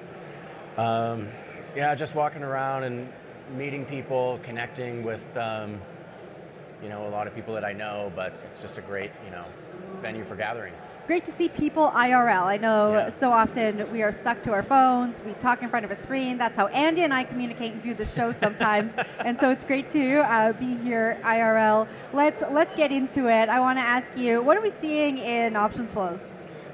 So with the short dated, we see a lot of, kind of income generation, options selling out to kind of 1 week or 1 month. Also at the short end, we see just a lot of kind of noise, many players just sort of messing around with short-term options without any clear theme. At the long end, primarily, the theme we see is, people buying call options on Bitcoin out of the money, kind of out 1 year. So, 125,000 strike, 150,000 strike, and that's really looking for a lottery ticket like payout, betting on Bitcoin repricing higher sometime within the next 1 year. I mean, John, you and I know each other a long time, and you spent decades really understanding the traditional options markets, both in equities and indices. What you just described is really different from how investors behave in equities, and certainly is absent of things that institutions have to do to manage risk. At what point do those two worlds collide, right? Because they're both kind of developed options markets. Where do you see them starting to cross streams? Yeah, so I did spend 20 years trading options and running derivatives portfolios, looking for mispricings in equities, FX, credit, and rates. And I think that the main thing that I don't see, I guess there's several things I don't see in crypto yet. There is some call overwriting, but it's not nearly as dominant in crypto markets as it is in traditional finance markets. And I think part of that is just the markets really rewarded people for kind of staying long the upside wing. And they believe that it'll continue. So we don't see that as much in crypto, but maybe as more traditional and institutional players from, TradFi allocators get involved in crypto, they might kind of bring some of those same, thought processes and behavior patterns. I think the other thing we see a lot more of in traditional finance markets is index, right? Like within credit, like the options are primarily on the index within the S&P 500. Really a lot of the traditional asset classes are kind of very focused on index vol first, and we haven't seen that as much. Obviously with the CoinDesk and Andy, you're progressing on your CoinDesk CD20 index and options on that, and we have seen some trades. We did, I think, the first trade in that. So I would say those are two themes that we might see develop here. I hope you're right. I mean, index options as a risk management tool, or as you say, they're primary. But even a year ago at Consensus last year, we didn't have Bitcoin ETF options yet. And now there's a lot in strategy options trade a lot. They're converts. We'd love to see index options in the United States someday. On the other hand, Coinbase goes and buys Deribit, and that's a scale-up maneuver. Do you see the two, I guess the on-chain option market and the traditional option markets continue in parallel, or does one start to dominate? We're still so early in terrestrial market derivatives trading, so how's that horse race look to you over time? Yeah, I think there's different market participants, right? There's hedge funds and traditional institutional allocators. If they're doing anything in crypto at all, it's going to be kind of on the CME or the IBIT options. Crypto native players tend to prefer Deribit.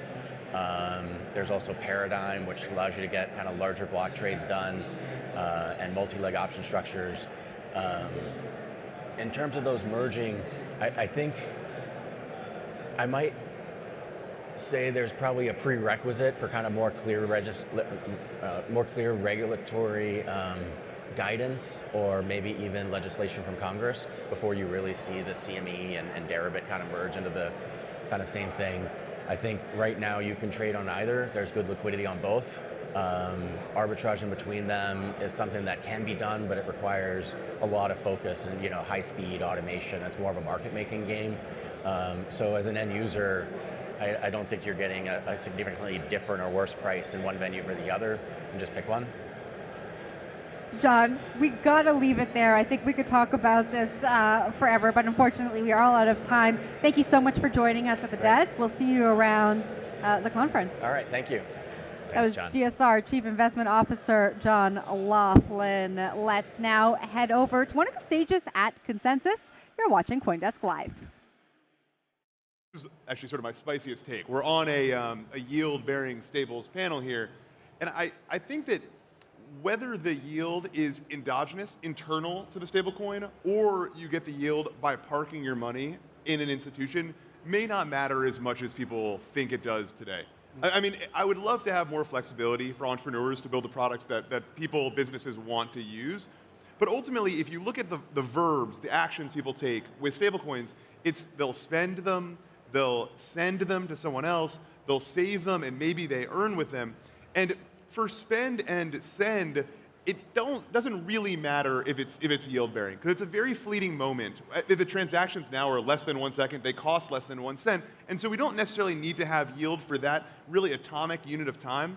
Yeah. But then when you're saving them, well, look, you're not spending them. You might feel comfortable parking them somewhere, and so we're starting to see obviously this great development in yield-bearing stablecoins, and we want to see yield-bearing stablecoins because they're going to be super useful for treasury management and collateral and all these other things. Yeah.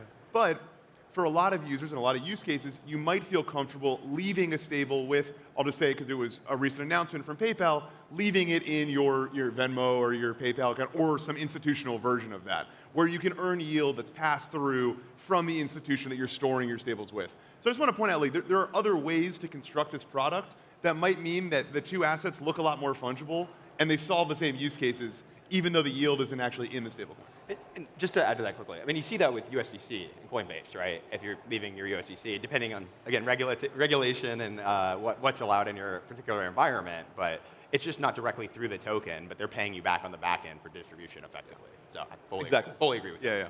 Sam, I want to go back to that actually, because I think it's interesting. Do you think it's just like, so crypto historically has risen in like a zero interest rate environment, right? Yeah. Do you think that it's like the marginal opportunity cost that is now sort of, investors are now faced with a marginal opportunity cost for keeping something in a stable coin that isn't giving them 5% interest that they could find in a bank account, right? So do you think that that is what's fueling the rise of the yield part of the stablecoin conversation, or do you think there's some other use case specific thing that's driving that demand? Yeah, look, so we've had the term yield in crypto for a long time. We've seen these, like, frankly, ludicrous yield numbers in the industry. People offering 18, 20% and then saying risk-free. That's nonsense. We know what the risk-free rate is. It's something like 5% or whatever the treasury rate is. That's sort of like a classic economics term. And if the risk-free rate is going to be 5%, then people who are storing a lot of cash because they want to use it for investing, or they want to just save it in that format, or whatever their other reason for holding cash is, yeah, they probably should be receiving the 5%, and they're going to be a lot more motivated when it's 5% rather than 1%. But that said, I think that the current rise in stablecoin adoption, it's really, it's become uncorrelated from speculative use cases of crypto, where we're seeing stablecoin volumes and stablecoin transactions continue to grow, even though speculation is down/flat. And to me, that means that people are not, and look, most of that growth, as we mentioned, is in non-yield-bearing, fiat-reserved stablecoins. So for me, that actually points to the current use case that's driving the market is probably in more standard send and spend use cases, as opposed, or maybe composing with DeFi, but the point is, the yield stuff has not yet been what's actually driving the market, although I'm excited for the use cases that use yield-bearing stablecoins in the future. I do want to go back to the ghost of yield past, right? I mean, we all remember Terra, and we remember Terra, Luna, UST, that stablecoin. Yeah. Ostensibly yield-bearing if you put it into the Anchor protocol, which offered 20% yields magically. And we all saw that thing nuke and cause a whole catastrophe 3 years ago at this point. Do you think that the ghosts of yields of past in crypto land present sort of a marketing challenge for this yield-bearing aspect of the current crop of stablecoins? I'll put this to you, Sam. Yeah. Because you mentioned it, like, yield historically has been somewhat sus in crypto, and I think now we're starting to see like real yields come into the conversation in a different way. Yeah, sus is the investing term for. Yeah, okay, fine. That's why I split these two different types of yield-bearing stablecoins apart at the beginning. There's this wrapped treasury asset that I think really mimics the risk-free rate. And then there's these dollar shares of hedge funds that are running some sort of strategy that if you're going to participate in it, you should probably diligence and understand. And one of those, I think, is the one that's wrapping a treasury, is a reasonable place to park your treasury if you're an enterprise, or to save your money, or maybe to use as collateral for other trades. The other should be taken as a product that where you're looking to get yield based on some strategy. And so that's sort of the simple way of looking at it. And just to tie it back to your question, like, are we haunted by past stories? I think that the cleaner version of these, the one where we're wrapping a treasury, probably shouldn't be. It's a really straightforward product. And the other, I think they're going to have to make a case for the fact that they can do the yields they're promising in a safe and transparent way.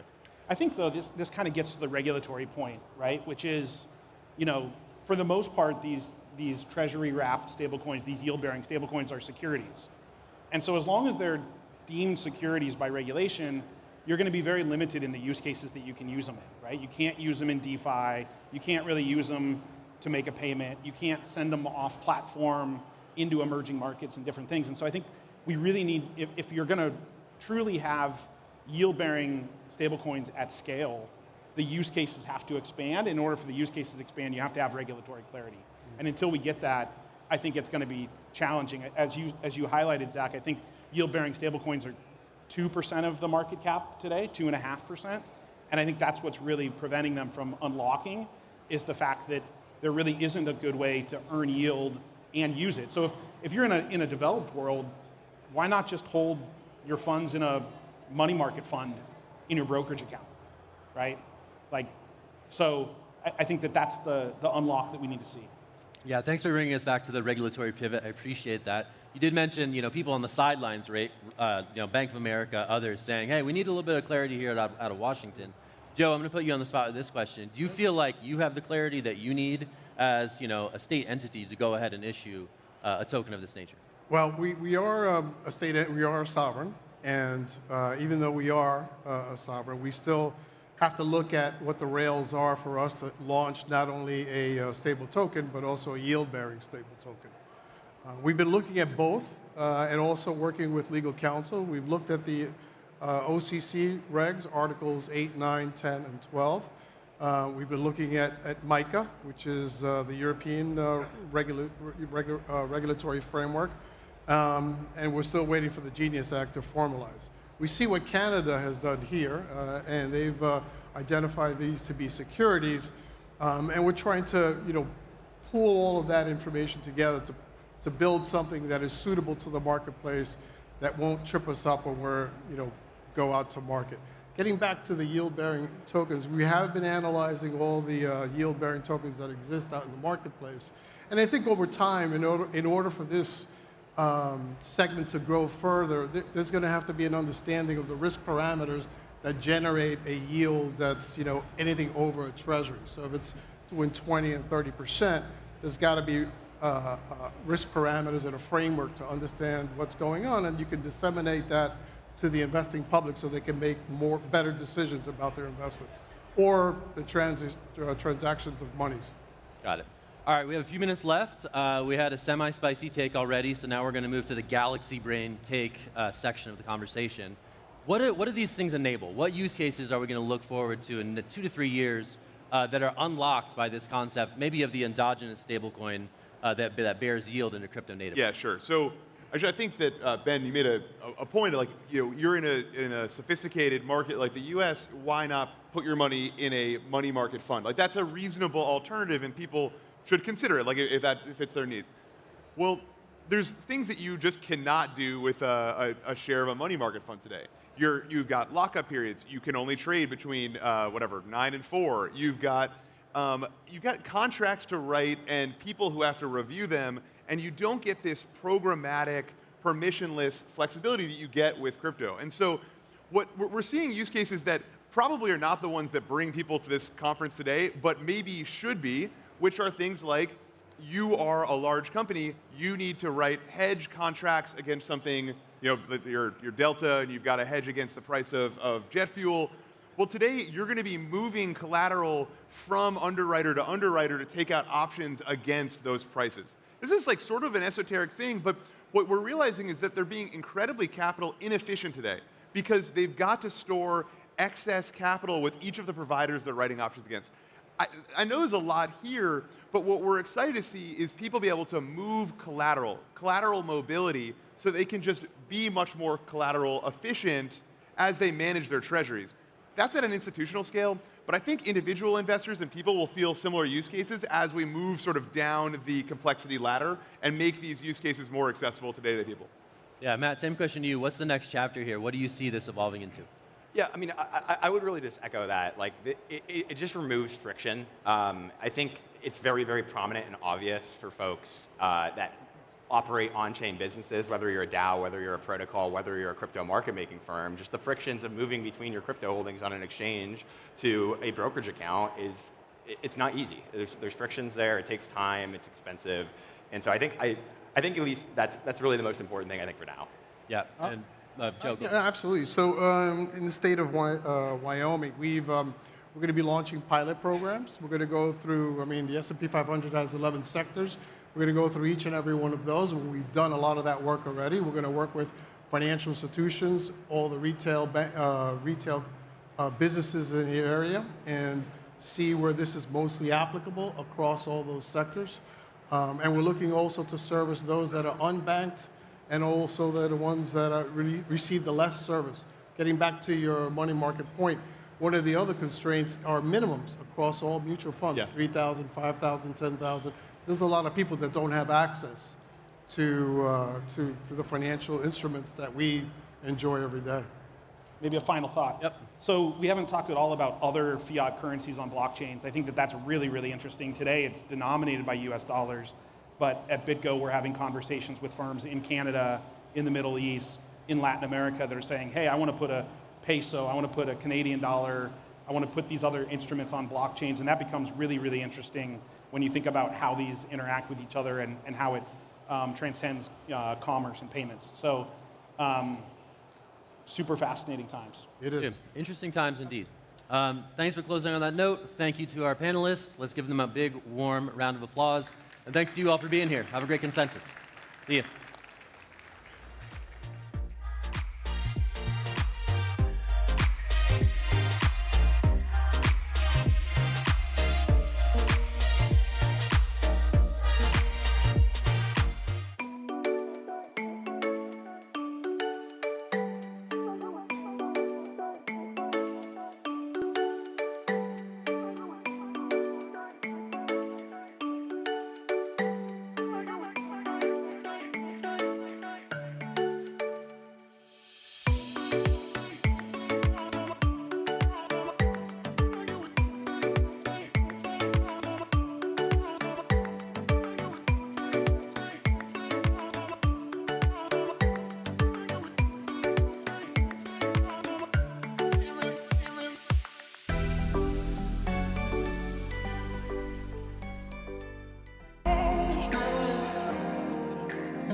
Please welcome to the stage Michael Higgins, Ryan Rugg, and Ian Allison.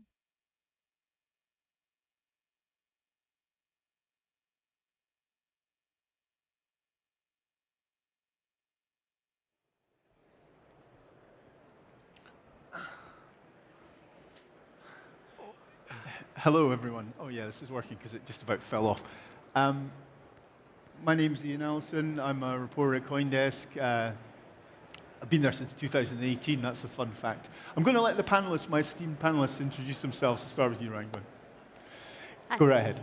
Thanks, Ian. Appreciate it. So Ryan Rugg, I head up digital assets for Citi's Treasury Trade Solution business. I've been with the organization about 2.5 years, and we'll talk more about Citi Token Service later.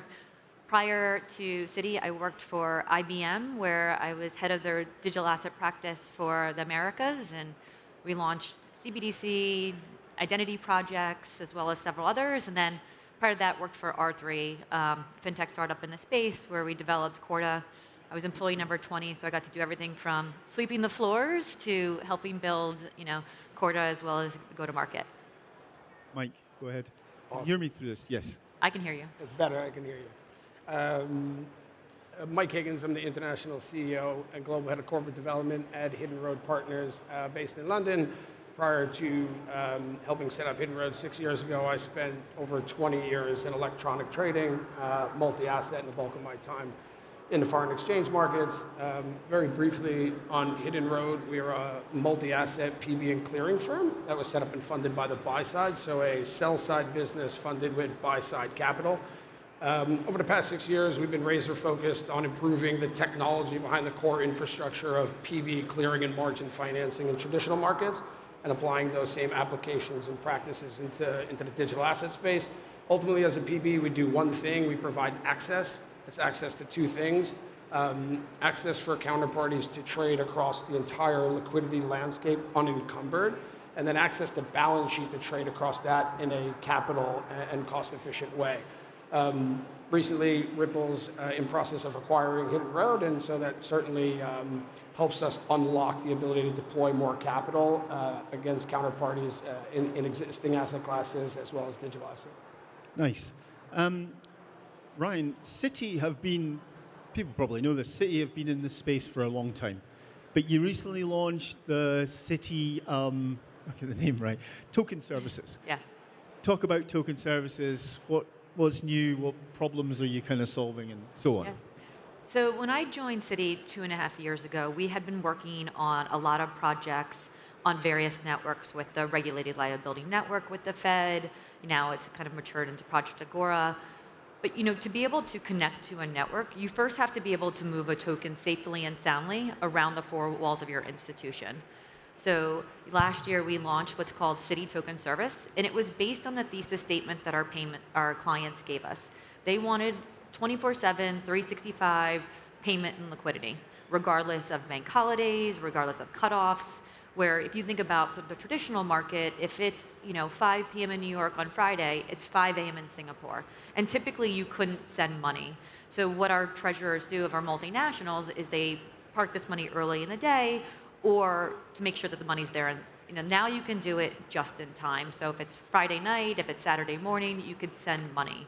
And the interesting thing to me is we started off with liquidity and payments being our thesis statement to solve for our clients, but we've now seen it go into the cap markets with, recently it was Chinese New Year in Singapore, but we had a client that wanted to settle US equities. So, again, they would typically forecast for what their margin calls are going to be, what their kind of cost of funds were going to be in that market. Now they can move it instantaneous. So we've targeted our large money hubs first, which is US, UK, Singapore, and Hong Kong. And those are the ones that have the largest cutoff, as well as the largest amount of friction. We move on a daily basis somewhere between $4 and $5 trillion for our clients, but there is friction in the traditional market. So we've kind of taken a two-prong approach where we are updating our traditional infrastructure with solutions like 24/7, Spring by Citi, real-time liquidity, but also looking at more innovative structures that are using emerging technology like Citi Token Service to be able to provide that access, transparent, and liquidity for our clients. So it's live and it's saving the bank money. We have dozens of clients on it, moving multi-million transactions 24/7. And as I mentioned, it's really interesting to see, where the platform is going. And everything we do is dictated by our clients. We build for our clients, by our clients. So every additional hub that we add, every additional currency that we have is really mandated by them. And we're seeing them not just use it in off hours. Our thesis statement was that it would be used when the branch was closed. But we have large clients that are just using it for, real-time settlement, for instead of having to do batch settlement at the end of the day, to reduce costs for, reconciliation and stuff. So yeah, it's live. Lovely. Mike, do you want to talk about securities on-chain from the prime broker, through the prime broker lens and all that stuff, collateral and all that stuff? Yeah, sure. I think, can you hear me okay? Yep. Yeah? Okay, yeah. Sorry. Look, being able to move value 24/7 has a huge impact, not just on the crypto space, but in traditional markets as well, right? And really upgrading that infrastructure. And that's ultimately going to change the way commerce is transacted. From the lens of a PB, traditional PBs operate in a T1 and a T2 cycle. In digital assets, we're already at T0 and instant finality, right? So these solutions will leapfrog traditional prime. So going through the lens of PB, the biggest knock-on benefit is actually on the risk side of things. If you think about what we do, we give access to counterparties, and we require them to post collateral based on their portfolio and all the assets that make up that portfolio. The math behind the margin methodology of how much collateral they need to post is based on and calibrated on what are the assets in the portfolio, the size of those assets in the portfolio, but also the ability for a client to top up margin and meet collateral calls, right? Cure periods form part of the legal framework and are part of your risk management. And so being able to ship assets 24/7 reduces the risk from a PB and shrinks what's called your MPOR, your margin period of risk. And so the knock-on to that is prime brokers are able to price that more aggressively from both margin as well as fees. And so that makes it cheaper or ultimately more efficient for counterparties to trade those assets. And if it's more capital efficient, then the treasurers can hold more collateral and generate more yield in corporate treasury. So ultimately, tokenizing assets improve 24/7 margining, better real-time risk management, and better settlement windows, which leads me to the point of who benefits from it. So certainly the prime brokers have less risk, but if you think of the proprietary trading firms or the high-frequency fraternity, they can reuse their capital over and over. And then the big hedge funds or the long-onlys, they need to post less collateral, and so again, earn positive carry by holding that in corporate treasury. So big step forward. Nice, nice.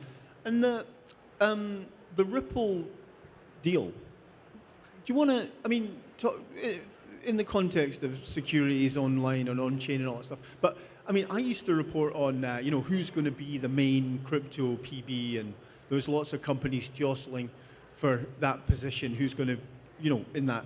But tell me about what Ripple's going to bring to you guys, and also what you're going to bring to them. Sure. Yeah, I think it's definitely both sides.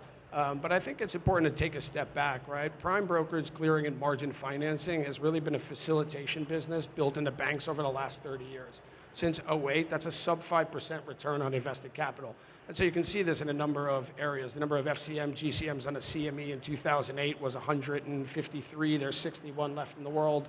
Citibank, the largest FX PB, kind of puked out that business, and there's a number of these themes. And so Hidden Road was set up to be a multi-asset, non-bank prime, and there was 3 pillars to do that. The first was rewrite the technology.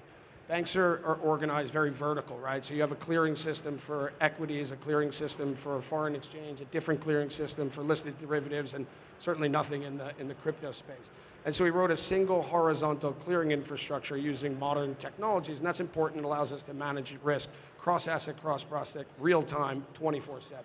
The second was get the entity regulated by market regulators, and so we've done that. And the third piece is to the point of Ripple is, well, how do you fund that business?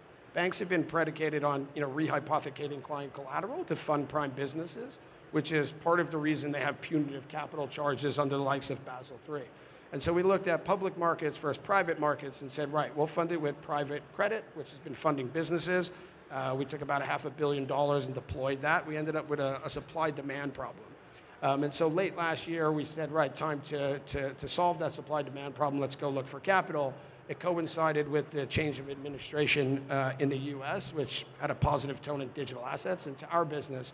And so the conversation with Ripple was very organic. They were a user on the platform. And when we looked at it, having access to that balance sheet and that treasury would allow us to really deploy material capital in traditional assets.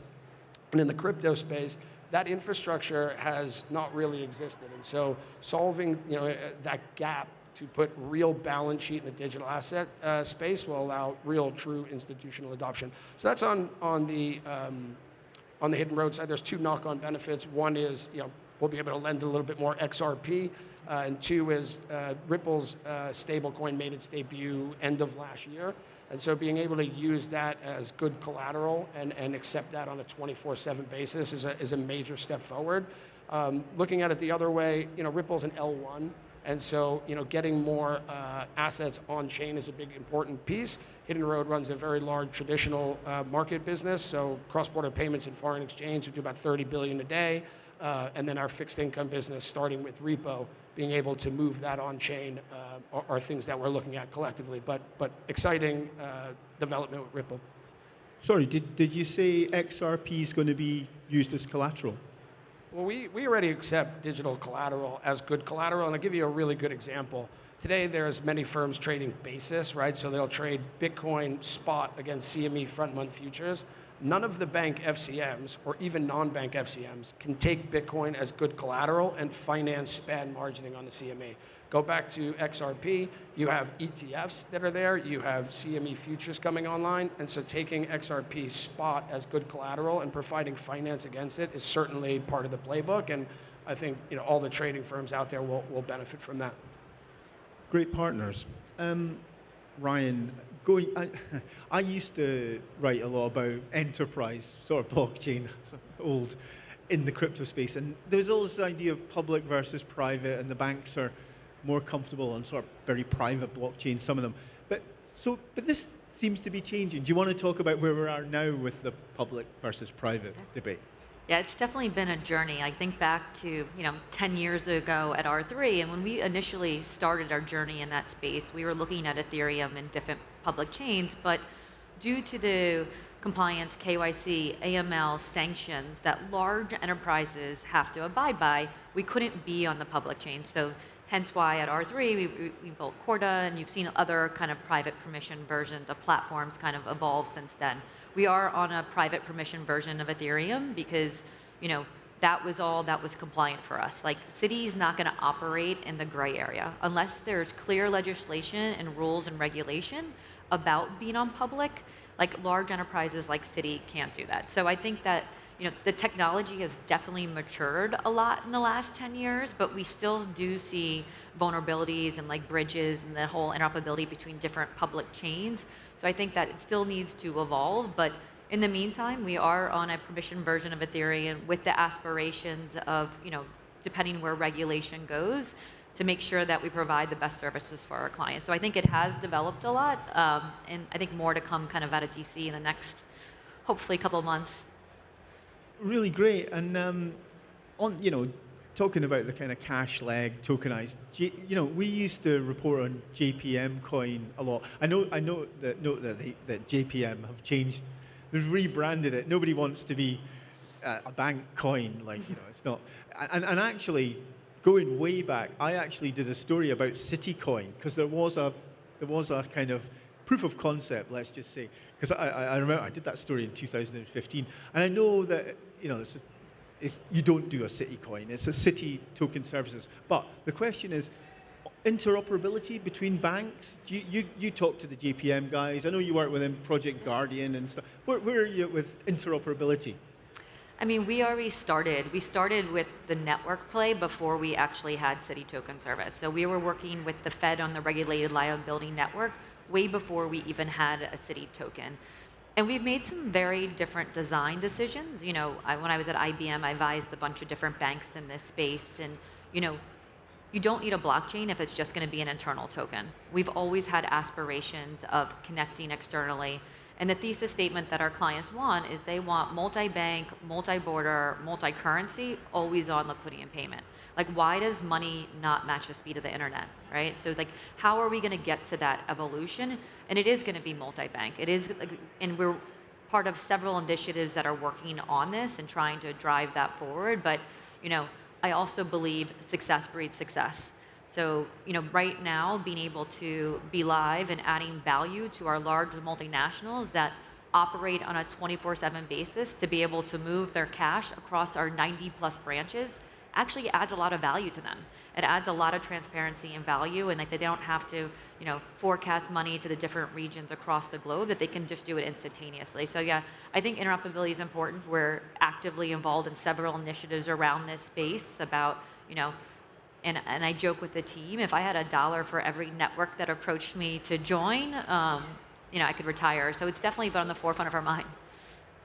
I bring it up because sometimes I got the feeling that JPM were not quite so into interoperating with other. I mean, someone said to me that interoperability and capitalism don't mix, which is a sort of interesting. Anyway, going back to on-chain securities, BlackRock, Biddle, that fund, Mike, that's been a huge success. Tip of the iceberg? Completely a huge success. I think, don't quote me exactly on this, but I think in the first 2 months it amassed an AUM of about 500 million. I think we're closer to about 2 billion.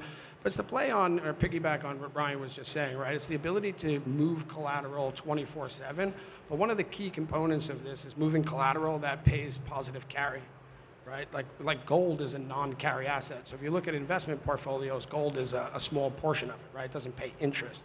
Large shareholders of gold are actually are the central banks, similar to Bitcoin. So we'll see if that unplays. But going back to BlackRock's 2A7 funds tokenizing this collateral, I think it makes a lot of sense. You can meet collateral calls around the weekend. You'll see the Templetons and the Vanguards and the rest of these funds start doing it. Their infrastructure really allows them to do it. So certainly tip of the iceberg. And again, it improves the ability to cure collateral around 24/7, and that ultimately will improve cost and for counterparties. So yeah, early on, but very exciting. And beyond tokenized money market funds, which obviously there's a lot of people involved in that world.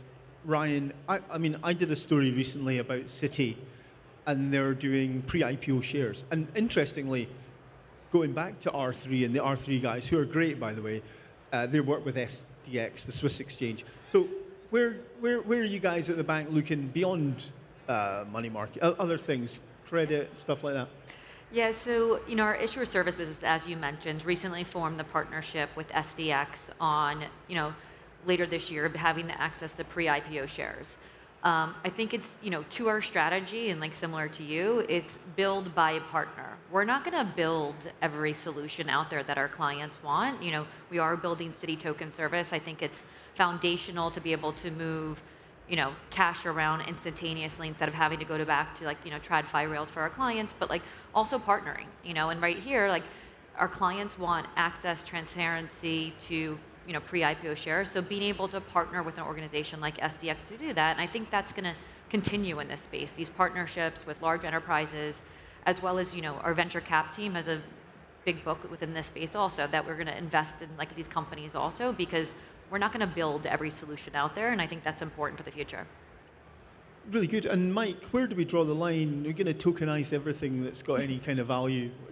Yeah, I think it's simple. I think you look to tokenize, at least today in this world, before we move to a 24/7 market, which is going to happen, and then things should virtually all tokenize. But today you look at, does it make it more accessible? Does it improve liquidity? Does it improve transparency and operational efficiencies? And so we've started with the money market funds. You have stable coins. I think private credit is important because you'll have better tracking of IRR. Repo, I briefly mentioned, Brian already mentioned, that's a big space, right? That will improve capital efficiencies, liquidity for intraday liquidity, not 24-hour periods. I think that's where we start from. But I think if we think, fast forward, if markets move 24/7, then having collateral that, is recognized as good collateral and to be able to move that around in line with those markets, I think is usually important. So we're at the very early start of this. I mean, I hear people talking about tokenized real estate. It's been around for ages, like an apartment block somewhere. But Ryan, you guys actually did some proofs of concepts, explorations, with land registries and stuff. Yeah, when I was at R3, we were working with, at the time, State of Illinois on a land registry, because the way they explained it, some of these land registries that they have within the state, if a tornado touched down, literally the whole entire land registry would be wiped out. There was no digital copy of that. And why do people have to do title insurance and the whole title effort? So being able to digitize this whole entire process, working with the state on that. But one thing I'll say overall about tokenization of different assets is a lot of what I've seen is if there's a shadow ledger or a shadow, a regular, the system's not going to be the system of record, and you have to go back to the TradFi rails, it's not going to work. It's created conflicts, and I have seen some solutions, but a lot of them haven't scaled when they have to go back the traditional rails. You're just kind of creating, two shadow systems. So I'd say, natively issued assets onto the ledger, onto the blockchain, are much more efficient, and I've seen scale better. Really good. And last sort of thing, I guess, regulation is coming. US, Europe, slightly different. I'll start with you, Ryan. What's your view on where we're going under Donald Trump? I have to say I'm very optimistic about this new administration. The last EO that was issued under Biden, I was working for IBM, and I got to go down to the White House and speak, and they were much more reluctant on the technology, believing that it was going to be, kind of critical infrastructure for the future. Where now I'm down there and, advocating and working with our bank reg team about, equal legislation for equal risk, equal activity. And they really are open to these conversations. And, I'm very optimistic by the speed that these stable and genius bills, even though we had a little stumble, last week, that they're moving, that, I want to make sure that, large enterprises like Citi have ability to have a seat at the table if our clients want it. And Mike, last thing, is there a significant risk maybe from having everything on chain, everything whiz-bang on a blockchain? I don't know, I sometimes wonder that maybe we could be stumbling into a black swan event or something down the line. Just to comment quickly back on the regulatory side, I'm pro that, but my fear is that we try to shoehorn this new asset class into existing TradFi regs when that may not be the opportunity to create something new and unique. But the Stable Act, the Genius Act are really important on the stablecoin markets to get that certainty. If you look at that market cap today, it's less than 250 billion. I think those stablecoin issuers will become very large holders of U.S. Treasuries, and the U.S. government likes that. And to be able to export dollars around is really important. But I think the approach we should take is probably like one where we did in the early stages of the internet, right? It's a pro innovation, light touch regulation. I think that is key. But yes, there is real risks of putting everything on chain. You've seen lots of hacks in this space. We're getting much better at those things. But I'll pause there. Yeah, I think we're almost at time. Do you see? Are we heading towards another black swan event in crypto? It was actually interesting. Right before this panel, I was having a conversation with a law firm that is actually litigating for one of these big hacks. And it is a completely different environment. The speed, the transparency, within minutes, the whole entire market knew what happened. And typically they are able to, not release the information to media right away.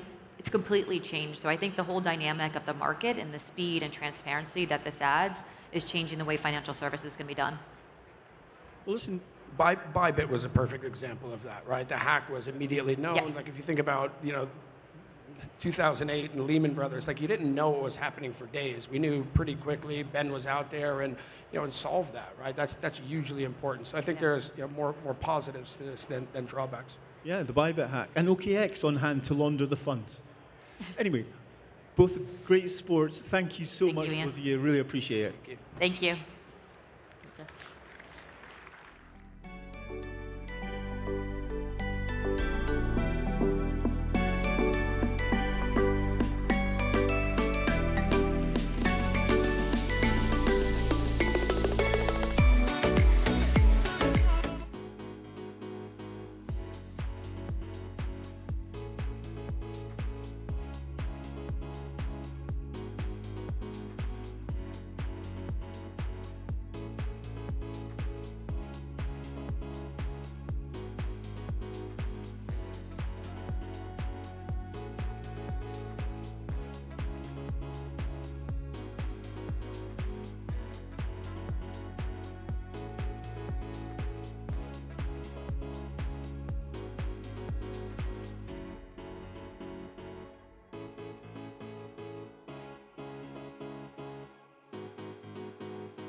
We're coming to you live from CoinDesk Studio at Consensus 2025, sponsored by MoonPay, the global leader in crypto payments.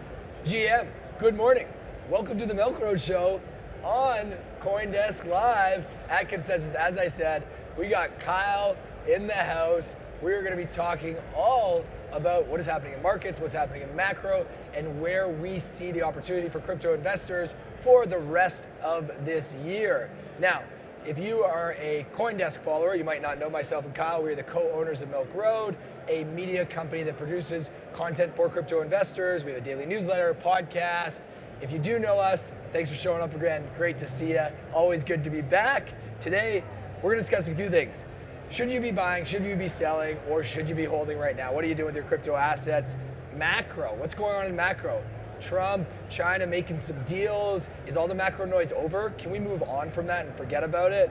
And then, two big gainers in the past week. Ethereum catching a bid, absolutely rocketing right now. And then Coinbase over on the equity side, up 20% this week. What's happening in Ethereum? What's happening with Coinbase? We're going to touch on that and so much more. Before we jump in, if you are not subscribed to the Milk Road newsletter, I highly recommend you do. Why? 5 minutes every day in your inbox. You get a laugh and you get some great crypto investment advice. Check it out, hit the link and subscribe today. Also, today's episode is brought to you by Ledin. Get cash without selling your Bitcoin. It's also brought to you by CoinShift, powering top crypto treasuries with their yield-bearing stablecoin, CSUSDL. With that, Kyle, what's up? That was a long intro with you just sitting. It's not usually like this where you're sitting beside me. Hey, you know what? It's fun. I'm glad to be with you. We're in Toronto, which is a city that Jay and I both lived in. It's actually the city Jay and I both met. We met here in this city. And you know what? I got to say it. It's all about the Leafs today. It's all about the Leafs. Go Leafs, go. I know our fans, a lot of them from the US, so you probably don't care about hockey, but we do. And we're actually going to the Leafs game tonight, so I'm excited. Game 5 against Florida. It's going to be a big thing. So that's actually what's on my mind. Screw markets. I don't care. Screw markets, screw crypto. Let's go Leafs. Okay, but I know you're not here to listen to us talk about the Leafs or sports. So let's talk crypto. Kai, this has been a bit of a messy cycle and a bit of a confusing cycle for crypto investors. A lot of hope and a lot of belief coming in to Trump's inauguration. Hey, we're all going to the moon. Markets are going to go higher. Everything's going to go higher. It's easy street, right? Well, you know what? It's not easy street. So, where are we in the current market cycle in your view right now? Give us just sort of help us understand where we are so we can understand where we're going. Yeah, so at Milk Road, for those, I know there's a lot of new people listening today, but we talk a lot about, and what we believe in for our investment framework is the business cycle, the liquidity cycle. So when he's saying cycle, I believe that's what you're referring to here. I know a lot of people talk about the crypto cycle, this 4-year thing. We don't necessarily abide by that, although the 4-year thing has happened, I think, because of the business cycle, because of the liquidity cycle. And so when we look at markets, that's where we tend to focus our thinking on. If I take us back to when Trump was inaugurated, around that time, we actually started to see financial conditions tighten, right? The dollar went really high, oil was going high, and so in that world, financial conditions tightened, liquidity was actually going down. We saw a pullback in new global liquidity I'm talking about here, and in that world, we actually started to get a bit bearish. I know everyone was euphoric and excited in December, and it was a great time because we were like, hey, finally the shackles are off and crypto can flourish, and we probably got a little bit too excited. But I think what really happened was financial conditions tightened. The business cycle actually ended up pulling back a little bit. And so we figured, and we said in December, we put a thing out to our members, our pro members at Milk Road, that, hey, we actually think we're probably going to see a pullback here, which we got over January, February, kind of March. Then things got even worse than we expected them to. We thought maybe a 20, 30% pullback overall in the market. And I mean, we did get about 30, 33% or something in Bitcoin, I think was the final thing, something like that. But obviously everything else got completely decimated over that time. And what we sort of saw in that moment was, you know what, financial conditions actually started loosening around March and April. So we were actually getting quite excited. Global liquidity started to pick back up. And what we believe is that crypto sort of follows that, but there's generally about a delay, like 3 or so months, right? Now it's not perfect to that, but something around that time frame. And so around March, April, we actually started to get a little bit more bullish. And then of course, Liberation Day came and that ruined everything, right? And everyone was kind of caught off guard. And that was fine though. What we believed in that moment was this wasn't really anything crazy in the macro because we figured that these tariffs weren't going to stick around. It wasn't going to be as bad as it seems. We're not the doomsday type people that you heard a lot of. And we were kind of right on that, right? Like a lot of this stuff's kind of gotten solved. It's not gone away, but it's gotten a lot better than what it was on April 2nd or whatever it was. And so basically what we said is, hey, once this tariff stuff gets kind of figured out, we start to go back up again. Because again, financial conditions have loosened, the dollar is way lower than it was from back in December, oil is like below 60, right? So the things that we needed to see on the macro side actually got cleared up, but we had that tariff scare. And so that sort of brought sentiment to its lows, right? Everyone sold off. And so to us, we were kind of like, you know what, we're oversold here. This doesn't make any sense. April 8th, we put out a call, we said, hey, we're going all in and we're buying a bunch. We did, that ended up being an amazing, incredible move. And I think what's happened a little bit here is sentiment just gone back to normal. So we kind of just like a mean reversion, right? Reversion back to the mean. Plus, financial conditions have loosened. The dollar is much lower. Liquidity has continued to improve. And so I think we're actually on a path here where, you know, we're not just back to where we were after Liberation Day, at least in Bitcoin and a lot of alts. We're actually much past that. And I think there's probably still some room to go in that. And so I think we're due for a really good year here, in my opinion. Again, this assumes that what we're hearing right now in markets in terms of Trump making deals with China, making deal with, you know, Japan, with India, UK, those actually go through. I don't think we go back to zero tariff world. I think we don't stick with whatever it was, 250% or whatever it was with China. I think we probably find some middle ground, and it's probably somewhere around 10% on select goods. And I think overall that's probably a good thing for the US, a good thing for the economy, and I think we'll go back to kind of where things were, and I think the business cycle will start to pick back up. So overall, I feel like things are looking really good, but I've been saying that since early April when things were not so good, which to be honest, so that's the time you want to be saying that. Now I'm not as excited. We were telling our people, hey, you want to be buying early April when everyone was scared, right? Now we're not really in, so it was consensus that the world was ending 4 weeks ago, whatever it was. That's the time you want to be buying. That's the time you want to be allocating capital. Today, it's not that anymore. Now we're sort of like maybe 50-50. There's still your doomsday people, we're going to a recession, like Trump's an idiot, like all that kind of stuff.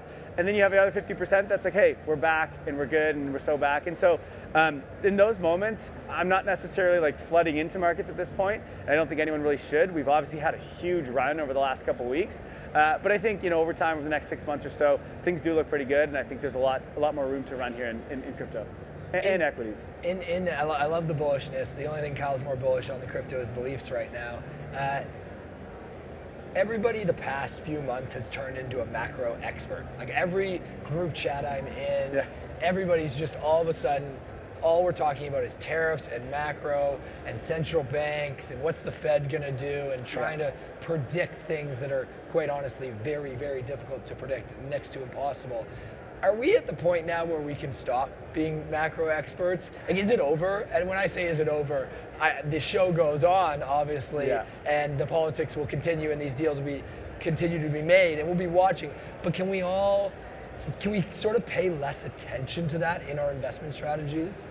If you're in crypto, I would say somewhat, because crypto's not really impacted by tariffs. If you are investing in equities, then you need to pay attention, because depending on what tariffs stick around and which ones don't, are going to impact certain industries and certain companies depending on where they are and where they get their products from and where they manufacture, et cetera.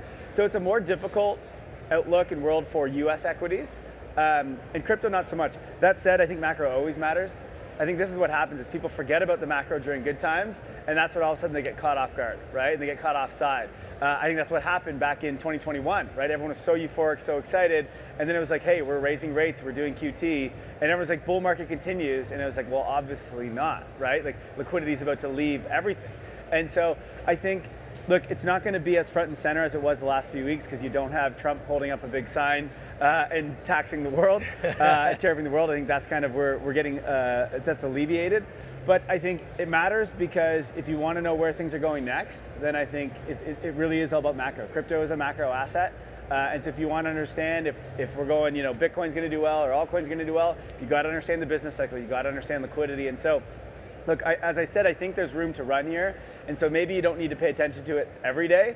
But I think if you want to try to figure out when we're going to get our next pullback or our next longer sort of bear market, then I think the macro is going to be the thing that tells you that. So I do think as a crypto investor, you do really want to understand macro. Right, it's a key part of your toolkit 100%. In order to be a seasoned investor that has a good, well-rounded perspective. And as you said, I think a lot of people got caught in December, in early year, thinking, not paying attention to the macro side, not looking at the financial conditions globally, and then getting caught offside. 100%. No matter what you're in, crypto, you're in equities, you're in gold, you just want to buy real estate, you got to understand macro, right? It just is an integral part of our world and economies, and so it's what moves assets, right? And so I think it's just an important thing to keep an eye on and try to wrap your head around.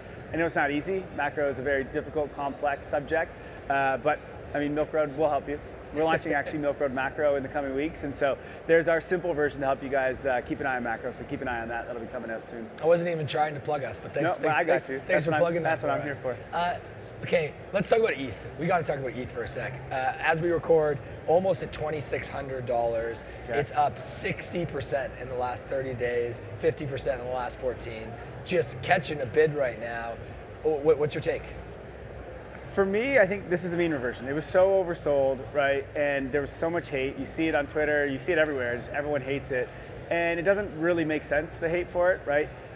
It's still the place where all the biggest companies in the world decide to build on, right? It still has the most developers. There's still the most activity and things going on.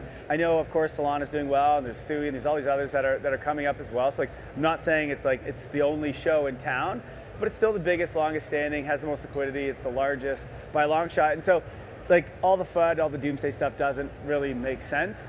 And so, to me, it was kind of obvious that whenever markets decide to turn, that it was going to catch a bid. Did I think it was going to be that fast, that quick? No, absolutely not. So I think it made sense there. Am I super bullish on it going into the rest of the year? I think it does well, but will it outperform Solana? Will it outperform Bitcoin? I don't know. I don't really know yet. Typically what I see is when the ISM, so this is sort of your business cycle, when the ISM picks up about 50, that's when we typically have our alt season. In that world, ETH will do really well, right? Obviously, other things will outperform it that are much smaller. But I think in that world, it will do really well. We're actually not there yet. We've had this kind of delay in the business cycle because of tariffs, because of what Trump has done. And so I think we're at 48.7 or something like that. We were above it. And so in that moment in November, December, we were above it. And it looked like altcoin season, things were going to go crazy. And so we're back below. So we'll see what happens here with all this resolution and tariffs. I think it's probably going to pick back up pretty quickly. And I think in that world, ETH will do well. Will it outperform Solana? Will it outperform a lot of other things? I don't know. I think it's probably tough, mainly because it's a $250 billion asset. It's freaking huge, right? Most of these other crypto assets are 50 billion or 20 billion or 10 billion or 1 billion, right? They're much, much, much smaller. And so it's a lot harder to move a $250 billion asset. Now, I know Bitcoin has had an incredible run over the last few years, and it's a trillion or 1.5 or whatever it's at, maybe close to 2 trillion. But it's got people like Michael Saylor who will throw billions at it on a weekly basis, right? ETH isn't getting that right now. And I don't know if it ever will, right? At some point it will, I'm sure, but not today. And so I think it's just going to take a lot. Overall, I'm bullish on ETH. I think what Ethereum is doing is the right thing. I think Ethereum is building for the future, and it has the right kind of scalability path. So I am very bullish on what they're doing. Obviously, Coinbase using them and Kraken using them, et cetera. So I'm excited for what Ethereum is doing. But is it the thing I'm most bullish on? Probably not. But I don't think it's a bad investment. Let's look at one of the things that I know you are most bullish on, which is Coinbase. We were just on stage with John D'Agostino, head of strategy of Coinbase, talking, not talking so much about Coinbase, but I want to get your takes on Coinbase also having a great run, as joined the S&P 500 this week. What's your take on Coinbase and that as an investment going forward? Yeah, look, I think Coinbase is one of the best companies that are run in crypto. They've been around the longest, pretty much, in crypto. They've been through it all. And what really excites me about them is they're diversifying their sort of revenue streams and their products, right? And not only are they an exchange and doing a lot of the centralized stuff, they really are building at the forefront of the decentralized stuff, right? In the on-chain world. And I think that's really exciting to have a company that's that big, has that much capital, to be building both the centralized things. I mean, they just acquired Deribit, right? Another massive global centralized company for options. But then they're also really pushing the limits with Base, with Coinbase Wallet. They're doing some really cool things there. And I think they're going to do a lot to bring things on chain, right? Bring companies on chain, bring people, bring capital, and I think bring assets on chain. And so I think that really, really excites me. It reminds me of the sort of early days of let's say Apple or Amazon or Google, right? Where they're very crypto native, right? and Apple and all them, they were very internet native. And so, you know, Amazon was able to pass Walmart and do a better job of Walmart in selling, different commerce, like whatever it was, because they went all in on the internet, right? And they were able to kind of leapfrog Walmart. Walmart took, I don't know, 10, 15 years after Amazon to get online and build their online store. And so I think, you know, yes, banks are about to start custodying assets, crypto assets and all that, but I think when you have a crypto native company that's doing it, that's really pushing the movement to kind of bringing the financial system on chain, when you have a company like Coinbase doing that, I just think that's super bullish long term. Obviously, they've had an incredible run here over the last week or so. I think they're up maybe 30%, both because of the acquisition of Deribit, two, because, I mean, just crypto has done well. So obviously it's kind of a caveat of that. And then also, joining the S&P, which I think is massive. It's starting to start to get some passive inflows into it. I think that's a really big deal. The other thing to remember about Coinbase, they still have $9 billion in cash or something like that. Maybe it's even more than that today. They didn't have to put a lot of cash into Deribit. I think they acquired them for 2.7, 2.8, but it was only 700 million in cash, right? The rest was in equity. And so, I mean, we just talked about the size of Ethereum, which is a $250 billion asset. Coinbase is today 65 billion, right? So it's still fairly small. And so I think Coinbase, this, if you want to call it cycle or whatever, this next year is going to do extremely well, even though we're about to have a bunch of IPOs from other companies, which might sort of eat into it. But as John was saying just on stage before we came in, he's like, I'm not worried about that because what we're doing here is growing the pie, right? And I think Kraken IPOing, Circle IPOing, and the list of others IPOing is only going to grow the pie of crypto. It's going to grow its legitimacy. It's going to grow kind of the education awareness around crypto. And so I think ultimately that feeds into and benefits Coinbase, right? So short term, I think Coinbase is going to do very well here for the rest of this sort of bull market that we have. And I think long term, I think Coinbase is, again, it's like these Make 7 companies where you can just buy this thing and buy it over the next 20 years. And it's just going to continue to do well. Now, that's assuming they continue to innovate, assuming they continue to execute at a high level, which they have been doing. They have an incredible team. And so I'm extremely bullish Coinbase and absolutely love to see what they're doing. Yeah, you put out a report a few weeks ago saying that you believe Coinbase could be a $1 trillion company someday, right? Currently, many years from now. We're a bold call though, a bold call for sure. When you look at Coinbase, any predictions you can give for us around market cap or price or what you think might happen in the next year?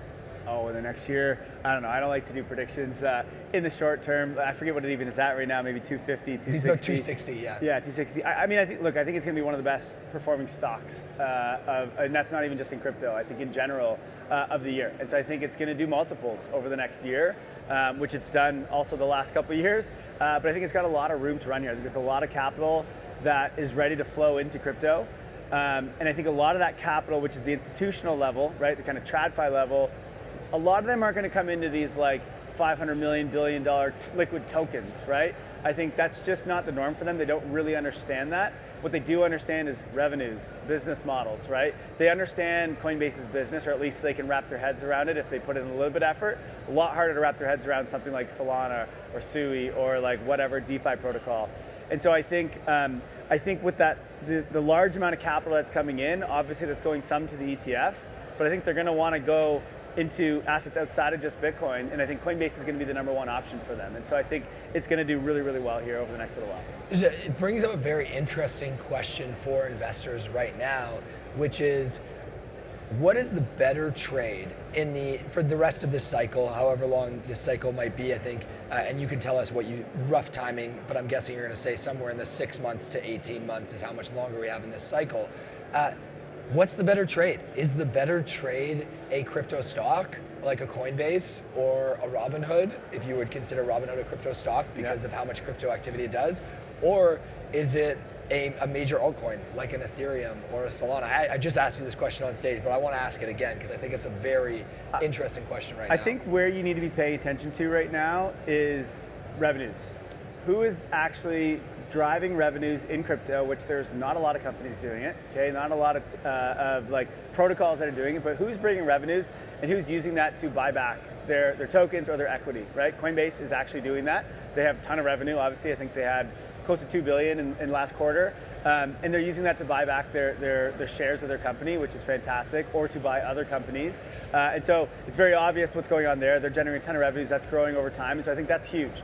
So I think there is, again, as institutional capital comes in, they're going to look for revenues. And so again, that's why I'm so bullish Coinbase, actually also very bullish Robinhood. But I think on the liquid token side as well, yes, I know there's meme coins that have been going crazy and there's a lot of things that are going on there.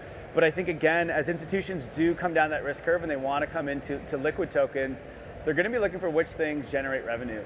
And honestly, there's not a lot in the space. The other thing to think about is there's a lot of companies in crypto that their tokens are being used as incentives, they're being used for airdrops, they're being used for grants, and so that's a lot of sell pressure. And so you got to remember that tokens don't work the same as equity does, right? It's very different than investing in a stock where you actually have ownership of the company. Tokens, you basically, for a lot of them, you have nothing. You might have some governance, but like ultimately, does that really matter for value? Not so much. And so you got to really be careful. There's even companies out there that do have revenues, but they're not doing anything, like Uniswap, for example. And I'm a big fan of Uniswap, don't get me wrong. I just want to throw them out is, look, they're a great company. They've been one of the longest standing in the space. They have tons of users, tons of volumes, et cetera. But their token is essentially useless today. Now, one day it could have something, but it doesn't currently. And actually, the value that Uniswap creates goes to Uniswap Labs, to the equity, right? To the private equity, not to the token itself. So I think, I assume institutions will start to understand that and learn that. And what you want to look for, and a lot of this right now is in DeFi, because it's just been around the longest, is these guys are generating real revenue. They have real products, product market fit, real users, and they're generating tens of millions to hundreds of millions a year. And they're using that, some of them today, to buy back their own tokens. And I think that is very, very powerful. If you look at an example for one is Sky, right? It used to be called MakerDAO. They turned on their buyback program, I think it was in February, and it's been up and up and up. They didn't have any pullback during this whole tariff craziness because it didn't matter that there weren't humans buying it. This protocol was just buying it on automation. It didn't matter, right? And so we saw it really do well. Aave has also done quite well because it's another one of those tokens that's buying back, companies that's buying back its own tokens. And so, look, we haven't had a lot of companies that have done this because of the SEC. They haven't really allowed it. But that's changing. That's changing pretty quickly here, and so I think we're going to start to see a lot of a lot of protocols change what they're doing and start to buy back. And I think that's an exciting time. So I want to be looking at who has revenues today, who can potentially have revenues based on where things are going in the space, and then who is buying back their token or who potentially could be buying back their own token. It's kind of like a boost, a cheat code, if you will. And again, there's not a lot of them in crypto. So as institutions come in and they want to allocate capital, that's what they're going to be looking for. And so if you can find those today, I think those are still fairly undervalued. Although they've had a good run over the last few weeks, I would say they're still overvalued versus a lot of the rest of the market. Mm-hmm. And you're right. You're probably talking about 10 to 20 protocols, right? Like if that. It's not, and you're really you're talking DeFi mostly, right? For now, and you're really talking Solana DeFi and Ethereum DeFi, and then we'll put stable coins. I think would fit into within DeFi, which as you bring up Sky. Obviously, we're very bullish on stable coins. A ton happening there. Hold on, I want to talk about the L1s for a second because your question was really about Ethereum and Solana. Look, I think all these are going to do well. Obviously, more activity is about to come on chain than ever before because you've got Coinbase and Kraken and all these companies building. You got Robinhood starting to bring, and looks like they're going to launch maybe their own chain. It sounds like they might be launching with Arbitrum or maybe Solana, and they're going to bring tokenized stocks on chain, right? A lot of the traditional assets are all moving on chain. I think that's going to be the next big thing over the next year or two, is bringing stocks and equities on chain, bringing private credit, bringing dollars on chain, obviously with stable coins. And so that's going to create a lot more activity. And so I think, of course, that means good things for things like Ethereum and Solana. But one thing to understand, the big trend that I'm seeing right now is that apps are beginning to launch their own chains, right? And I think that's the trend we're going to see. And even apps like Coinbase, what did they do? They didn't just go and build on Ethereum, they launched their own chain on Ethereum. And Robinhood is about to do the same thing. Kraken is doing the same thing. Uniswap, the most used app in all of crypto, what do? They launched Unichain, right? Athena, one of the most used stablecoin providers in crypto, they're launching Athena Chain. And so I think this is the trend moving forward, is companies, apps, they're all going to be launching their own chains like they used to launch their own smart contracts. And I don't know yet what that means for the L1s, but I think the L1s have had their moment for the last, 6, 7, 8 years. And there's so many of them now and so many new ones that have came on the market over the last year. That trade worries me now. And I think what you want to find is apps who generate revenue, buy back their own tokens, and own their own block space. because if you own your own block space, it's another revenue stream for these apps, right? And so like ultimately that's net accretive to Ethereum, because many of them are launching as L2s, but it's a smaller amount. And so I think, again, Ethereum Solana will do well long term. They'll probably do well because I think we'll have another hype cycle like we always do, right? Anytime prices go up, you get retail that comes in and they buy everyone's bags at all-time highs. And so like everything will do well. Not everything, but things that have good activity and good adoption. The L1 trade, I think, is very different this time around than it was back in 2021 and in even 2017 when we had that big bull market too. Let's talk a little bit about are we going to have an altcoin season? And let me preface this by saying the term altcoin is a terrible term. Yeah. You're literally trying to basket everything but Bitcoin, which is at this point, I don't know, 10 million, 20 million, 30 million tokens with all the meme coin. I don't even know how many anymore, right? So are we going to, maybe you could enter us into this by talking about Bitcoin dominance. And do you expect Bitcoin dominance to drop? Do you think that Bitcoin dominance has peaked? And then let's talk about, are we going to see an altcoin season? And is it going to be like in the past where everything goes up? Or is it more going to be just the certain sectors within crypto and we need to think differently than we have in past altcoin seasons? So I've got Bitcoin dominance wrong the last 2 years, so I have no idea if it's top, to be honest. It's currently sitting, I think, around, depending on which metric you look at, but around 65%. For those that don't know, Bitcoin dominance is just taking Bitcoin's market cap, comparing it to everything else in the space, right?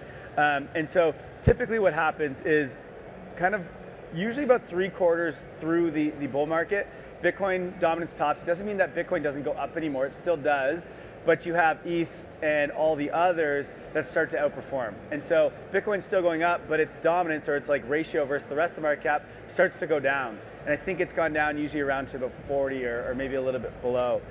I think at some point that happens. Generally that happens when the business cycle picks up and sustains above 50, which I talked about earlier on the macro side of things. The reason for that, this also happens in kind of TradFi markets, is the Meg 7 or like the bigger companies lead us in bull markets in the beginning stages. And then as liquidity picks up, generally rates also tend to go down, but not always. They didn't in 2017. But generally as financial conditions, let's call it, loosen, and that can happen in many different ways, people get a little bit more risky and they go down the risk curve. And so that's when you start to see the smaller stocks, the riskier stocks do well. Same with crypto, right? There's that like last bit of a bull market where the tail end, the riskiest stuff starts to do really, really well. That was the 2021 that we saw last cycle when NFTs were crazy, the most risky of them all. And the small little tokens started to do really, really well. We saw the same thing happen in 2017, right? And so the question everyone's looking for and waiting for is, will that happen again? We've had these like moments of altcoin season over the last 2 years. And each time, interestingly, if you look at the ISM, it's gone above 50. And when that goes above 50, we've had these like crazy moments. But then the ISM's peaked back down, right? So we've had these kind of fake outs. And so I'm assuming in the next, let's say 2 to 3 months, that ISM is going to pick back up and sort of like economic activity is going to pick back up again. If you think about what that means, economic activity picking up, that's people buying things, people consuming all around the world again, right? And when people consume, businesses do well. So what do? They hire a lot of people. Unemployment goes lower, not higher, right? Companies take out loans, they start acquiring, they start to fund research and development. And so like, it's a really good time to be alive, you could say, during those moments, right? But it also means, because everyone has jobs, companies are doing a lot, people have extra capital. And so they want to go and allocate it down that risk curve. And so I think we'll get that at some point, probably the second half of this year. Maybe it's already started today, I don't know. Like we've obviously had a lot of moves from altcoins. So I don't know exactly when that starts, but I think we'll have it. Will everything go up like we had in 2021? I don't think so. The reason is last cycle and in 2017 as well, it was, you could close your eyes and just like look at CoinGecko and pick any token you wanted, throw 10 darts, all of them will do well. All of them outperform, you know, the NASDAQ and the S&P 500. It was ridiculous, right? Now, obviously that doesn't happen over a long period of time, but you had a 6-month window or whatever where you could do that and you could make multiples. It was crazy. I don't know that we'll have that again. We'll definitely have certain assets that will do really well and they'll go up multiples and it'll be crazy.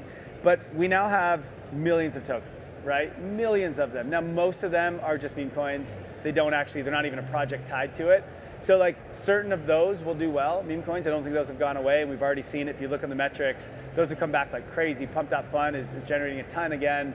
And so like, we'll see that do well. I think Fartcoin is back above $1 billion. And so like, the degens will always degen. That casino thing, that's not going away. And if anything, we're only getting more and more of that. Well, plus we haven't had retail come in yet, really, in this cycle. I mean, we did in December. A little bit, right? November, December. We did maybe early 2024 as well when the ETFs came in. But again, it was just these like short bursts because then all of a sudden we had the end carry trade unwind in 2024, so everyone left.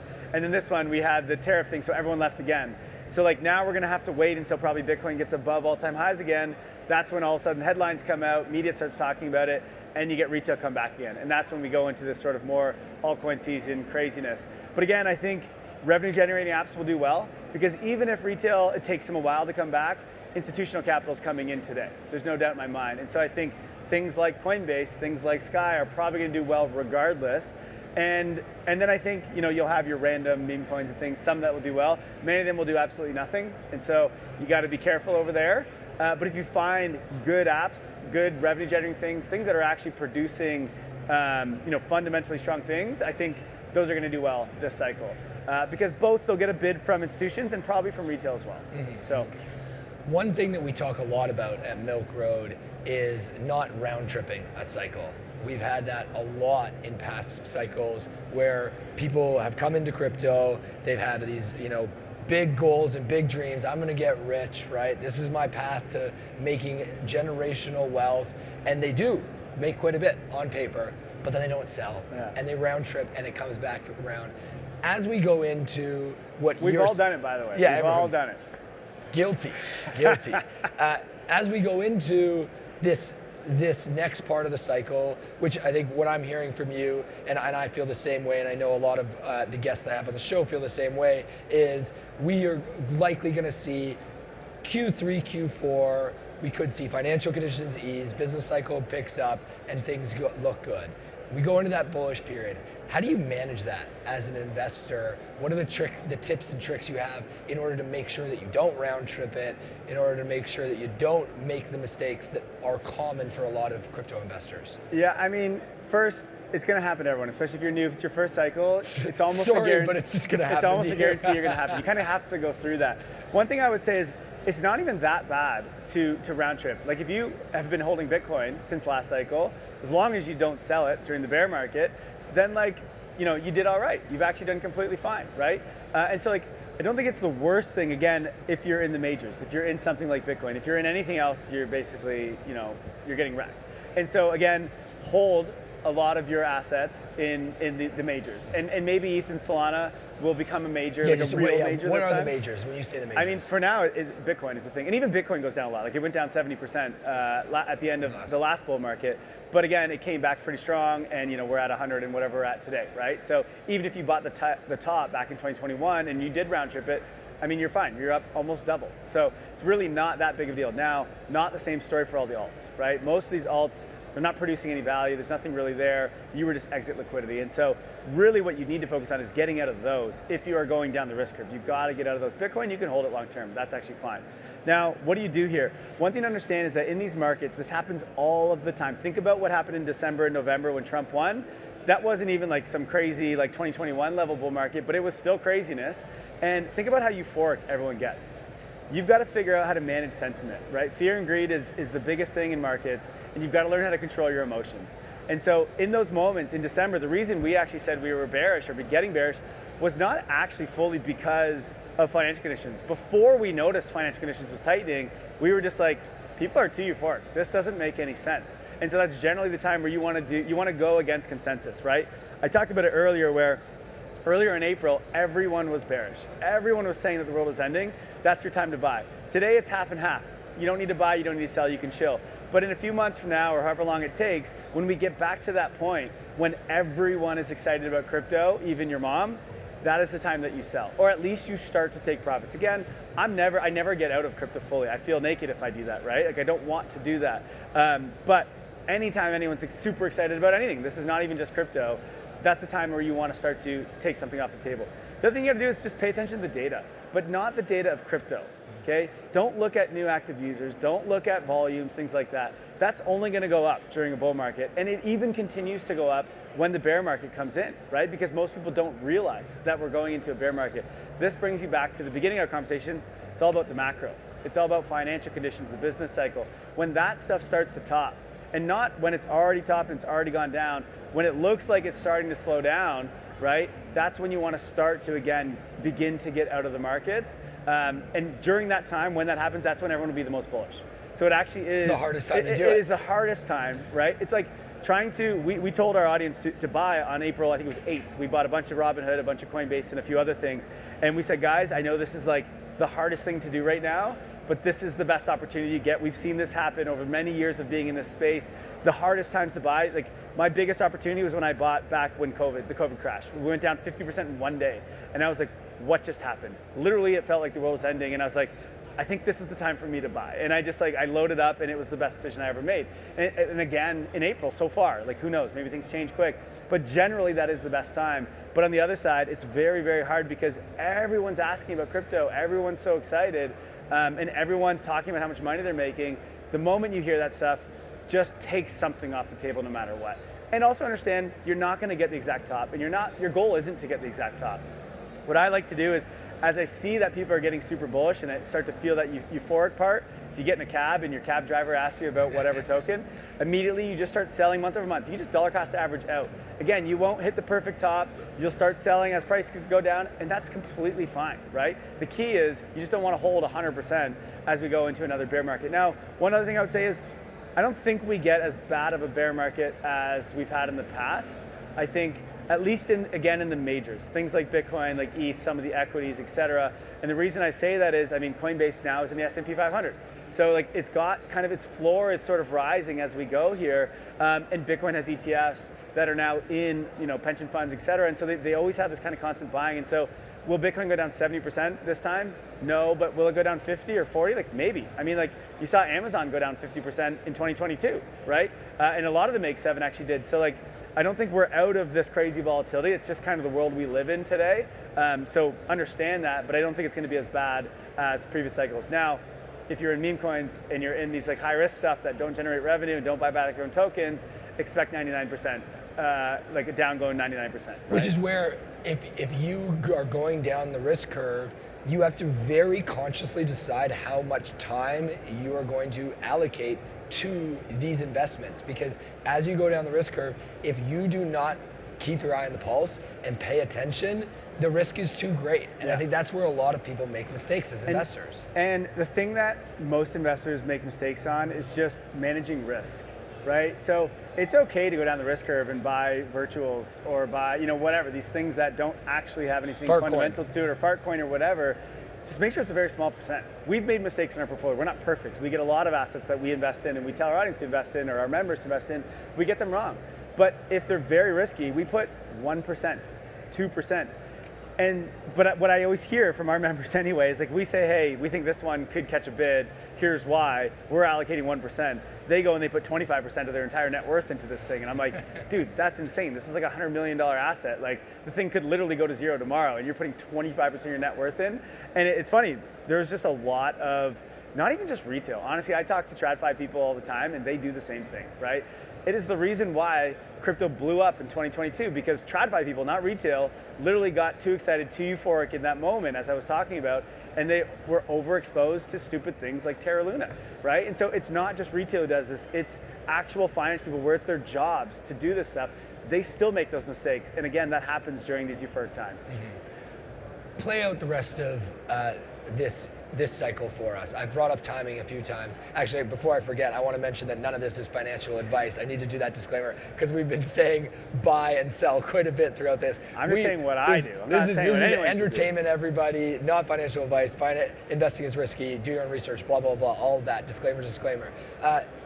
The rest of this cycle, what I'm hearing from you is short term, a little bit unclear. We're still on, maybe we're not on solid footing yet, right? Could see a pump, maybe could see another dip or another drawback. Unsure right now. I mean, like short term on the daily, whoever knows, especially with Trump, although Trump has been tweeting to buy right now, so generally that means stocks are going up. It's a good time to buy, right? I don't know, you just listen to him. It's the best indicator you can get at the moment. Look, I think financial conditions eased a lot, right? And so generally we lag that by about 3 months. And so there's still a few more months left of that. So I actually think we're in a good position until, let's say, midsummer. then I don't know what's going to happen from there. We'll have to kind of see what happens again with these tariff deals, the trade deals, what happens with economic activity, what happens with liquidity, what happens with the Fed. The Fed right now is not playing ball, but they don't necessarily have to. Again, 2017, the Fed was raising rates and we had one of the craziest bull markets we've ever seen. And so like, I don't think they need to participate fully, but things do need to change there a little bit, right? And we also can see what's China going to do. Are they going to keep printing a bunch of money, which so far it looks like they are. So we'll have to kind of see and play it by ear right now. In a few months from now, we'll be able to look and see what's going on in the macro. My guess is the US or Trump and the administration, they have their midterms coming up, right, next year. Generally, what they want is a good market structure during that time, right, at least up until then or close to. And so I got a feeling that what happened here is, if you asked me a year or 2 years ago, I was saying that probably sometime in the second half of 2025, we sort of go into a bit of a bear market, liquidity stops. But what's crazy is the last few months, we kind of put everything on pause. Now, whether that was on purpose or not, I don't know. There's a lot of these like conspiracy theories of they're trying to do that. They're trying to force rates down. They're trying to extend the cycle to midterms. Like, I have no idea. Whatever they did, it did end up doing all that, right? Like, as I said, the ISM should be above 50 today, and it's not. So the business cycle has been put on pause for the last 4 months. So does that mean we have a short cycle? I don't think so, mainly because financial conditions have loosened. Does that mean we have a longer one? More likely. So maybe we move into 2026, Q1, Q2, I don't know. Again, this is one of those things where we don't really know what Trump and that administration is going to do yet. They're doing things very differently than we've seen in the past. So we kind of, it's hard to make predictions right now. And so we kind of just got to play it by ear and see, look at the data, right? But I imagine probably somewhere in the second half or in the first half of 2026 is where we go into more of a bear market vibe. But will that be a year-long one like we had in 2022? Probably not. But again, I don't know. We'll have to see what happens with inflation. Right now, inflation seems to be under control, so it's not so much of a concern. That was the big problem in 2022. We had to raise rates like crazy because inflation was at like, what, 8% or something like that. We don't have that problem today, at least not yet. Again, tariffs could cause that, at least in the short term. But I think I'm not as concerned about inflation as a lot of other people. So I don't know. We'll have to see where things go. Amazing. Kai, fantastic sitting down with you and having a chat. Doing it in person, usually we're on the screen in different houses, so doing it in person is so much fun. Thanks to everybody for tuning in. I hope you are having a great day wherever you are. Make sure you're at Consensus next year. Great conference. Yeah. So excited to be here. It's been amazing. Just it's incredible. Huge. I wish I could show you guys what we're looking at over here. It's actually massive this year. Some great speakers. It's a great time. And you know what? We're in Toronto, and the Leafs are playing, and I don't know how many hours right now, but go Leafs, go. We got some people in the crowd here. Yes, Go let's Leafs, go. Look at Thanks everybody. for tuning in, everybody. Have yourselves a wicked awesome day. We'll see you back tomorrow on the Milk Road Show, or we'll see you also on CoinDesk Live. I think I'll be back on the show Friday. Yeah, have a good one. Thanks, everybody.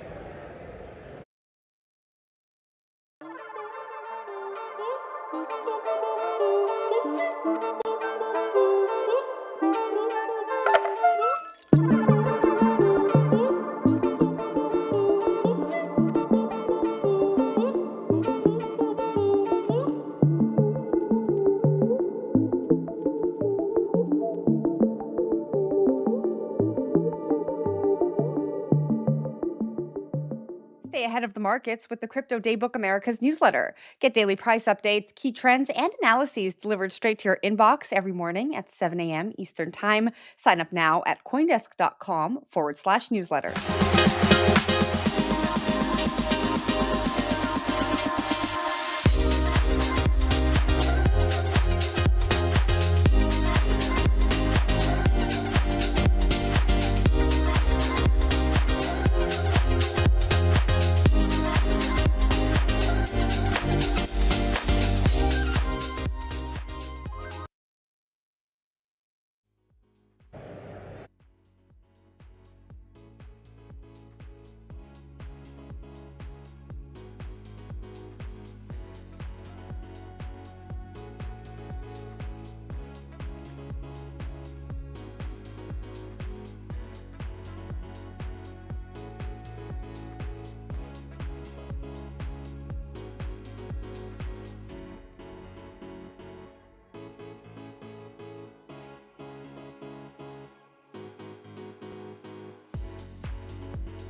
Welcome back. You're watching CoinDesk Live. I'm CoinDesk Senior Anchor Christine Lee with my co-host Jesse Hamilton. We're coming to you live from the CoinDesk studio at Consensus 2025, sponsored by MoonPay, the global leader in crypto payments. All right, Jesse, it's been quite a first day. The lines are long. People are just charging to get in. We've got a lot of amazing programming talking about the latest crypto bull run. What's caught your eye? It's, I mean, it's been a whirlwind, as these things always are. It's incredible to see all this come together, to see how much content you can get into one event. It's very difficult, especially, so I'm most interested in regulatory issues, policy issues, especially in the US, Washington, where I work out of. So we've had a ton of panels that have directly addressed these things. We had news this morning that on stage announced that CFTC Commissioner Summer Mersinger, who's been on our show before, has taken the job as CEO of Blockchain Association. Huh. So that was pretty big news to come out this morning. We have sort of later today, just after this, we have French Hill is giving us some remarks, and he is of course the chairman of the House Financial Services Committee. So he'll be addressing what's going on with legislation. He's always been a big supporter of crypto legislation. Always, Innovation, and he's the tip of the spear right now for U.S. policy making in that direction. And then, of course, at the end of the day, I'll be moderating a discussion with Bo Hines, who is he's the White House's sort of chief liaison for crypto issues. So that should be pretty interesting as well. And it's certainly a different mood when it comes to regulation. I mean, just a year ago, there were folks just leaving the United States. And I mean, that's one of the reasons why we're here in Toronto in Canada, because folks didn't want to necessarily go into the United States. They were a little afraid of the enforcement environment understandably happening so. under Gary Gensler, the former chair of the SEC. And now, what a difference a year makes, right? Exactly. Just at our event last year, the tone was markedly different. People were, sort of hopeful that something might happen, but nobody had any idea what was on the horizon. And of course, and Donald Trump won the election and changed the course of sort of the crypto policy progress in Washington. And of course, you talk about the president. He's been both an asset and a liability for the industry as far as what's going on in Congress right now. He's sort of, he was the starting gun for much of the work that's been going on, but his own involvement in crypto has been the chief objection of, for instance, Senate Democrats who've sort of gotten in the way of the stablecoin legislation very recently. So they've raised points about their issues with his personal stake in crypto as a potential conflict of interest. All right. Well, I'm excited to hear more from Eric Trump and the rest of Brandon Lutnick as well to see those developments. And you're also involved in some panel talks, you mentioned with Bo Hines. Bo Hines is definitely... And you've talked to him before. I've spoken with him before, so I think this will be an interesting discussion. He's really at the heart of sort of what's going on today, and hopefully we'll get into it later today, but he's, as a representative of the White House in dealing with the members of Congress who are trying to get this legislation through.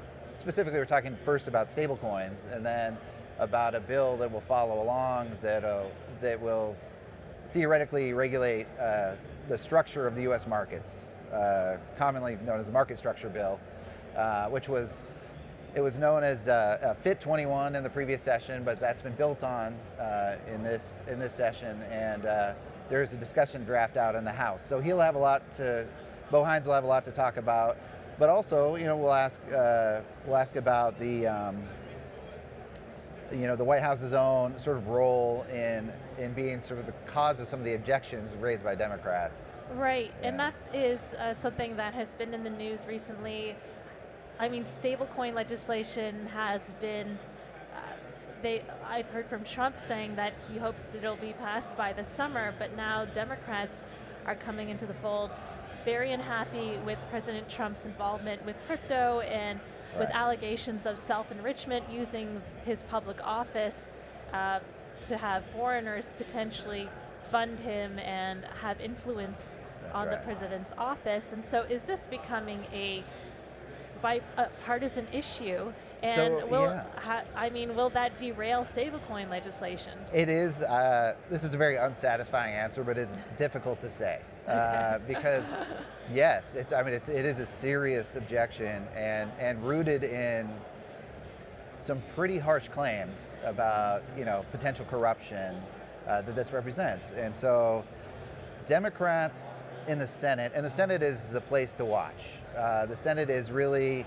It's the sort of the bottleneck of congressional progress, and it was the problem in the last session. The Senate was why crypto legislation didn't move forward, and so now, move a session forward, move a year forward, and we saw a lot of progress in the stablecoin bill. We saw it move out of committee, meaning its approval in the Senate Banking Committee, with a very strong Democratic support, a bipartisan vote. 18-6 in that committee, which suggested that it was on an easy path, or relatively easy path to make it through the Senate. And then, of course, this erupted very recently, where the senators on the Democratic side of the aisle seemed to get together, including some of those who already approved it in committee, and decided what Trump is up to. In the crypto field, and that includes his meme coin, the dinner that he's hosting, the VIP soon, dinner, and stablecoin, World Liberty Financial's sort of relationship with stablecoins. Who will be here at Consensus, by the way. Yeah. So these things came to a head for some reason for Senate Democrats who sort of rose up and objected, and very recently sort of refused to let that bill advance on the Senate floor in a procedural vote. So it doesn't mean the bill is derailed. It basically just means that they have work to do in negotiation. But it is to your point, it's hard. It can be difficult to see how Democrats will be satisfied if their main objection is Trump's involvement in crypto, because there's certainly no sign that Trump is going to back out of these business arrangements. So we're just going to have to see how that gets resolved in negotiation. And one more follow-up on Bo Hines, because from what I understand, the president's working group that he's part of, they have 180 days or so to come up with a plan or a revision of crypto policy in the U.S. Do you know? I'm not even. I'm not even sure where we are. Okay. Admitting it, I'd have to look at the calendar, but there are deadlines for which President Trump's policymakers on this issue. That also includes crypto czar David Sachs, right.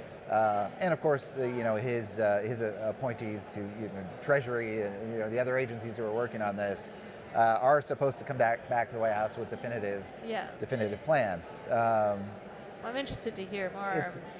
What comes of that? I don't know where I do that. Okay. I don't know where that is, but it's one thing though to have a plan in Washington. It's another thing to execute it, and to some degree, it's out of the administration's hands.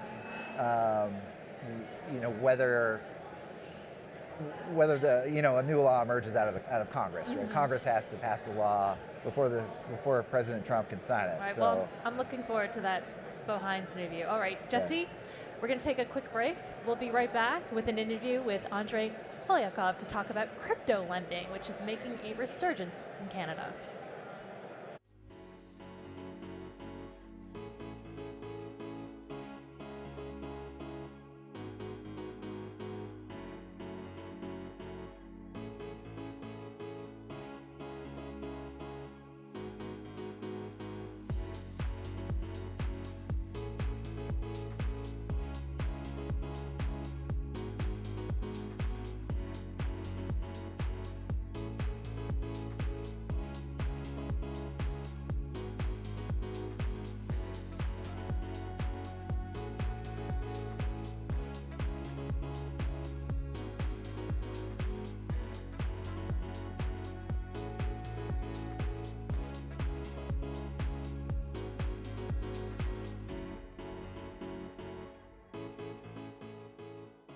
Cool there, right? Amid rising demand for crypto-backed loans, Canadian crypto lender APX Lending offers decentralized lending solutions, connecting borrowers and lenders on blockchain networks. The platform recently hit a milestone by facilitating $50 million in loans, showcasing DeFi's potential. Joining us now to discuss is Andrei Polyakov. He's the CEO of APX Lending. Andrei, thanks for joining us.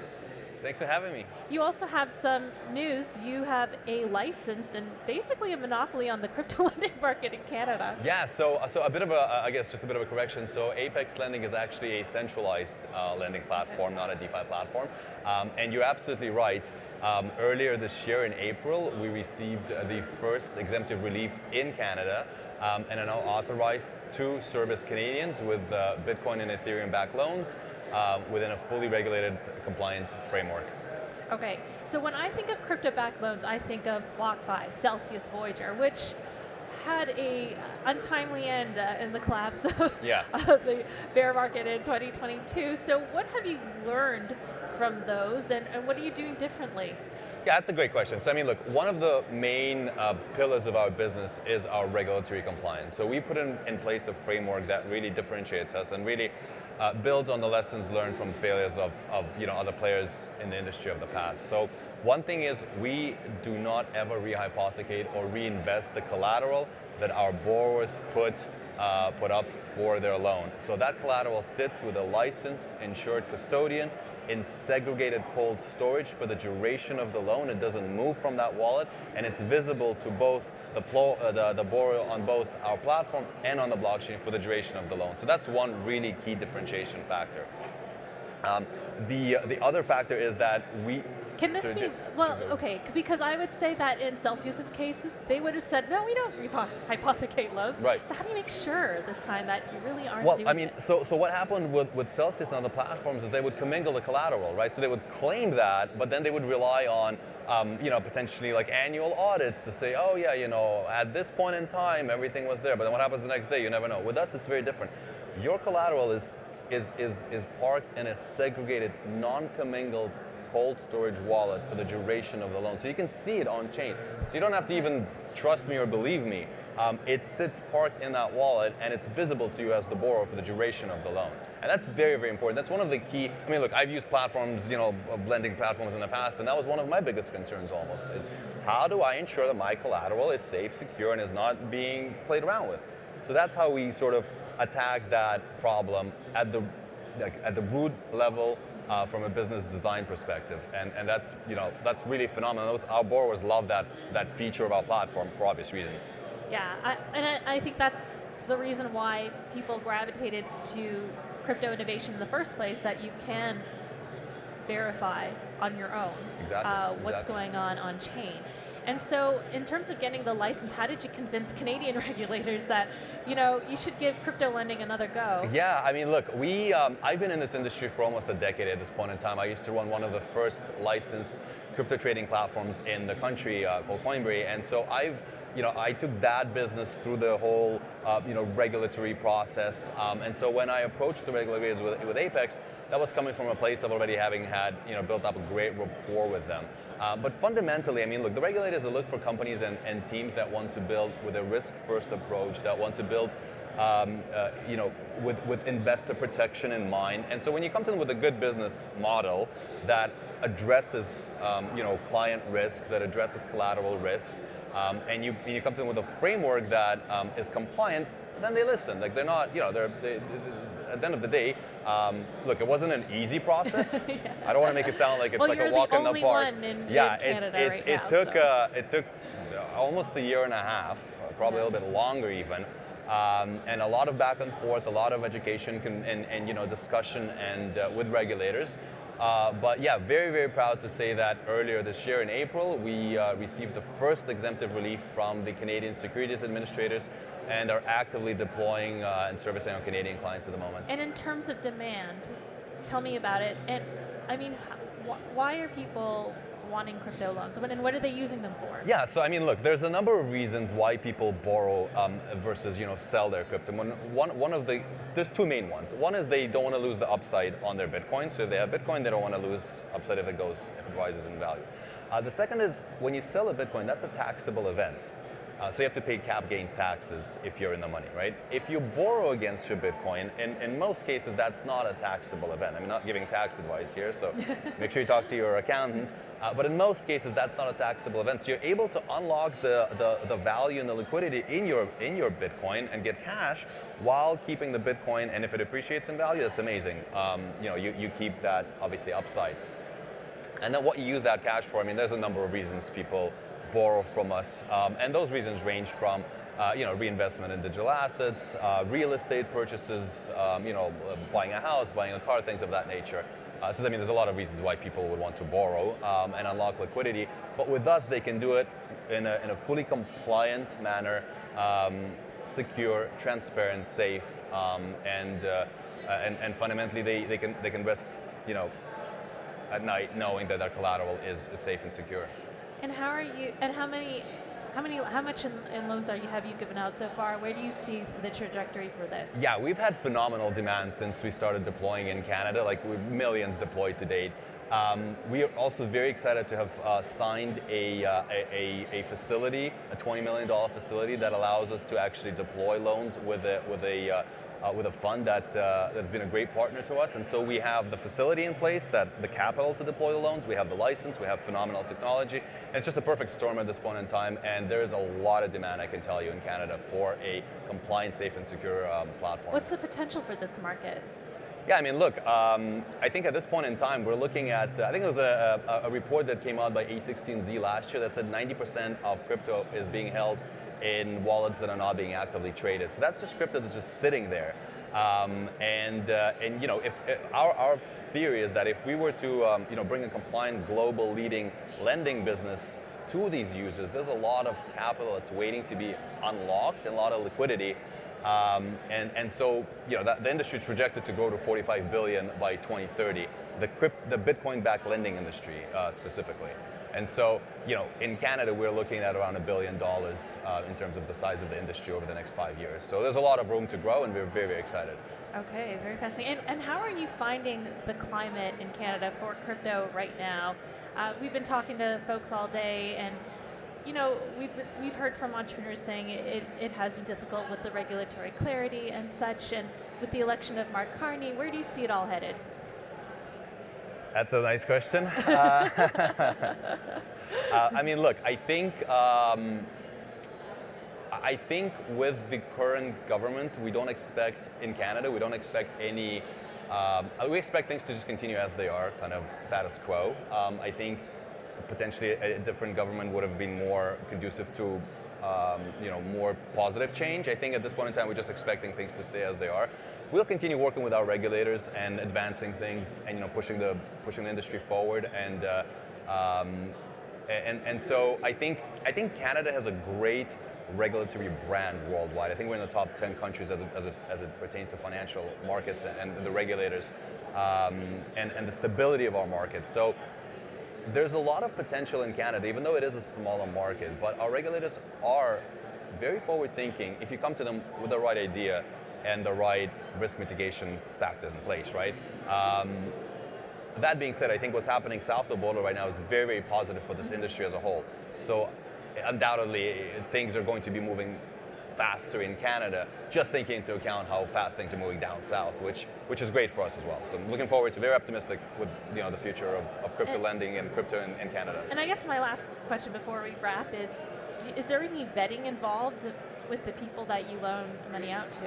Is there any vetting? Yeah. Well, I mean, absolutely. So our platform is fully compliant with FinTrack, KYC rules in Canada and FinCEN rules in the US, fully compliant with CSA client suitability and onboarding. So when you borrow from Apex Lending, you're borrowing from a regulated and authorized lender, and so there's full regulatory compliance involved. And of course, we don't lend to individuals that are on sanctions lists and things of that nature. And is APX making, in terms of your business model, making money off of holding, custodying this collateral? No, so we make money by charging our clients an interest rate on the loans that we deploy to them, and we source that interest for a lower rate from our institutional lenders. Okay. So it's a very straightforward model. There's no origination fees, there's no hidden fees. It's a very straight and simple model. You pay for what you borrow and hopefully have an amazing service. Well, Andre, thank you so much, and very good luck to you in this new business. Thanks for having me. All right, that was APX Lending CEO Andre Polyakov. More after a quick break.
Our next guest is a leading authority on the digital age, penning 16 books, including the bestseller Blockchain Revolution. His new book, You to the Power of Two, Redefining Human Potential in the Age of Identic AI, will be released this fall. But we're getting a world premiere early preview right here at Consensus, so please welcome Blockchain Research Institute CEO Don Tapscott. Don, thanks so much for joining us. You know, I've got to credit you and your book, Blockchain Revolution, for really helping me have that aha moment on why Bitcoin, cryptocurrencies are the digital transformation of our financial system. So thank you. You know, I wish I had $100 for everybody who's told me that. It's almost a decade. Yeah, you were early on. And sometimes you get lucky with a book. And now you're on to artificial intelligence. So already onto the next trend. And you're arguing that personal agents or identic AI will be very key to the next wave of technology. So tell folks, what is identic AI? What are these personal agents? Well, the new book, as you mentioned, You to the Power of Two, is about redefining human potential. And identic AI, by the way, my co-author is Joseph Bradley, who's the CEO of Autonomous. And Christine, there are all kinds of agents. There are agents in call centers, financial systems, supply chains. And this so-called agentic AI is the future of AI. But the one that really matters and will have the biggest impact is digital Christine. No, it's my digital clone. Yeah, well, it's more than a clone because it's infinitely more capable than you. Oh, and it will enhance your capability dramatically. Yes. So it'll be your personal doctor. Very capable because it's gone to every medical school in the world, read every text, and knows about every procedure that's ever been performed. It'll be your personal tutor. It's literally a know-it-all because it knows everything. It is all-knowing, all recorded knowledge, and it will help you manage that. It's your vice president. Actually, it is an infinite number of vice presidents.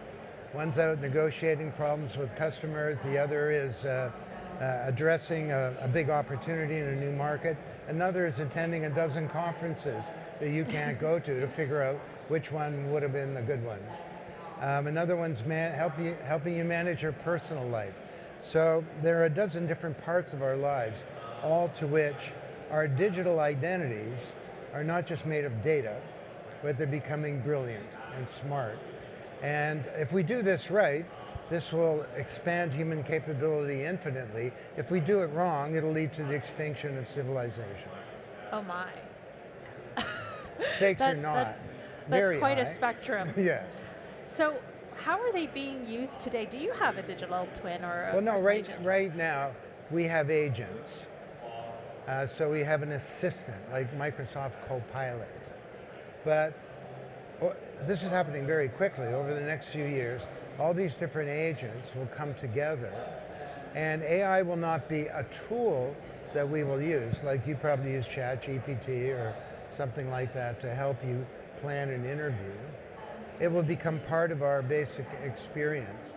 And it'll be with us in all kinds of ways, initially on a phone, through the ambient world, like through Alexa or something like that, on your TV, in your car, but ultimately a hologram on your desk, ultimately a robot. Robotics are happening very, very quickly as well. How soon is this happening? How soon is this happening? Well, we're saying this decade. I'm guessing the book will be published in the fall. Within 3 years, most people of means and professional people, that raises an issue, will have a digital self that will be their companion, working with them on all parts of their lives. Right. You mentioned it could unlock all this potential in productivity and helping our daily lives, or it could lead to the destruction of human civilization as we know it. So how do we make sure we do not have the latter case happen and we do maintain the utopian vision of what AI can do? Yeah. Well, they say there's a fine line between vision and hallucination, but I think with this book, it's the first book about the most important thing happening in the world. So, and that's happened to me a few times in my life where I got lucky. Blockchain revolution was another one. But people talk about lots of problems, but fundamentally there are two big ones that we address. One is who's going to own the digital Christine? Mark Zuckerberg? Yeah. Google? They own a lot of my data already. Yeah, they're digital conglomerates, a new species of business, unlike we've never seen before. And they own your digital identity, which, thank you, today is made of data. And that data, I mean, they know a lot more about you than you do, because you don't know exactly where a year ago, what medication you took, what diagnosis you had, what transactions you did, what you said, who you interviewed, and so on. So you create the data, they capture it.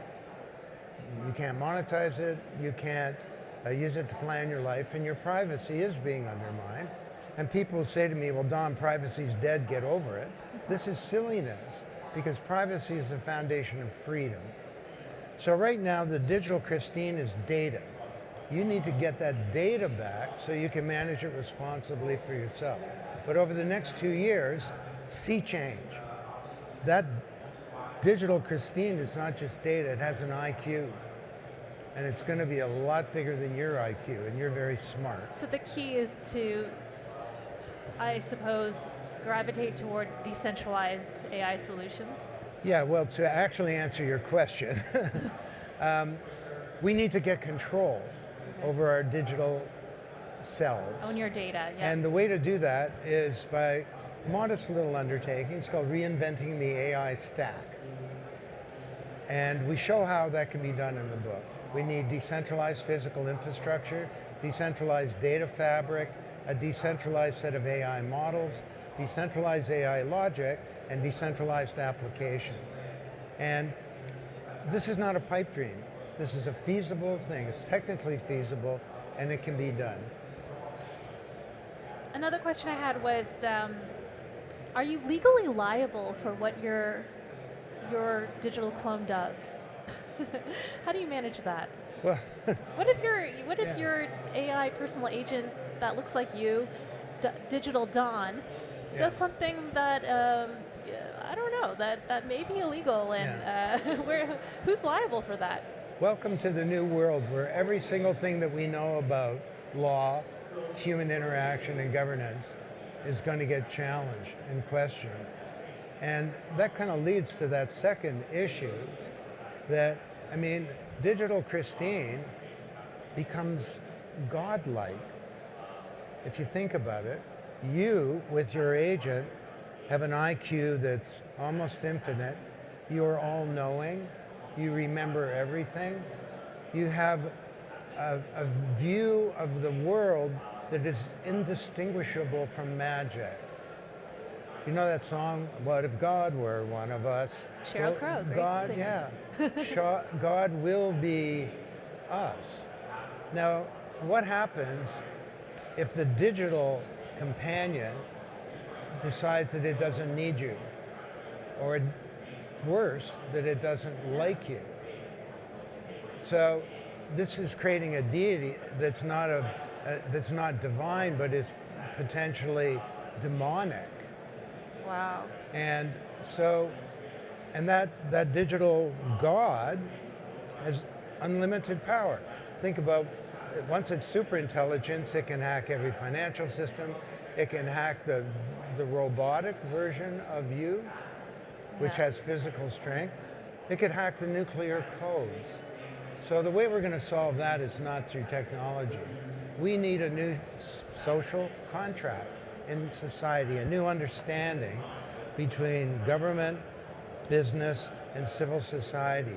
And this has been my big mission over the last few years. How do we forge a new understanding in humanity about how we're going to try and make sure that this smaller world that our grandchildren inherit and the smarter world is actually a better one? Wow. That is very mind-blowing. A lot of legal, ethical questions to consider in AI. Looking forward to the new book, Don. Thank you so much for giving us a preview. Yeah, the new book is available for pre-order. All right, Don, thanks so much. That was Blockchain Research Institute CEO, Don Tapscott. Let's take you now over to the action at one of Consensus's dynamic stages. Stay with us on CoinDesk Live. New players to hold the asset, to worry about custody, and they can still get that exposure. As far as staking goes, I really think staking addresses a target market that's already somewhat long crypto. Sure, you can get staking yield and hedge and not really have exposure to the underlying, but most institutions, whether they're TradFi or crypto native, that are interested in staking are already interested in crypto, are already somewhat long crypto. So I think the bigger question is, how do we get new entrants? How do we get new money into the space? And part of that is going to be regulation, which there's reasons to be bullish on and there's reasons to be bearish on. Reasons to be bullish on, we obviously have the most pro-crypto Congress and administration that we've ever had in the United States. We've had the DeFi broker rule overruled earlier this year. That was one of the most bipartisan votes that we've seen in a long time, where basically if that wasn't overruled, it would have squashed DeFi, but it was. So now DeFi has a chance for another day. But we're seeing hang-ups on the stablecoin bill. We're seeing delays. So all that's to say, you see headlines every day about this company, that company doing this in crypto or some transaction on the blockchain. But to unlock significant new capital, I do think we need to see some actual new regulation pass, which then will allow these numbers not just to be tripled, but 10x'd. You're right on the money, because the next slide talks about the people who didn't want to go into DeFi. The main reason, as you can see, is policy. So how do you change someone's mind who is, even in this day and age, or this 2025 right now, today, is on that 57% percentile that said, oh, I'm not touching it. I will let anyone answer that one. One thing, I just realized we have the slides right there. So Great. Yeah, the slides are right there. Yeah. Although it's hard to see, it's better to bear. Oh, okay. But anyway. So just one point on that is that I think the regs tailwinds are coming. I mean, there's never been a better time. We all know that. We're just really waiting for the legislation around stable coins to really show up and get passed. I often say stable coins are the new meme coins in some sense, because everybody is issuing a stable coin these days, right? So, and there was a report from Citibank as well recently, Citigroup, where they said they spoke about stable coins, a market cap from 200 billion as it is today, or 300 billion, whatever the number is, to 3.5 trillion or something like that.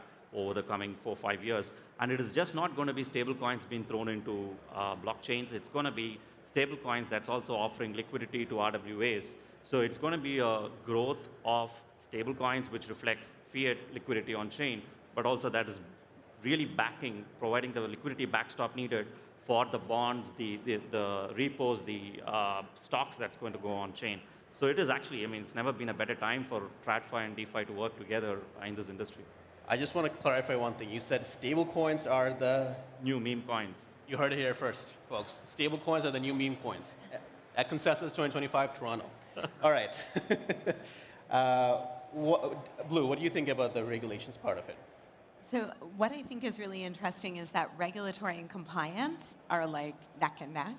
I think that regulatory is, we've been waiting a long time for regulatory clarity as an organization, as an institution. One of the things I really hope that we all take a moment to appreciate is the SEC's, the amount of technical understanding and knowledge that they have brought to the past several months in terms of what they're doing, the questions that Hester Peirce put out, the roundtables. Like, there is a level of technological understanding focused on providing clarity that hasn't existed before and can be a barrier. Like, this is not easy stuff, as we all know. So I think that is a huge plus. And I think the other one is it is a steep compliance learning curve when you talk about DeFi, right? So it's very difficult to retool and sort of bring an entire compliance department up to speed, up the curve, when everything they normally focus on works on traditional rails, and then you kind of have to introduce this entirely different way of operating. And I think that it's something that we have to put time and energy into helping people understand, but I think that they can get there. Right. I want to talk about two things. And David, I'm going to come to you because I know you're very excited about this. AML and KYC. Those were the main barrier for institutional investors to come into DeFi. What are your thoughts on that? Yeah, if that's the one takeaway, I am very excited about AML and KYC. What's not to love about it, right? Exactly. But it's an unlock to a new target market to have permission DeFi, permission pools that are composable with the broader DeFi universe. So individual institutions can choose their risk tolerance for what type of pools they want to get into, but still have the on-ramps to play in sort of the arena to begin with. So that is kind of one of the critical elements. It's going to be one of the challenges, honestly, of the market structure bill, right? Sort of the stablecoin bill, they're going to work through that. They're going to figure that out. The market structure bill, the CeFi stuff, they're going to be able to figure that out. The DeFi element of how you have market structure and how you have KYC and AML regimes that allow for DeFi to thrive, but also allow for compliance to exist. There's just going to have to be some creative collaboration and solutions around that. And Wintermute, we're pretty interested in a solution that's going to allow CeFi and DeFi to thrive, right? We're very active in CeFi, we're very active in DeFi. We believe there's an opportunity for both. And I think, as Blue mentioned, we are fortunate to have regulators now that are very knowledgeable, and not just knowledgeable, that are interested in engaging with the industry to get feedback on what type of creative solutions can be put forward to address those real concerns that will unlock a bigger market for all of us. Gotcha, makes sense. I want to address one more thing before I told you about the scenario that I'm going to give you all at the end. Let's talk about the public and private blockchain. Is public blockchain or private blockchain, which one is more attractive for someone who is institutional? An institutional investor, they don't want their transaction to be public, right? We've seen it in TradFi. So how does that work? I don't know. Whoever wants to take that one. So I think that I feel like 2 years ago, there was like an endless set of panels and working groups, and the question was always public versus private blockchain. And I think that we weren't that vocal about it, but I think if you look at the behavior and the actions of most of the large buy-side firms, we've consistently opted for public blockchains. Why is that? So I think that we get Web3 economics, right? So we get the concept of participating in the economics. Two is that we understand that the decentralization actually is counterintuitive as it sounds, is actually a key pillar of the security of the network. And the third one is if you have a ring-fenced island and something, if I buy a tokenized bond and I can only ever sell it back to the people who were the book runners on the same blockchain that they sold it to me, I'm basically on a liquidity island, and that is a real market structure risk. Right. At some point. Like at some point, there will be a day that the market pukes and that system breaks down. Liquidity, and like we get that. Yeah, liquidity. There wouldn't be liquidity where you're trying to sell it, but you can't because you're in a private blockchain. Fair. David, did you have anything on that one? Yeah, no, I just agree that the future really needs to be built out on public blockchains. Obviously, private blockchains have their use case and have their role, but to unlock the value prop of crypto, of digital assets, the composability is critical to have a public blockchain, and to have sort of the efficiency, the speed, the scale has to be public, and the transparency too. Transparency. Arun, I want to ask you about the same question, but a little differently. What about the security, like the hacks and all that stuff? How does that impact, institutional investors' mindset in investing in public or private blockchain? Yeah, so when a lot of these institutions started experimenting with blockchain, they started with the private blockchains. Understandably, they were very conservative in their approach. As of yesterday, or in the last 24 hours, JP Morgan has successfully executed the first transaction on a public blockchain, which is great, and that's where the world is going. I personally think private blockchains are obsolete. Even there was an event in Switzerland last week, 0.0 Forum, and R3 basically announced that they were looking to launch their own public blockchain. Right. So that's a statement. It's big for that transition. So institutions are looking at public blockchain. Now, what is the fundamental thing that they need on public blockchains that will allow them to actually create this regulated, controlled space, financial services, while also being able to tap into the liquidity and composability and the app ecosystem?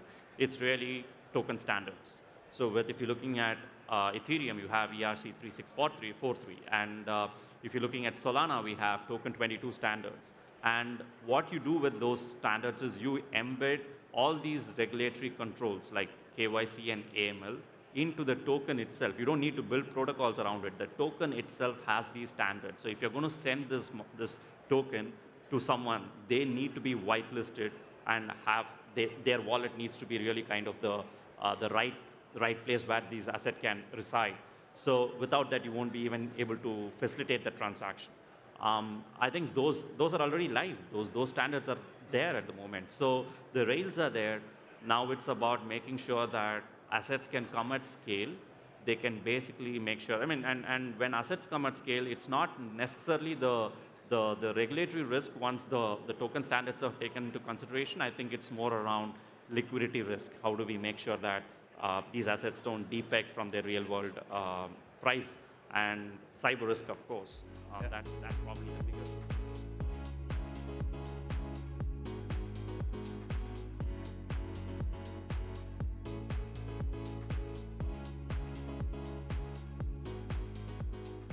Welcome back. I'm CoinDesk executive producer and senior anchor Jennifer Sanasi, and this is my co-host for the day, Leah Callum Butler. I said day, but you're actually going to be here for only an hour. We got to lose Leah because she is so busy. We are coming to you live from the CoinDesk studio at Consensus 2025, sponsored by MoonPay, the global leader in crypto payments.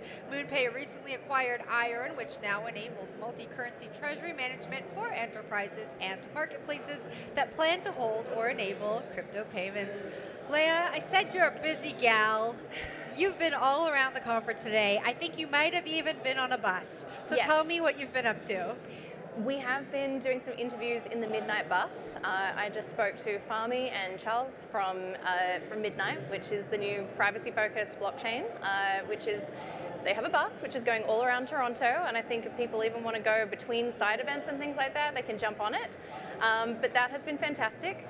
Other than that, I've got to be honest, I haven't even had a chance to see any of the talks yet because I've just been, doing a lot of things. But Consensus always feels like a reunion. for me. It really Yeah, does, like, right?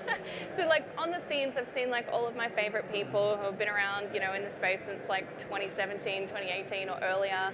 And I just love, this is why we come all the way to Toronto for these things, right? Like rather than just watching online, I love coming all the way because, you know, the magic really happens on the sidelines.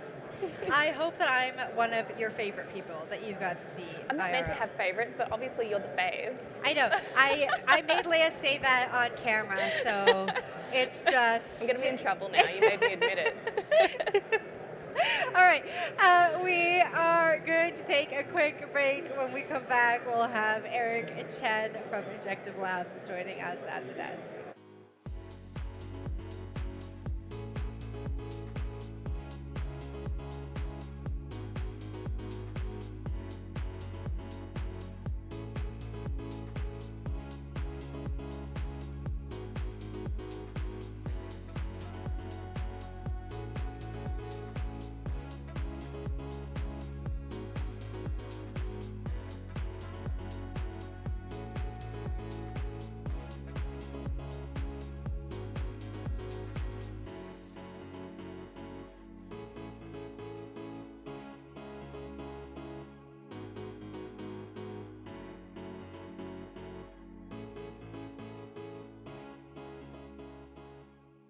Welcome back to the show. Injective, a Cosmos-based blockchain, develops a decentralized exchange protocol that enables fast, secure trading of derivatives and smart markets on a fully open blockchain. It claims to be the fastest layer 1 and has pioneered cross-chain trading with recent partnerships expanding its ecosystem to include Ethereum and Solana bridges. Joining us now to discuss is Eric Chen, co-founder of Injective. Hello! Thanks so much for having me. Really excited to be here. Of course, thanks for being here. I didn't mention in the chat that we just had with Leia that I have a consensus moose here, and I would just like to showcase him because he's so cute. He's so cute. I know. All right, we're going to talk about serious things, but Leia and I were just talking about what's going on here at Consensus, how nice it is to see everyone IRL. Even you and I have spoken over video call. Talk to us about your highlight of Consensus so far, or maybe what you're looking forward to. I think one of the coolest thing about Consensus is that it's a perfect platform and venue for me to meet old friends and new. I'm really excited to talk about kind of like the merging of DeFi and Trafi at the panel earlier today. And of course, you know, this is just my first day at Consensus. I think there's going to be a lot more exciting things I'm going to be talking about and discussing with folks here. Well, let's talk about Injective.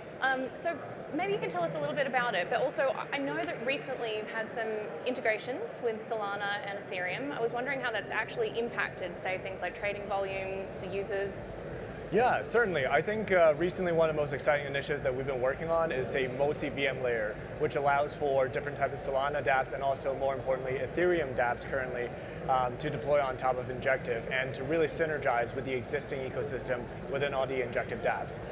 This means that in our upcoming testnet for the EVM layer, we kind of unlock this plethora of Ethereum developers, bringing billions and billions of dollars of TVL activity and millions of users onto the Injective platform, and unlock, you know, the true synergy for the very first time between the enshrined Injective DeFi layer and also the plug-and-play modules, and also with the Ethereum dApp ecosystem.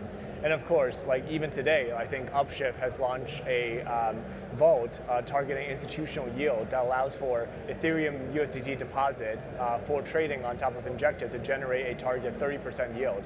And of course, that coupled with iAsset has just been absolutely tear for the Injective ecosystem for the past month. You mentioned the convergence of TradFi and DeFi, and I have to say, I know Consensus is just getting started, but that really has been the common theme in a lot of the conversations that I've been having here at this desk.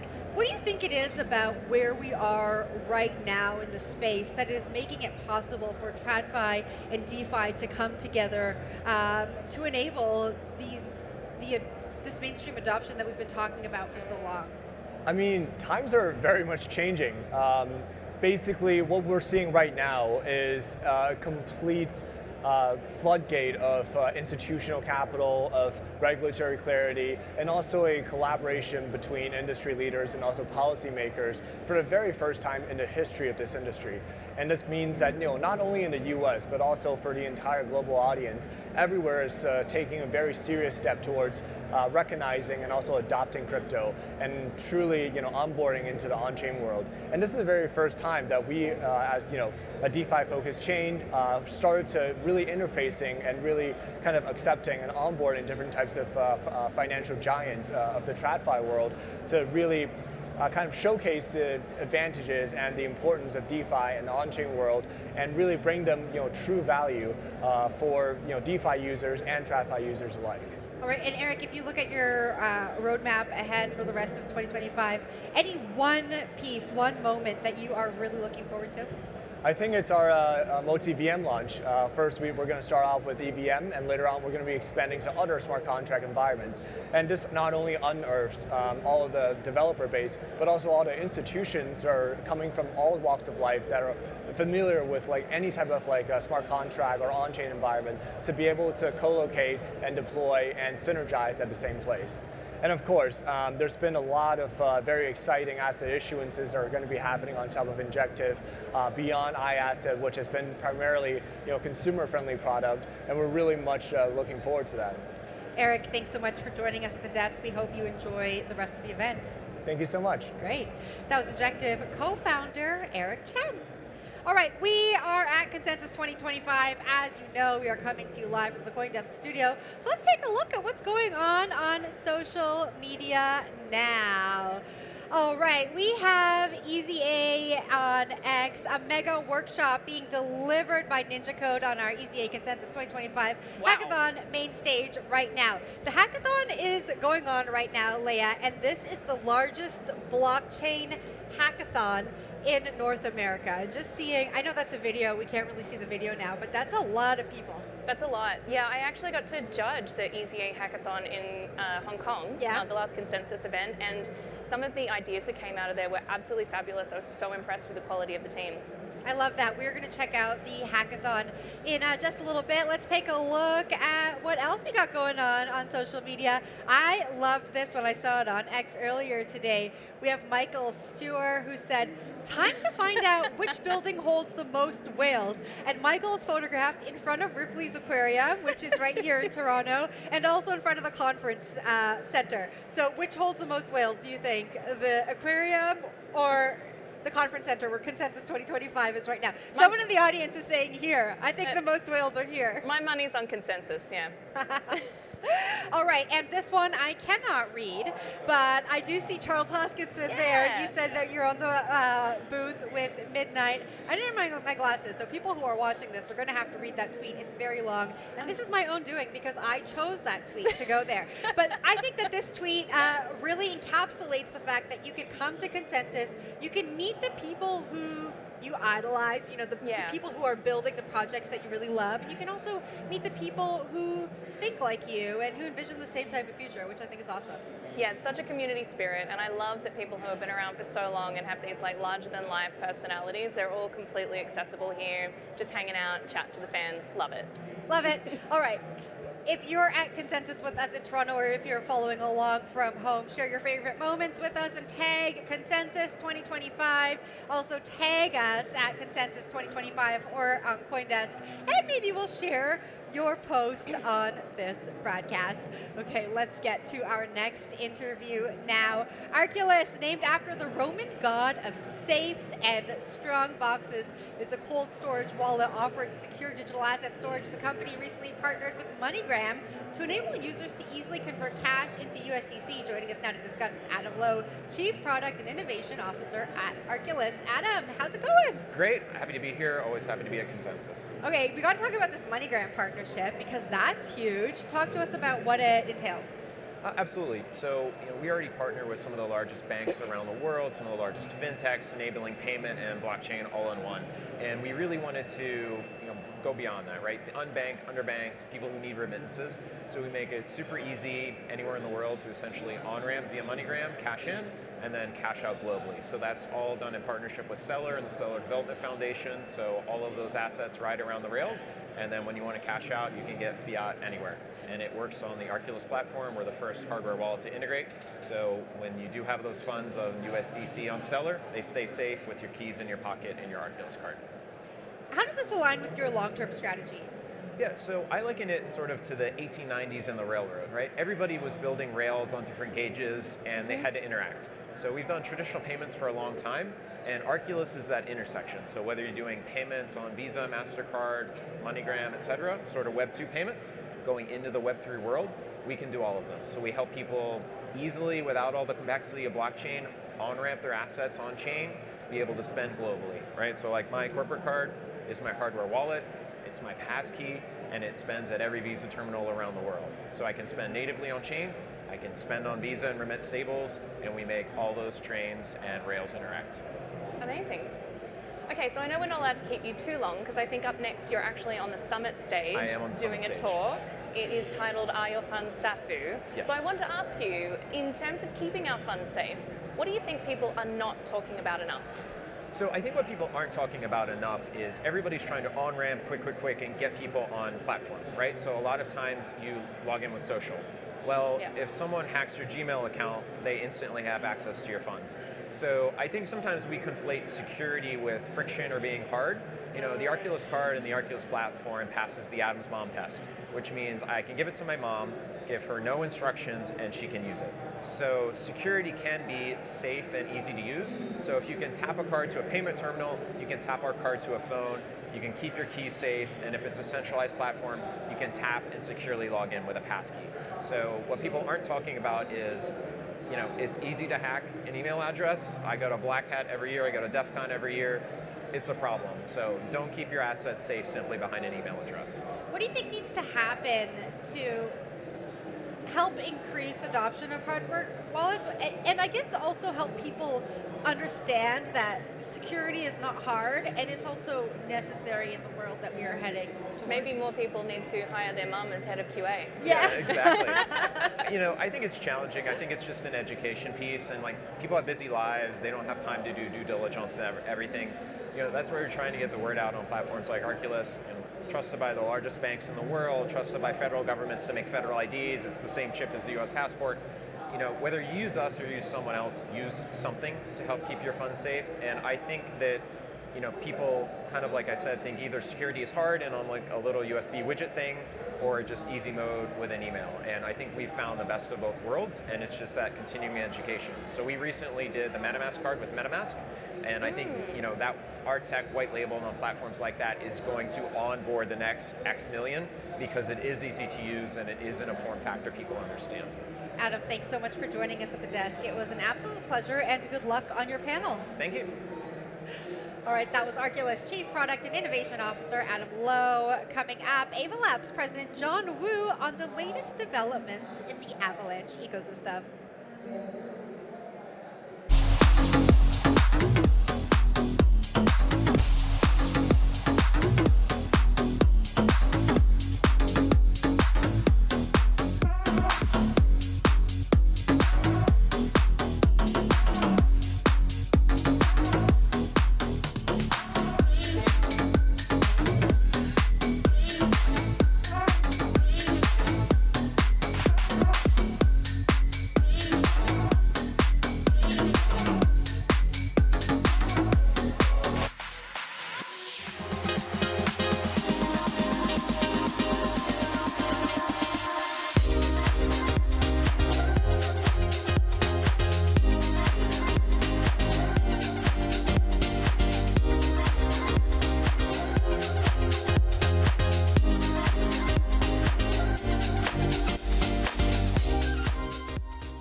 Our next guest is the president of Ava Labs, the team behind the Avalanche blockchain. Avalanche has shown its versatility across industries, bridging gaming, DeFi, and now TradFi on chain. John Wu, welcome to the show.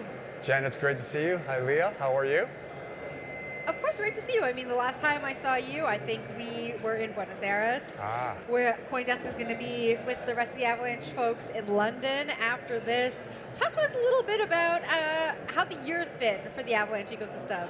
Oh, the year's been fantastic, and we can't wait to have you in London. The summit's in about a week, so I encourage a lot of people to go there. The year's fantastic.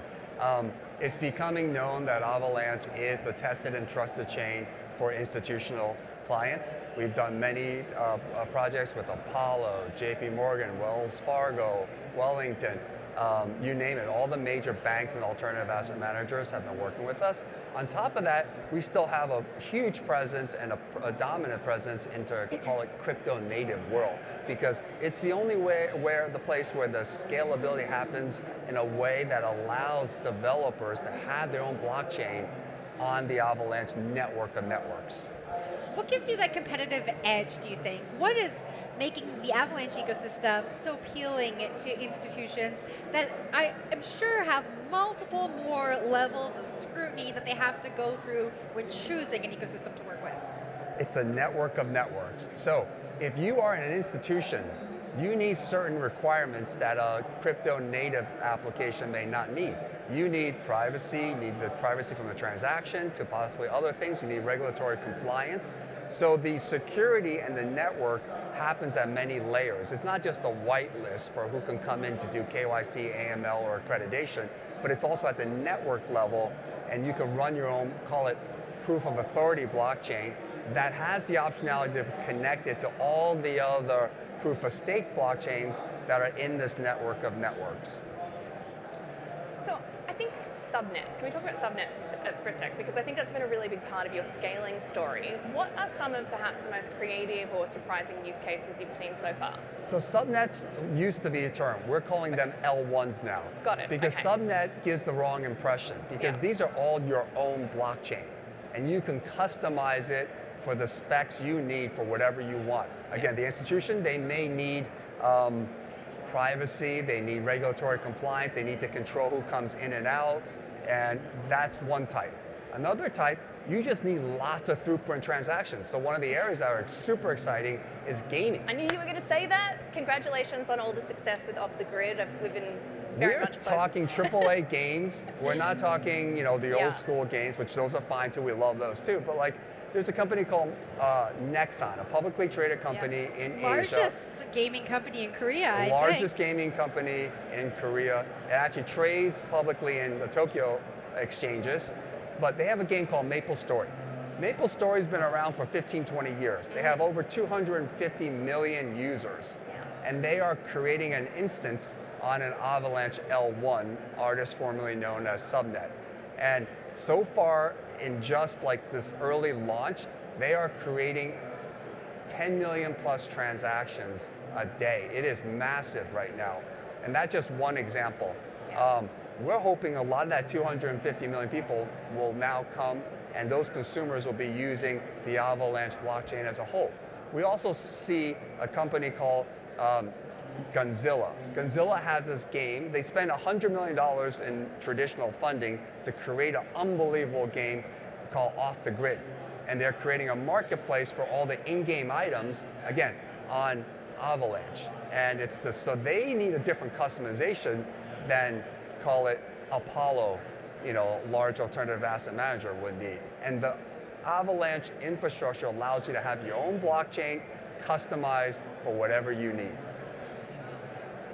I guess, is the mark of success for Avalanche, not being talked about, like fading into the background and powering use cases for, you know, like Godzilla games and MapleStory, and not having the users know that they're even in the Avalanche ecosystem? How are you thinking about that? Well, listen, I think right now you have to be out there and basically give the world an understanding what the benefits of blockchain is, especially open permissionless blockchains, and Avalanche, because there's different value propositions. But all the people in this, you know, conference right now, if they were really deeply honest with themselves, the hope is in 5, 10 years, the functionality, the efficiency, and the productivities all done without anyone mentioning blockchain at all. That is the future, and that is the hope. It seems like these days when you talk about blockchain, you have to talk about AI. I'm noticing it here at Consensus. I know that Avalanche has the InfraBuild AI, or InfraBiddle AI program, and that is really to attract interesting AI use cases into the ecosystem. Talk to me about what you hope to achieve with that program and how it's going. So the longer version is this. I just wrote an AI and blockchain and how they work together, and it was just published today in the American Banker Association, the ABA, so I think that's a very TradFi magazine, but if anyone here is in TradFi and wants to read what I wrote, they can go there and read my article. But pragmatically, I think you have two transformative technologies converging in the next few years.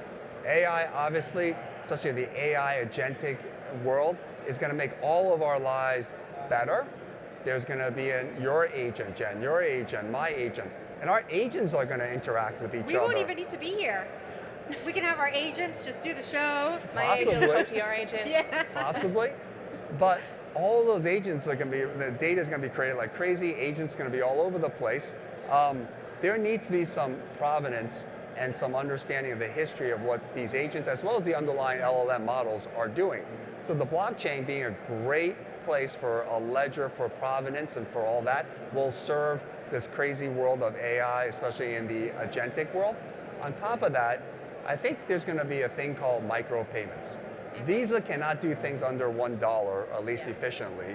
And when these micropayments happen, if people want to go to CoinDesk Live, imagine a world where like you don't have to pay a subscription for the premium subscription. You just want like one or two things, and that data or that information, you don't want to pay $20 for a month or something.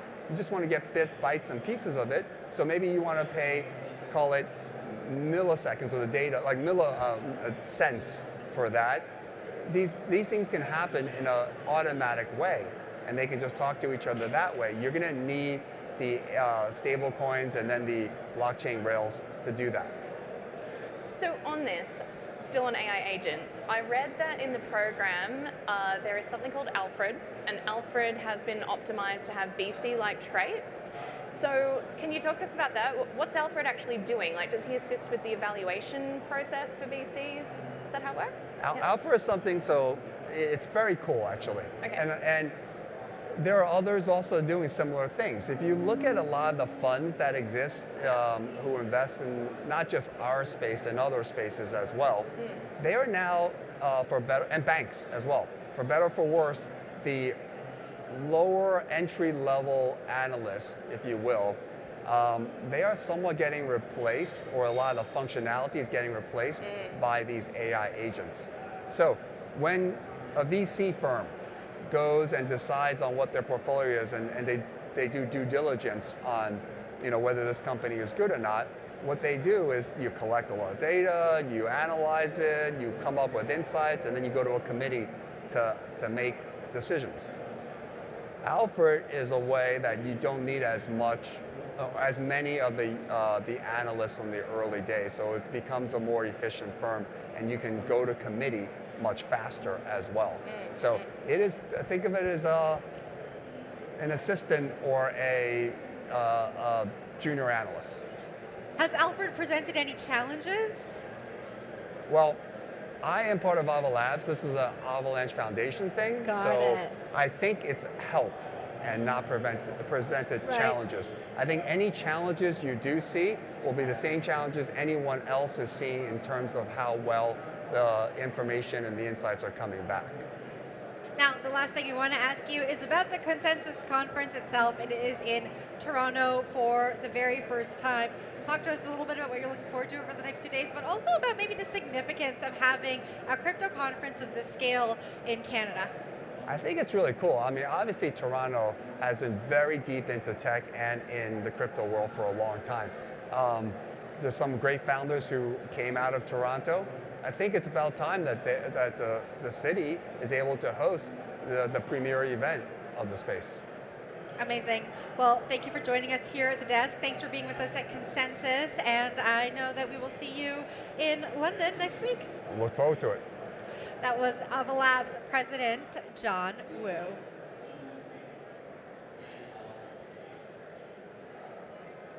Thank you.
Welcome back to CoinDesk live from Consensus 2025, brought to you by MoonPay, the global leader in crypto payments. I'm Jen Snazzy, here with Leah Callum Butler and Christine Lee. Hello. Hi. It's ladies day at It's Consensus. ladies hour, but it's only 3 minutes. So The best 3 minutes of the whole day. it is the best 3 minutes of the whole day. I mean, Christine, I know you took a little break there. What did you get up to? I mean, there are so many interesting sponsors, booths. I am wearing the chipped NFC nails. They have a booth here. Did you get them put on there? I put them on myself. Oh, okay. But they had 100 at the conference, sold out within an hour. Oh, wow. But they're NFC chipped nails, and you can, I guess I could go to your phone, you'll get my contact information. Okay, let's try. So how does it work? Oh my gosh. Let's do it. I don't know about doing this. Okay, no. We're not going to do it on live television because whenever I've tried that, it never works. But what are you, so you tap your nails on the phone and then we're going to give it a go? We're going to give it a go. We're going to try. Okay. Here. Is it? It's not working, but maybe if I unlock. Okay. They definitely work, but live television is not conducive to these kinds of demonstrations. Didn't quite nail it. That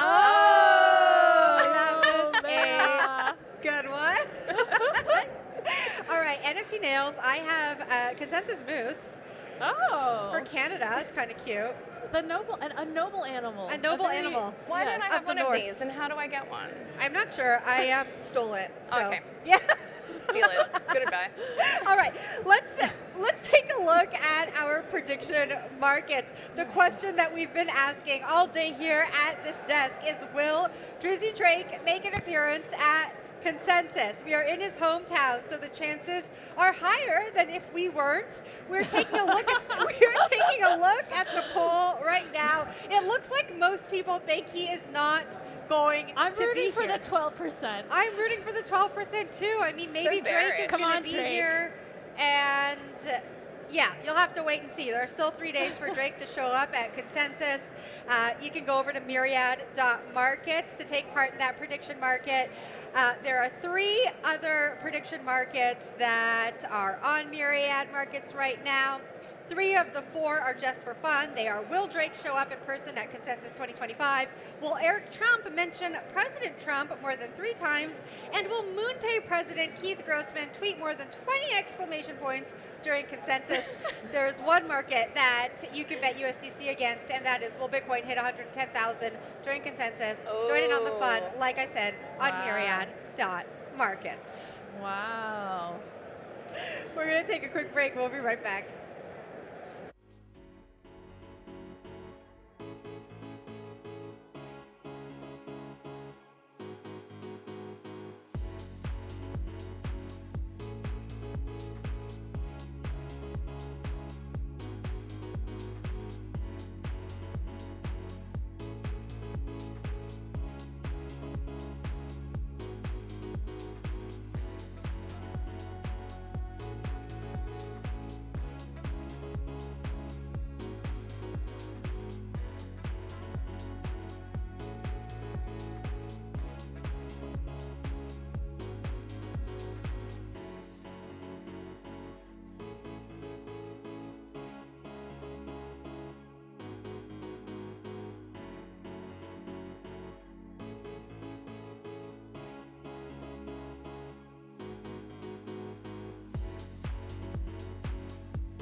One of the most powerful people in America shaping U.S. President Donald Trump's crypto policy is a 29-year-old former college football player turned mega loyalist and congressional candidate. He is a key liaison between the White House and crypto companies seeking to be heard in Washington, D.C. Please welcome Bo Hines, Executive Director of the President's Council of Advisors for Digital Assets at the White House, to the show. Bo, welcome. Thank you. It's a pleasure to be here. Exciting event. It is an exciting event. I know you spoke to Christine recently, but I just want to hear from you. You know, obviously you are helping to shape policy over in the United States, or having Consensus in Canada. What does it mean for you to be here and be at this conference in your neighbor to the north? Well, you know, it's a pleasure to be here. It's actually my first time in Canada, so it's an honor to step foot on Canadian soil. The city is beautiful. And obviously you guys have put together just an extremely exciting event here. So we're excited about what's to come for the rest of the day and the rest of the week. All right, last time we spoke, Bo, you said that the US is going to try to get as much Bitcoin as you could possibly get. Any updates on those efforts? If you had bought during that time, it would be at a significant discount to where Bitcoin is right now, which is just under $104,000. Well, look, going back to the SBR and the executive order there, I want to say first and foremost a big thank you to President Trump, because he lived up to the campaign promise that he made at Bitcoin, the Bitcoin conference in Nashville on the campaign trail. And we view Bitcoin as being unique. It's a commodity, not a security. It has intrinsic stored value, as our AI and crypto czar likes to say. It has the immaculate conception, and there's a finite number of it. We want to harness this asset for the American people, and we're leading the globe in a sense of taking these monumental steps to recognize this asset class. With the SBR and this executive order, it kicks a lot of these responsibilities over to Treasury, one for housing and setting up the strategic Bitcoin reserve, and then two, with Treasury and Commerce, Secretary Lutnick, Secretary Besant, they have the ability to offer new and innovative ideas for us to garner as much as we can possibly accumulate in budget neutral ways that don't cost the taxpayer a dime. And we have a limitless number of ideas. So we're going to move on the ones that we can enact expeditiously, and we'll go from there. Well, you've named some, which is the gold deposit and getting the surplus on that if they were updated. Any more creative ideas that you're looking at? Well, I don't want to poison the well, because we're still fleshing a lot of these ideas out amongst the working group, and there are certainly passionate feelings about which ideas are best, and we'll sort through all of that together. But we have an absolutely stellar team of folks with this working group. With the SEC, with Hester and what she's doing there, obviously with Paul Atkins being the chair, with Brian incoming at the CFTC, with Secretary Lutnick, Secretary Besant.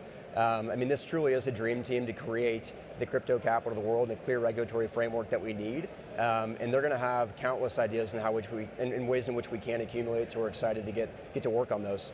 What does the president seem most curious about or interested in when it comes to crypto? He loves it all. Isn't that pretty evident at this point? It's a sea change from the prior administration. I think the speed in which we've been able to move has been shocking to a lot of people, and we've been able to provide a lot of the clarity that the industry's been looking for, but there's still a lot of work to do, and that's a huge credit to our interagency actors that have been working so hard, with Hester offering guidance at the SEC, with the rescissions of the lawfare and overregulation that existed. And we look at this thing really in three phases. We have the demolition phase, removing a lot of this red tape, or blue tape, as I like to call it, that put up barriers for digital asset firms to interact with traditional financial players. We'll move on to the construction phase and the legislative process that's currently underway on Capitol Hill. And then we'll have the implementation phase. How do we integrate these technologies and revolutionize the way in which people engage with their financial lives? Christine and I had Anthony Scaramucci at the desk earlier today, and he voiced concern over the president's crypto involvement, pointing to this conflict of interest narrative that I know the House Democrats have also voiced in the latest stablecoin legislation vote. How would you respond to folks who think that way about the president's involvement in crypto? Well, first of all, I'd say bluntly that no conflict exists. The president is the president of the United States of America. He's working on delivering for the American people every day and living up to the campaign promises that he's made. In the first 100 some odd days, he's delivered on a lot of those, and I think that's really exciting for our country and for really, moreover, the globe. We are once again establishing ourselves as a leader in digital asset technological innovations. And look, his sons have the right to engage in capital markets as private business people like anyone else does in the U.S. And I don't see any conflict in doing so. And by the way, it should be exciting that they're engaging in this space. If you're a good business person, you should be looking at digital assets and saying, how can I get involved? Because this is the next generation of finance. Just want to follow up with that. The New York Times came out with an article the other day that there is a company with links to China, makes no revenue on TikTok, which is their e-commerce business that they have there. And they've said that they're going to invest $300 million in Bitcoin and in Trump's meme coin. And this has sparked concerns that they're buying access to the president, because there will be a May 22nd dinner, I believe, for the top holders of the Trump meme coin. What are your thoughts on this emerging story? I'll say very firmly, the President of the United States can't be bought. This is a very successful business person in his own right before he stepped into this leadership role, one that he takes extremely seriously, as evidenced by his behavior. no conflicts of interest exist in any way, shape, or form there. And his companies and their private enterprise, separate from him and his role as the President of the United States of America, can do what they will and engage in business like anyone else in the United States, and that includes his sons that are not government officials. Christine and I were talking to folks at the desk earlier today, and a lot of people here at the conference are very optimistic about stablecoin legislation, hoping that can get passed before August recess. With the Democrats' latest objection, I'm curious to hear your thoughts on the progress of legislation in the United States. I'm still extremely optimistic about where things are. I think we're going to deliver on the president's wishes to get both stablecoin legislation and market structure legislation on his desk before August recess. Our colleagues on Capitol Hill are working extremely hard. Senator Haggerty, Senator Lummis, and across the aisle, Senator Gillibrand, who wants to see this thing get home. I would say that they're negotiating in good faith. They're making a ton of progress as it relates to this bill. I think it's going to find its way onto the president's desk here in short order, and we're going to continue to usher that along. There was also a story about a lobbyist that allegedly had a lot of influence on the White House, and one of their employees convinced the president to tweet about a crypto reserve. Any comments on that, and the latest also? Well, look, the president enlisted his advisors to develop the best strategy for digital assets and the strategic Bitcoin reserve more generally, and we've done that through executive orders. So we see what the president's position is. He's signed it into law. We recognize Bitcoin for its uniqueness and set it aside, obviously ensuring that we're not going to sell any more Bitcoin as the United States of America and work on ways to accumulate more. And then we also have the Digital Assets National Stockpile, which recognizes a lot of the development that's happening in other ecosystems, which are still extremely exciting. We want to encourage that innovation, but Bitcoin stands alone. And we certainly got to the right place there. I think most in the industry recognize that and have complimented the president for his leadership. Is there a desire to acquire other cryptocurrencies besides Bitcoin? We'll see. I think that when you start talking about the reserve, you have to think about the aspects that make Bitcoin unique that we've already outlined, and you have to have those same standards be met across the board, which in their current state, there's not another asset class that's there. That's not to say that they can't get there. And these are the same questions that we talk about when you start getting into market structure legislation more generally and developing this regulatory framework. When you start talking about what is control, what's the origination line of where is the security when it starts, and where does it become a non-security, right? And these are questions that we'll flesh out with the folks that have the pen on Capitol Hill and our legislators up there to provide this clear and robust framework that gives folks really the clarity they need to innovate and thrive here in the United States, because that's the ultimate goal, is to make the U.S. the crypto capital of the world, to usher in the golden age for digital asset financial technology in the United States. And I think we're well on our way of achieving that. One thing I'll go back to just on stablecoin legislation is the point I'd like to make here is that this should be a nonpartisan issue. This is something that's as nonpartisan as it gets. We're talking about creating more transparency. We're talking about updating archaic payment rails that exist in the current financial systems. We're talking about instant settlement times, and we're talking about ensuring that Americans have updated ways and means to send and receive funds. Not to mention, stablecoins provides U.S. dollar global dominance for decades to come. You start talking about the money that will be injected into U.S. treasuries. It also acts as the foundation for what we can build upon in the digital asset space with new payment rails and tokenization of public securities. Start talking about the ways in which markets can move after that. I say all that really as a point to make to our Democratic colleagues that it's time to get this done, and we should move forward and get genius on the president's desk. Bo, thanks so much for joining us at the desk. We hope you enjoy the rest of your time at Consensus. Thanks for having me. That was the Executive Director of the President's Council of Advisors for Digital Assets, Bo Hines.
Welcome back to CoinDesk Live from Consensus 2025. We are playing a little bit of musical chairs here. I'm Jen Sanasi, here with Sam Ewan, Christine Lee, and Debbie Soon. What's going on, guys? We are here. We are out here. Look at this. Consensus is popping right now. I was just by the open money stage. It is standing room only. So there's a lot going on right now. There is a lot The going on. lines are long outside. That's what I'm hearing. That There the are some security, long lines. the lines for the badge, but a lot of people are just very excited to get in and get on the floor and see what's new in Web3. The lines are also really long at the food hall, I must say. Everyone is enjoying the food here at the conference center. Our audience hasn't seen Debbie Soon yet, so I just want to introduce Debbie. Debbie is the author of Digital Mavericks. Her book is with you there in front of you, but you've also been hosting some segments around the Consensus 2025 conference floor that we're going to see later on in our programming. Talk to us about what you've been seeing. Oh my gosh, I think the excitement here has been so great. It's been so fun to see all the different activations. I love the Blockbuster Revive store with all of these vintage DVDs, videotapes, oh gosh, and there's like a nail salon. Just feels like there's so many things to do and so many things to see. We've been seeing a lot of that, these older brands being repurposed for Web3 and just rejuvenated with the digital age. One of those brands is Enron, and Sam, I know that you had Enron on your Gen Z show. Mhm. They have an egg in their booth. What's going on there? The egg, I believe, is an at-home nuclear reactor. Okay. From what I've heard, they are trying to reinvent energy. Now, I'm not positive it is a legitimate device. Exactly. I'm hoping it's not a legitimate device. I mean, but I like the idea. We are in Only an one energy way to find crisis. out. Yes, we might need one of these in our home, but they have it in their booth, along with some other fun mannequins, and people just love the Enron brand. I think because they were so chaotic back in the day and like one of the biggest financial scandals in history. So now that they're back, and you know, the Enron team is the team behind Birds Aren't Real, which is a meme that's been around for years and landed them content deals, and they really understand viral media more than almost anybody. So now they're trying to reinvent that with creating a new energy company. Yeah. I know DeLorean is here, Christine, Yes. and you're going to be featuring them, I believe, on Yeah. our programming tomorrow. Another little blast from the past. They What's do. going on with them? The Back to the Future car is on the conference floor. We've got a lot of observers taking a look at that with the mementos from the Back to the Future movie. But this is a very interesting story in the sense that the folks at DeLorean Labs had a chat with the DeLorean family and really wanted to revive the brand and convince them that they were the ones that would be able to do it. John DeLorean, of course, a very controversial character in American history. He created incredible cars, which look to me a lot like the Teslas we're seeing on the roads these days, getting back into fashion, but they were doing it way before, decades ago. And unfortunately, John DeLorean got into some trouble with the law and had to go to jail and just had a very roller coaster ride of a life and history. But he had an energy, a pioneering spirit of, I'm going to do the impossible. And I think that is something that many folks in the crypto industry can relate to, and so they are repackaging that and recreating it for the Web3 era. That's awesome.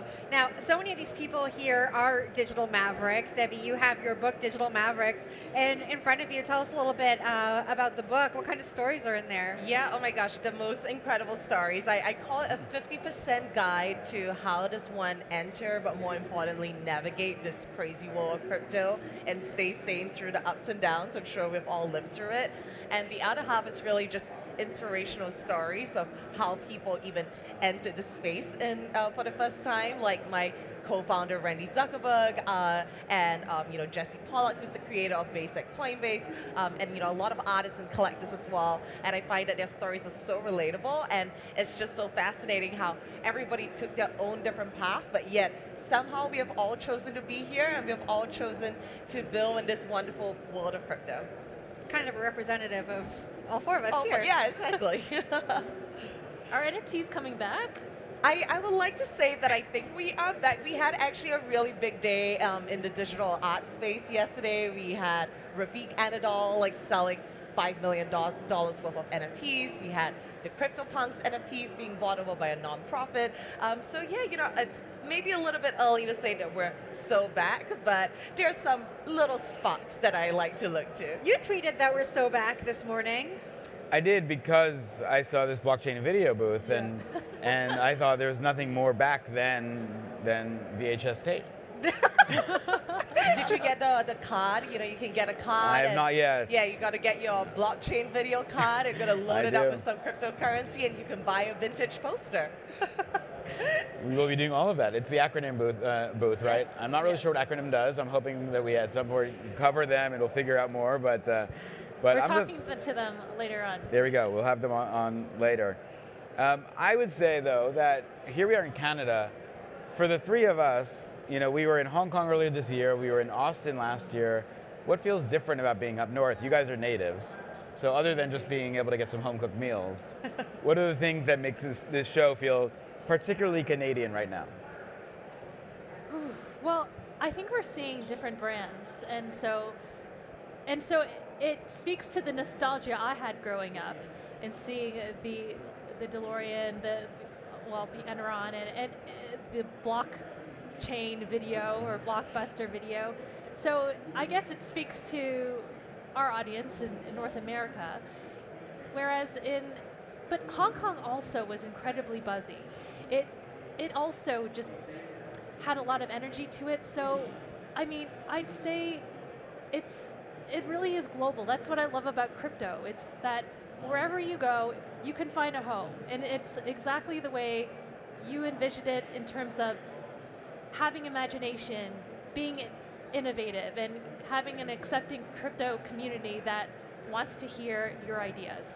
I got into blockchain when I was doing my MBA at the University of Toronto. And so my journey started in Canada. It started at school. It started at a place where innovation is rife. And so coming back here and seeing the Canadian companies that are featured on the floor and talking to Canadians who are thinking creatively and innovatively about the space is very refreshing. I really feel like I'm home. We talk so much about what's happening in the United States. When we're in Hong Kong, of course, we talk about what's going on the ground there. And I just love that I get to come back to my roots and talk to my people about the topics that I love. So that's me. Do you speak in Canadian when you talk to them? Oh yeah, eh? Right, okay, It's about time. All right, that's enough. The Canadian stuff. Maybe later we're all going to go try some poutine. But like I said, Debbie Soon has been out on the floor checking out what's going on beyond this desk. Let's see what she got up to this morning. Hi, my name is Debbie Soon, and I'm the author of Digital Mavericks, A Guide to Web3 and Becoming the Main Character of the Next Internet Revolution. We are about to speak to former professional, hostage negotiator, speaker, and author, Paul Nadeau. Thank you so much for joining us at Consensus 2025. So what are some of the things that you can translate from your learnings to this audience? We have to focus on what we can control and not what we can't. When a person comes to any type of business or even personal matter, and they're focused on the other person, what is it that I can help you with? How can I help you? My intent is focused on getting you to where you want to be. It is asking those questions. It's being involved. It's being engaged in understanding what the market is, understanding, hey, here's where we were, here's where we are right now, and here's where we're going. How can I help you? Those 4 words, my God. How can I help you are the gateway to connection and to rapport, because people will deal with you when they know you, like you, and trust you. I'm going to have a talk with, someone, a very difficult talk. I've got to plan how I'm going to approach. I've got to listen. I don't tell the hostage taker, this is what I want, and this is what you're going to do. I'm going to say, how can I help? What is it that I can do? Planning, the intent, the engagement. So we've asked those questions, we've shown that genuine interest in the person and getting them to where they want to be. Yeah. That equals the R, which is a relationship. Right. This is what we want with any client or customer, a relationship. The important thing in determining lies or deception or discomfort is watching the facial expressions, the micro expressions, and trying to determine what we call a homeostasis. What's the norm? In any negotiation, whenever possible, take a few minutes to talk to the people about, hey, what do you think of the conference? Isn't this great? Yeah. What do you think of the weather? Yeah. Like, did you travel here? So we get to know each other. But establish a baseline, yeah. That's it. Yeah. You got it. You've got it. So that's exactly what you want to do, so that when I get into that content, the important conversation, I'm going to be taking snapshots of you and seeing where is it that the change has come. Yeah. It's so important to evaluate always, identify emotions, everything.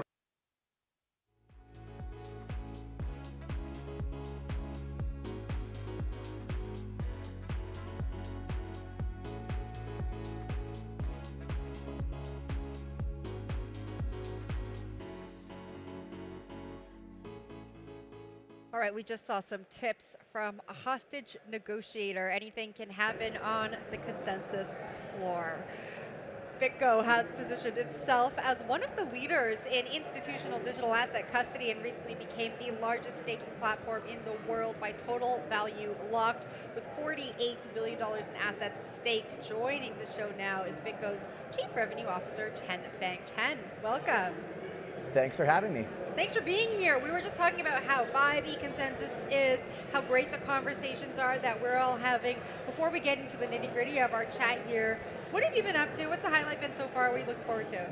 Look, it's a very well-produced conference, one of the best in my opinion. I was just on stage with Justin Sun, some other folks as well. The production quality is next level. It's really awesome. In terms of the vibes, yeah, like it's packed here in Toronto. You guys had a successful event over in Hong Kong. Great second conference of 2025. I asked that question so people can give us compliments. It works. I'm also going to give a compliment. You know, BitGo is one of our partners here. They spoke to the main stage, so we get to see you guys everywhere. Not the first time you've been involved with us, so thank you for also your partnership. I'm wondering, you guys are the biggest stakers in the world right now. We have some questions, but I want to ask this question first, sure. Which is the idea that does the average retail investor understand staking? Because it seems to me once you unlock that, then you start to see how your money can really work for you. I would say most retail folks that's in crypto through various educational campaigns that our lovely exchange partners here in the US and overseas have done, most people get basic concept. Right? It's a way of securing the various networks that you're staking towards.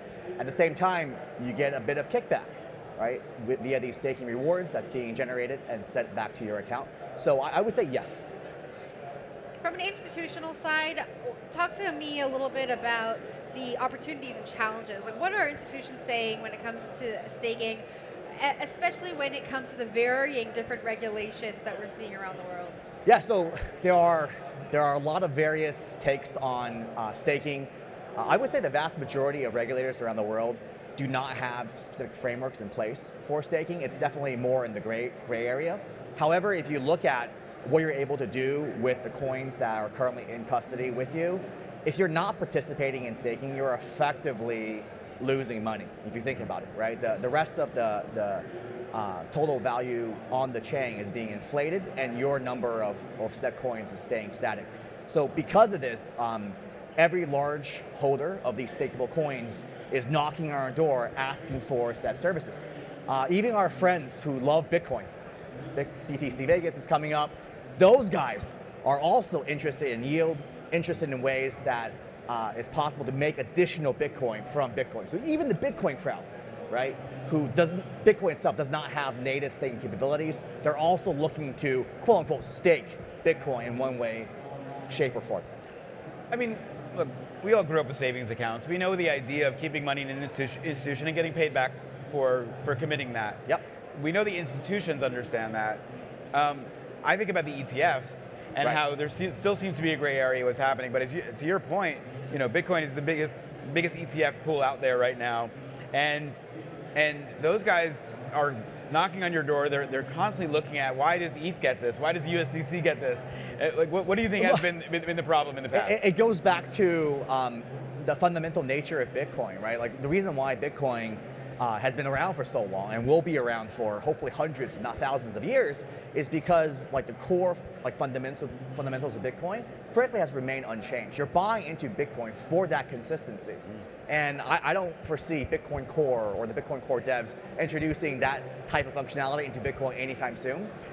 However, there are other companies like CoreDAO, like Babylon, that's entering the space with their unique way of introducing the concept of yield on Bitcoin in a safe or relatively safe way. For the other chains that are built with staking from the fundamentals, these are staking capable blockchains. Obviously, everybody that's investing in those coins that have large asset holdings in those coins need this service.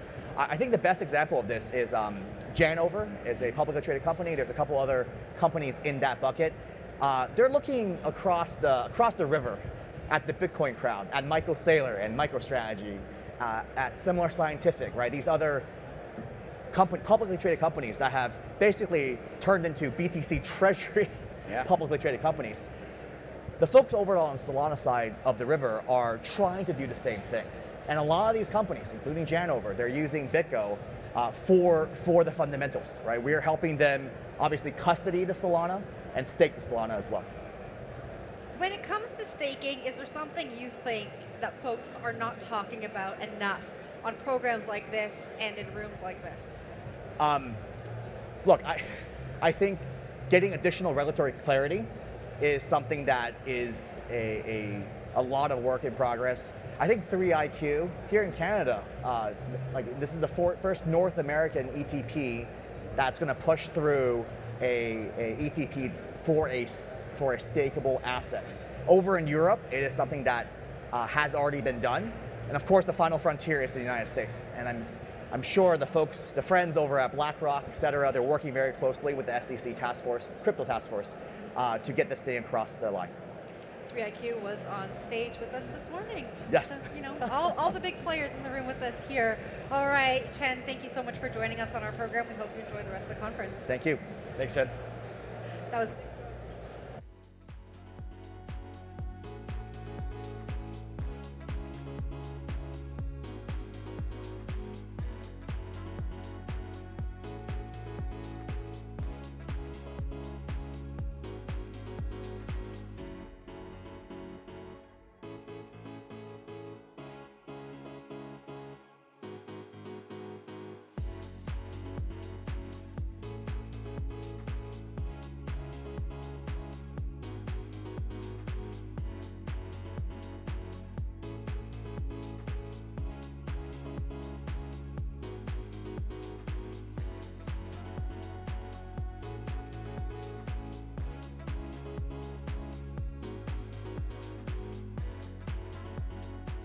Stellar sees $3 billion of real-world assets coming on-chain in 2025, in addition to existing partnerships with Franklin Templeton and WisdomTree. Stellar is working with a new round of tokenization specialists such as Paxos, Ondo, Etherfuse, and SG Forge. Joining us now to discuss is Tomer Weller, Chief Product Officer at the Stellar Development Foundation. Welcome to the show. Glad to be here. How's it going? It's going fantastic. We are both enjoying all of the things that Consensus have to offer. How's it going for you? It's awesome. Yeah, we have a little builder house going on. It's great to see all the developers as well as all the fine business development people and marketing around here. Please. We're talking about the Stellar Development Foundation. Talk to us about where you were last year compared to where we are this year. Sure. So 2024, we had our biggest upgrade to the Stellar protocol. We brought smart contracts to the Stellar network. And so with that, we can really say that now the Stellar protocol is feature complete, already seeing great product market fit. Both, Stellar's been around since 2014, strong product market fit in RWA, strong product market fit with on and off ramps globally around the world, disbursements. And so now we're feature complete. 2025 is all about accelerating that growth. I've spent a lot of time over the last 3 or 4 years with Stellar. We've been at Davos together, we have multiple Meridians, and this is that moment, I said this to Danelle in October at Meridian, where it just felt like all the pieces were clicking between all the ADIS stuff that you guys were doing, remittances, like no one really gets payments the way that Stellar does. What do you think was necessary for you to keep focus on that when there was so much other stuff happening in the world of crypto that you could have probably said, oh, we can make an easy buck here, but we want to really focus on this? How did it feel to stick to your guns and now get to the place where you are? Yeah, I think you touched on the crux of it. Like at the end of the day, Stellar has been laser focused from day one on real world utility. Started out cross-border payments. Today we're expanding that to more everyday financial services via our smart contracts platform. But at the end of the day, this idea of equitable access has been with us all the time. This mission has been like close to us. And like you said, there's a lot of narratives going on. Narratives come and go. We've seen a lot of these, but really have been focused on the equitable access piece. And I think it's great to see a lot of people and a lot of blockchains, a lot of ecosystem kind of like coming to terms and understanding that this is really where the great value of blockchain is. And so it's just amazing to see all the infrastructure that we've built throughout the years is finally paying off. Talk about narrative, and one of the emerging themes this year and even here at the conference is tokenization of real world assets. We talk about that accessibility that really is at the core of Stellar. How does tokenization of real world assets, which I feel is kind of being dominated right now by the institutional conversation, not really the accessibility conversation, fit into that narrative for you?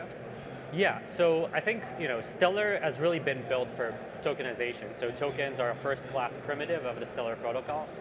Always has been.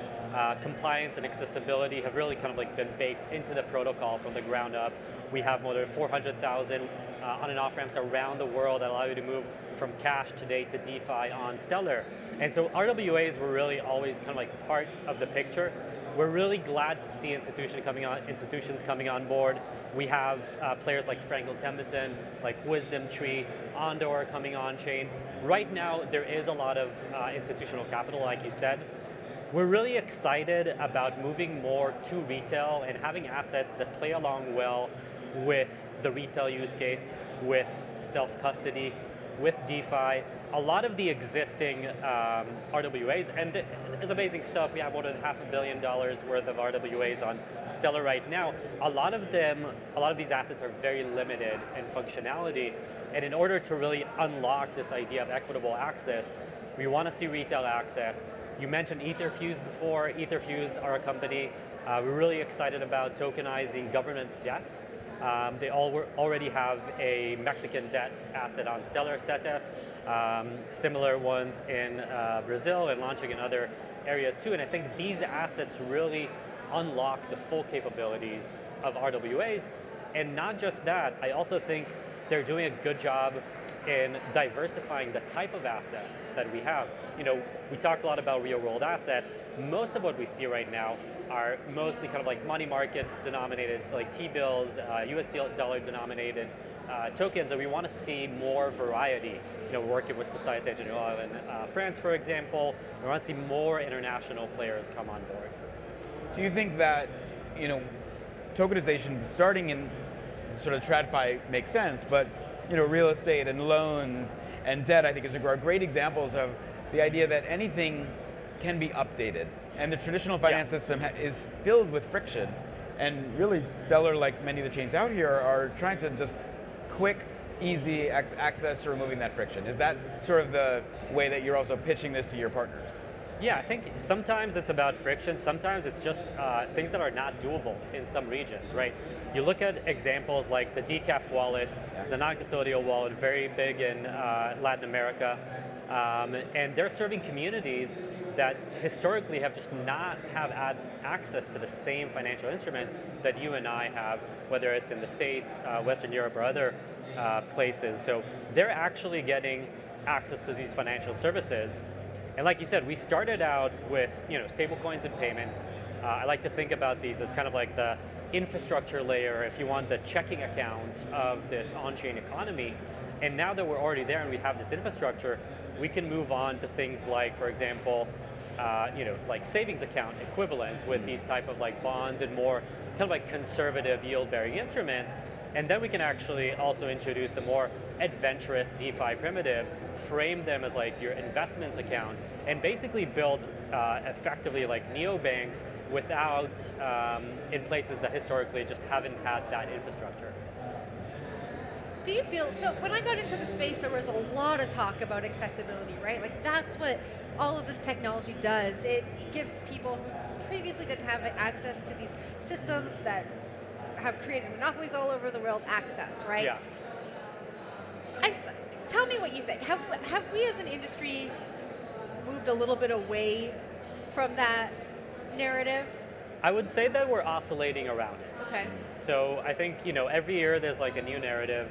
Every year something like big is happening. A lot of times it's negative, I think, on the more kind of like adventurous, super speculative use cases. And I think a lot of times they're positive with like RWAs and institutions. But at the end of the day, I do think that, a lot of times on the institutional side, we make things better on the margin.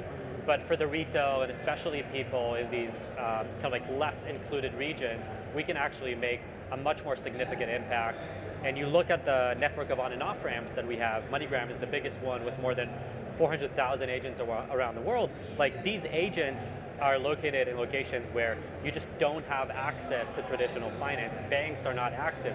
We see war zones, for example, in Ukraine, in which we're working with the UNHCR on dispersing aid. Like a lot of these financial institutions are not there anymore, but MoneyGram are still on the ground and we're doing disbursements using them. So the retail inclusion story has always been there. It still is. Unfortunately, with the narrative, sometimes it goes back and forth. Tomer, thanks so much for joining the broadcast today. We hope you enjoyed the rest of Consensus. Thank you. Have a great day. Thanks, Tomer. That was Stellar Development Foundation Chief Product Officer Tomer Weller.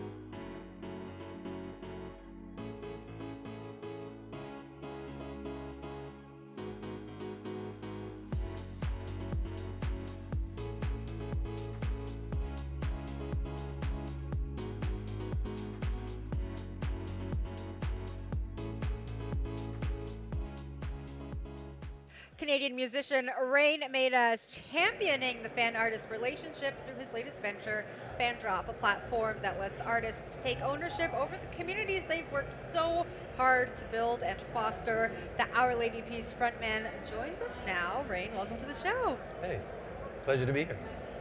Pleasure to have you here. We're talking about the fan-artist relationship, right? Something that I think that you are deeply in tune with. Yes. Talk us through, I guess, the evolution of that from your career.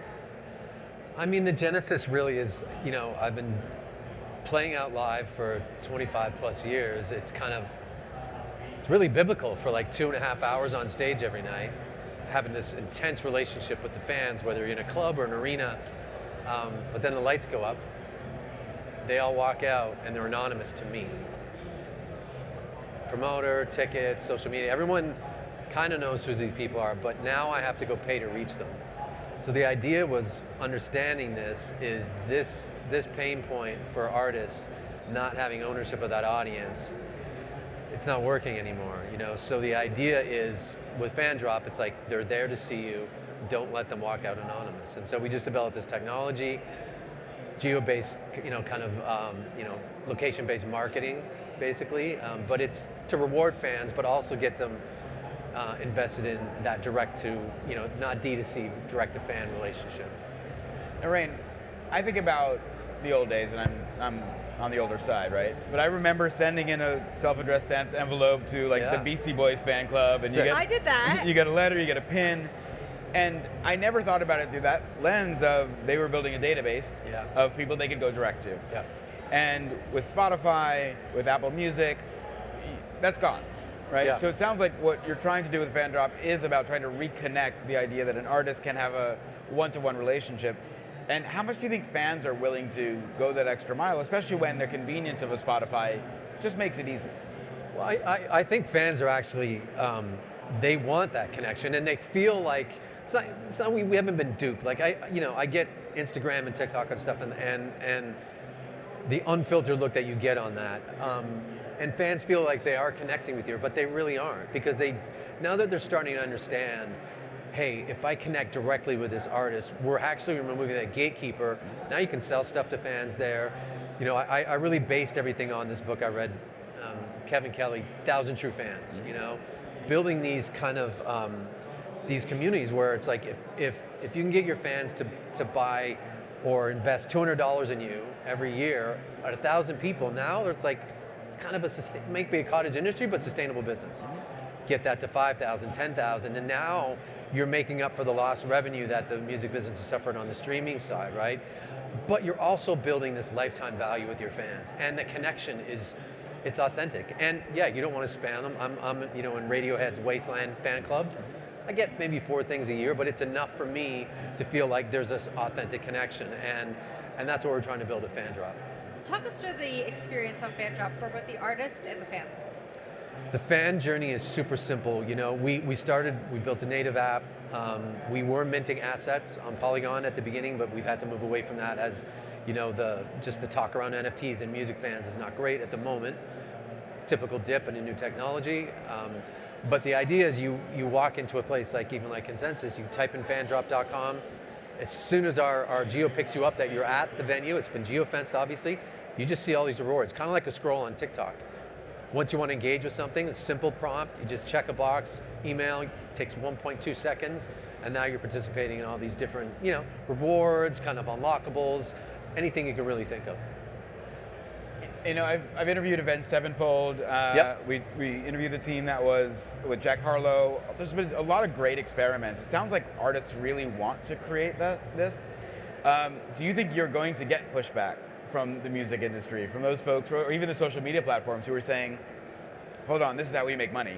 You know, or are they saying, hey, why don't we work together and let us build some of your tools into our systems? Like, what do you think is the way this works? I think any great technology has to be slightly disruptive. So I kind of welcome the fact that they start hating on us a bit, because we are removing their gatekeeping abilities, and that's how they make money, obviously. So taking that power back to the artists is really our mission. I want to jump, go deeper 1 second, which is, you mentioned that you started by minting NFTs.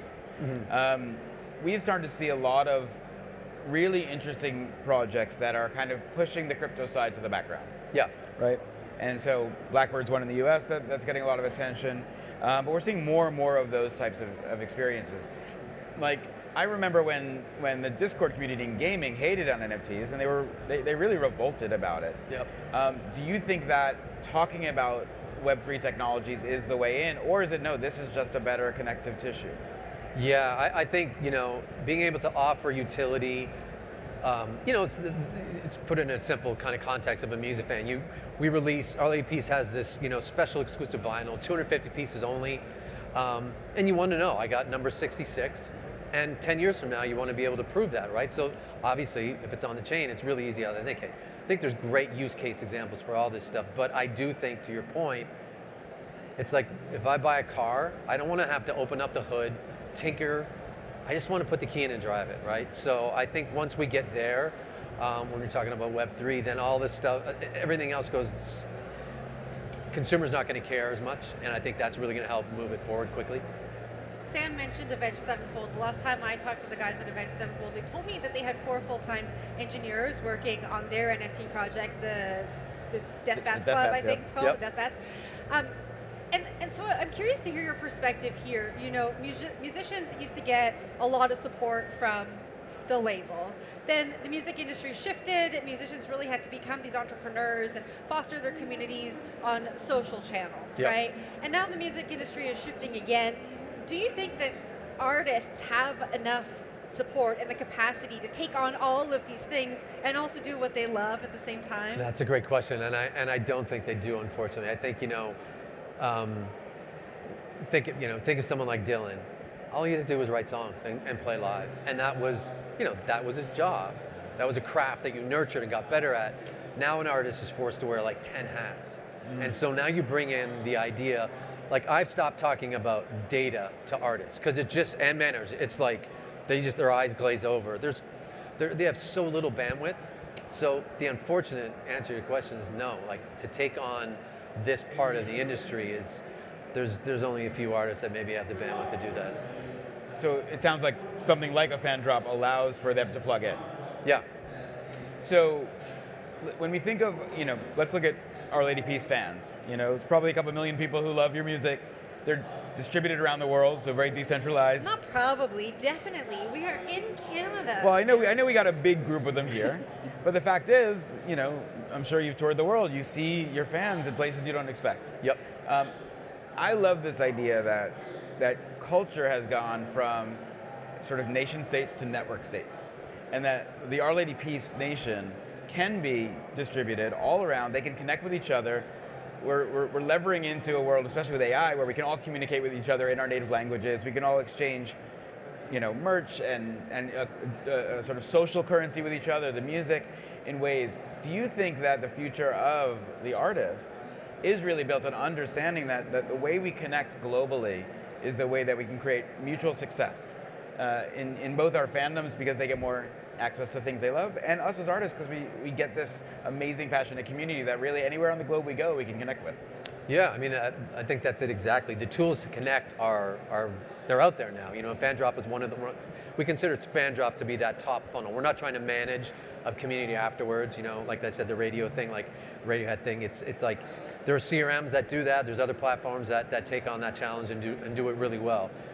But I think to your point, the initial friction or pain point is actually getting that fan in. Because like I said, we're so accustomed to thinking, okay, I'm on Instagram, I'm following this person there, or maybe they're not understanding that, and I hate to say this, but the future of music, because there's a crisis in the middle class of music. It's being eroded. Like the margins are incredibly small now and I say middle class, like 90% down. So building that community that's directly connected to you, being able to monetize it, that's the only way to have a sustainable career this year, or in the future of what I see as a middle class of music. So yeah, it's almost like this more existential question we have to offer our fans to help understand that if we don't do this, music will suffer. I know you said NFTs were involved before, but like you said, it's a new technology. Not everyone understands it. There's a lot of discourse out there. But you look at crypto and NFTs, and you look at some of the conversations and like-minded people that you're encountering here at Consensus. Does it solve this problem? It's funny, my being in it for the last 5 or 6 years, kind of my hindsight on everything was, we lost trust, NFTs, all the rugging going on, the speculative nature of it was not great for my fans. I had to go on Discord, and we released one of our albums as an NFT, hugely successful, but shortly after, everything started to fall apart, and I had to go on Discord and literally walk fans off a ledge saying, hey, this is fine, thank you for being on this journey with us, but we're not gonna push this on you if you don't want it. But the reality is, what I learned is the pillars of Web3 can apply to Web 2, or what FanDrop is like Web 2.5. Portability of a fan base. That's something that Instagram does not offer me. As an artist, I've built this community. If I disagree with their TOS or something and I want to move that community, impossible, right? So portability, transparency. I work with, I advise a company called Hio. They're on Solana. It's this end-to-end solution for artists. With Hio, I can see who streams my music. Again, Spotify won't let me do that, So there are so many important facets of Web3 and blockchain that can apply even without having to mint stuff. And so, even though I'm on pause with it, with Our Lady Peace and with FanDrop, we still adhere to some of those principles and those pillars, which I think is really important. We got to wrap up in just a second, but I got to ask you, how do you think about moving fans from these massive platforms that we're talking about to places like FanDrop, to places where they get this connection when they're already there, they've been accustomed to opening their phone up and going to the apps that they already check every day. How do you think about that? It's a challenge, but I will tell you this. It's almost a communication of it, because when fans understand that, hey, you're at our concert, and we just did an arena tour across Canada in March, onboarded 38,000 fans with FanDrop into our League of Peace community. I stood on stage and I tell them every night, it's like, hey, this connect, like all you have to do is do a scratch and win, and 10 people are going to win a pass on stage for the encore. So huge value, democratize an arena space, but the end game is that we are now connected directly. And we're gonna build this lifetime value with you. We're gonna nurture this relationship. They want that. They'll still stay on Instagram, and I'm not saying abandon Instagram or TikTok for creators, but use it to your advantage. Use it for what it is. Understand that the future's not there for you. Great, thank you so much for joining us at the desk Yeah. here. We hope you enjoy the rest of the event. Thank you. Awesome. Thanks, Red. That was Our Lady Peace frontman and FanDrop CEO, Rain Maida. All right, we are coming to you live from the CoinDesk studio at Consensus 2025, brought to you by MoonPay, the global leader in crypto payments. Let's now take a look at social media and see what you all are saying about Consensus 2025.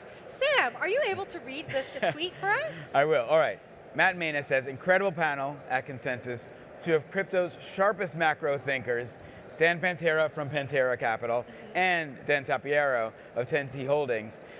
He says, crypto OGs talk macro from global liquidity trends to sovereign adoption and the long-term thesis for show more. So there's more to this tweet than we're showing. But we do have some of the best OGs in crypto on stage with us. Anyone can register for a virtual pass and watch the sessions. Recommend you do that. Yonks says, what's your favorite Deepin project? Because we have a Beyond the Hype, what's next for Deepin project. There's some great conversations. You can read the thread there. We've got over 50 students also at Consensus from Waterloo Blockchain. I love the fact that there's so many students here, and so many hackers, so many developers. We are having a great time here at Consensus. I love socials. It's so much fun. It gives me a glimpse into what's going on the floor since I'm chained to the desk. If you are at Consensus with us in Toronto, if you're following along at home, share your favorite moments with the hashtag Consensus 2025 and tag us Consensus 2025 or CoinDesk on X, and we might share your post on this live broadcast.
Coinbase is one of the largest crypto exchanges in the world and recently expanded its institutional offerings, serving as a custodian to BlackRock's Bitcoin ETF, the largest crypto asset fund in the world. Joining us now to discuss is John D'Agostino, head of strategy at Coinbase. Welcome to the show, John. Thank you so much for having me, Jen. Good to see you, Sam. You as well. All right, what's going on? What have you been doing here at Consensus? At Consensus? Yeah. Oh, they got me working. I got 4 interviews and 3 panels. So your team is very efficient about getting the most out of their visitors. Jen, I'm going to tell you, John and I met because I had just finished reading the book about John that Ben Mezrich wrote. Keith Grossman puts us in the chat, and then of course I'm like, I got to ask about 50 questions. Anyone wants to read an amazing story, read about John's life from Ben Mezrich. The book's called Rigged. And then John, you're head of strategy at Coinbase. Coinbase Institutional. Yes. Coinbase Institutional. I think it was just this week it was announced Coinbase is joining the S&P 500. What an amazing run. I mean, I did some research looking at this. 1976 is when the first tech company comes on, which was IBM. 1982 was Apple. Meta, then Facebook, the first social company, 2012, into the S&P. You guys are the first crypto company, and there's like no better class to be in than being in the S&P 500. What does that feel like for you? So thank you very much. It's momentous. I mean, look, first the obvious, right? Everyone will own a bit of crypto now. Every pension fund, indexes are marvelous things, right? We launched the Coin 50 index because kind of recognize the power of these. They're barometers for the health of an industry. So we want our index to be the barometer of health for crypto. The S&P 500 is not just the barometer of health for the US stock market. I'd argue for many people in the world, they look to it as the barometer of health for the US and therefore the global economy. So to be a member of that in the short time that cryptos existed as a modern concept, and the very short time that Coinbase has existed as a public company, is something to be proud of. Just as a follow-up, when Meta came on as kind of the first social company, we wouldn't have thought that, fast forward and the top 50 is littered with internet companies and social companies. Do you think that if we go 10 years in the future, we're going to see a lot more crypto on the S&P 500? I do. Yes. Look, I think there's a sort of clearing number at some point. I don't think it's going to dominate. I don't think any one sector is going to dominate. Yeah. But there's no question. I mean, without naming names, we know who's going public over the coming months, and there's some very high quality companies. Personally, I'll speak for the rest of Coinbase. I like the competition. I want to be in a room with the highest quality people. I want to compete against the best possible firms. I want them to be public. I want that transparency. I want that credit counterparty worthiness. It's good for the industry. So I'd be delusional if I didn't think that in a year or two we'd see more of those companies joining the S&P, and it's a wonderful thing that that's happening. We've been talking a lot about institutional adoption here at the desk today, and I want to get the brass tacks from you. Sure. When it comes to institutions operating in this space, what's the real story? Paint us the real picture versus maybe the PR story. Sure. So I get asked this question all the time, and I'm always on panels that are entitled some version of, when will the institutions join? So the institutions will join when I stop getting asked to do those panels. No, but seriously, they've already joined. They're already here. I think when you get asked that question in crypto, it's a code for when will all of the institutions join? And the reality is they won't, because not every, with the institutions we mean like what I call asset owners. So individual groups that are trading pools of capital for themselves, prop shops, sovereign wealth funds, down to, say, hedge funds, which have limited partners or investors. So if I just lump all of those into sort of broad asset management, they don't own everything, but an increasingly large percentage, I'd say an extraordinary large percentage relative to how young this asset class is, own and are looking to own crypto. So quickly break it down to the three basic types of institutional investors. Hedge funds. Their job is to find alpha. So when you see polls saying 80% of hedge funds are looking at crypto, of course, because that's their job. And most of them are barely beating the S&P. So they're all going to look at it. A decent portion are going to say, this is really interesting. I like the vol, I like the way it trades, and they're going to trade it. Some won't, and that's okay. That's not their expertise. That next level is, say, sovereign wealth funds, pensions, insurance pools. They're going to take their time. They're going to take their time because that's how they think. They're going to take their time because they need massive, massive scale. It's really been only a couple of years where the liquidity levels and the compliant infrastructure has existed. So these large pools of capital can put hundreds, billions of dollars into this asset class. So it's as somebody who used to build markets at NYMEX, we are doing a great job. Like, I wish in less than 5 years I could have made people comfortable with complex, esoteric commodity options when I was back at NYMEX. So be a little bit patient. We're doing great. The institutions are already here and more are coming. John, I was talking to Maz El-Jundi from Revolut the other day, and they did $1 billion last year. They're crushing it in Europe on the on the retail side and with institutions, and I asked him, are the TradFi players scared? And of you guys, and he said they're not scared, they're partnering with all of us. And I feel Coinbase is in the same position where you guys are also you've done the work for so long that you know how to navigate these worlds. And I can imagine the BlackRocks and the JP Morgans are also saying, how do we get in bed with Coinbase in a way that you can also help them really navigate into the future? Is that correct? Well, we know that BlackRock uses us for custody. We know that Coinbase won the vast majority of the custodial mandates. So yes, they're all in that business. And if you look at the success of the Bitcoin ETF, if I am in the business of distributing financial product to retail, and I don't consider the enormous success of that product, I'm not doing my job. So I would expect you're going to see a crush of new ETF offerings. We're going to see IPO access vehicles because there seems to be this insatiable retail appetite, both in the US and globally, for these products. Now, I think your question is kind of leading to what happens when the banks get into this business. Well, look, if Coinbase was just a custodian, I'd be a little more worried, but we're not. We're an exchange, we're a custodian, we're an asset manager. We do DeFi, we do wallet, we do payments. So the notion that banks joining are going to crush all the incumbents is a little bit silly. I mean, banks are great, but they don't do everything well. I mean, look at Goldman Sachs and Marcus, right? It's difficult to break into that new sector. Crypto is very different. So there's a much higher probability they'll use our infrastructure, and that the thundering herd of brokers that they unleash upon retail in the US, all of that flow comes on chain. We and others get the benefit of that. John, it's been such a pleasure having you at the desk. It's been a pleasure hearing from you. We hope you enjoy the rest of the event, and we'll see you around. Thank you so much for having me. Thanks, John. Cheers. That was Coinbase Institutional Head of Strategy, John D'Agostino. Coming up, Cardano Army, get ready. We're going to be talking to Cardano founder Charles Hoskinson in just a little bit.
Also known as DJ Ski, rose to notoriety as the first DJ to discover the megastars, the first DJ to discover and play megastars on the radio, including Kendrick Lamar, Lady Gaga, and Justin Bieber. Today, he's made a name for himself on that ability to identify trends in music, culture, and sports. His latest venture, The Realist, takes the dated process of authentication and brings it into the future. DJ Ski, welcome to the show. Thanks for having me. I'm excited to be here.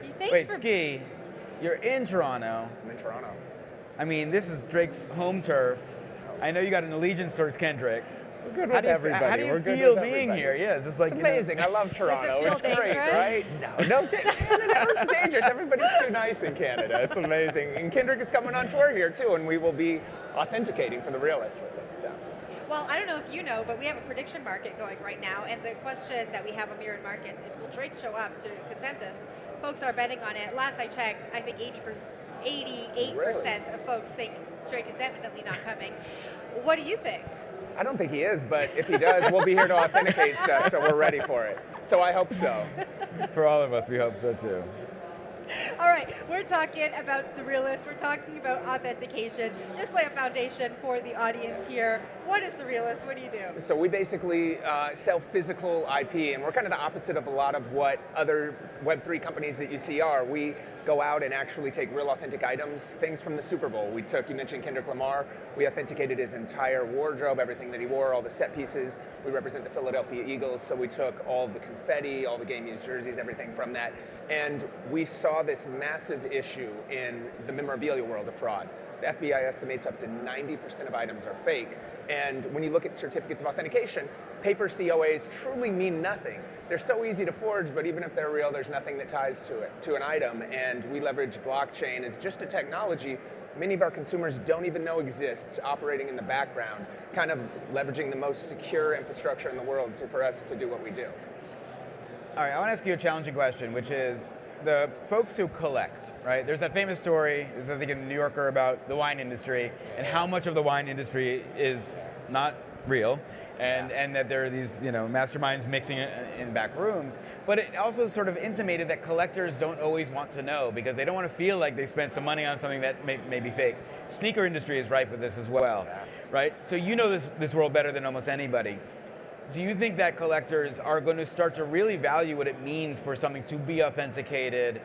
Kendrick's jacket from the Super Bowl performance has real value. Why? Because Kendrick signs off that this was mine. Absolutely, especially when you get into treating these items like alternative assets, right? True investable grade items. You can't invest in something if you don't know that it's 100% authentic.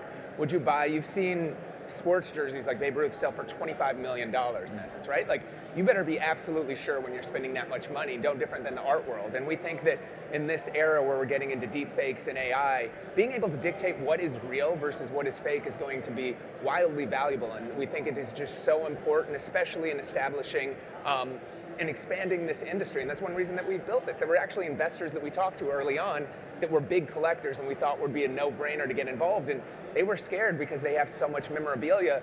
We almost, by our success, devalue some of their things. So we're really disrupting the industry, but trying to do things the right way. Have you ever bought something that you thought was authentic and found out it was fake? Multiple times, unfortunately, and that's another reason that I launched this business. I was bidding on one of the biggest auction sites for a game used jersey from one of my favorite players with a COA from that team. I called the team and they said, this isn't even a good fake. And I called the auction site and they're like, prove that it's fake to us. Have them send a notarized letter.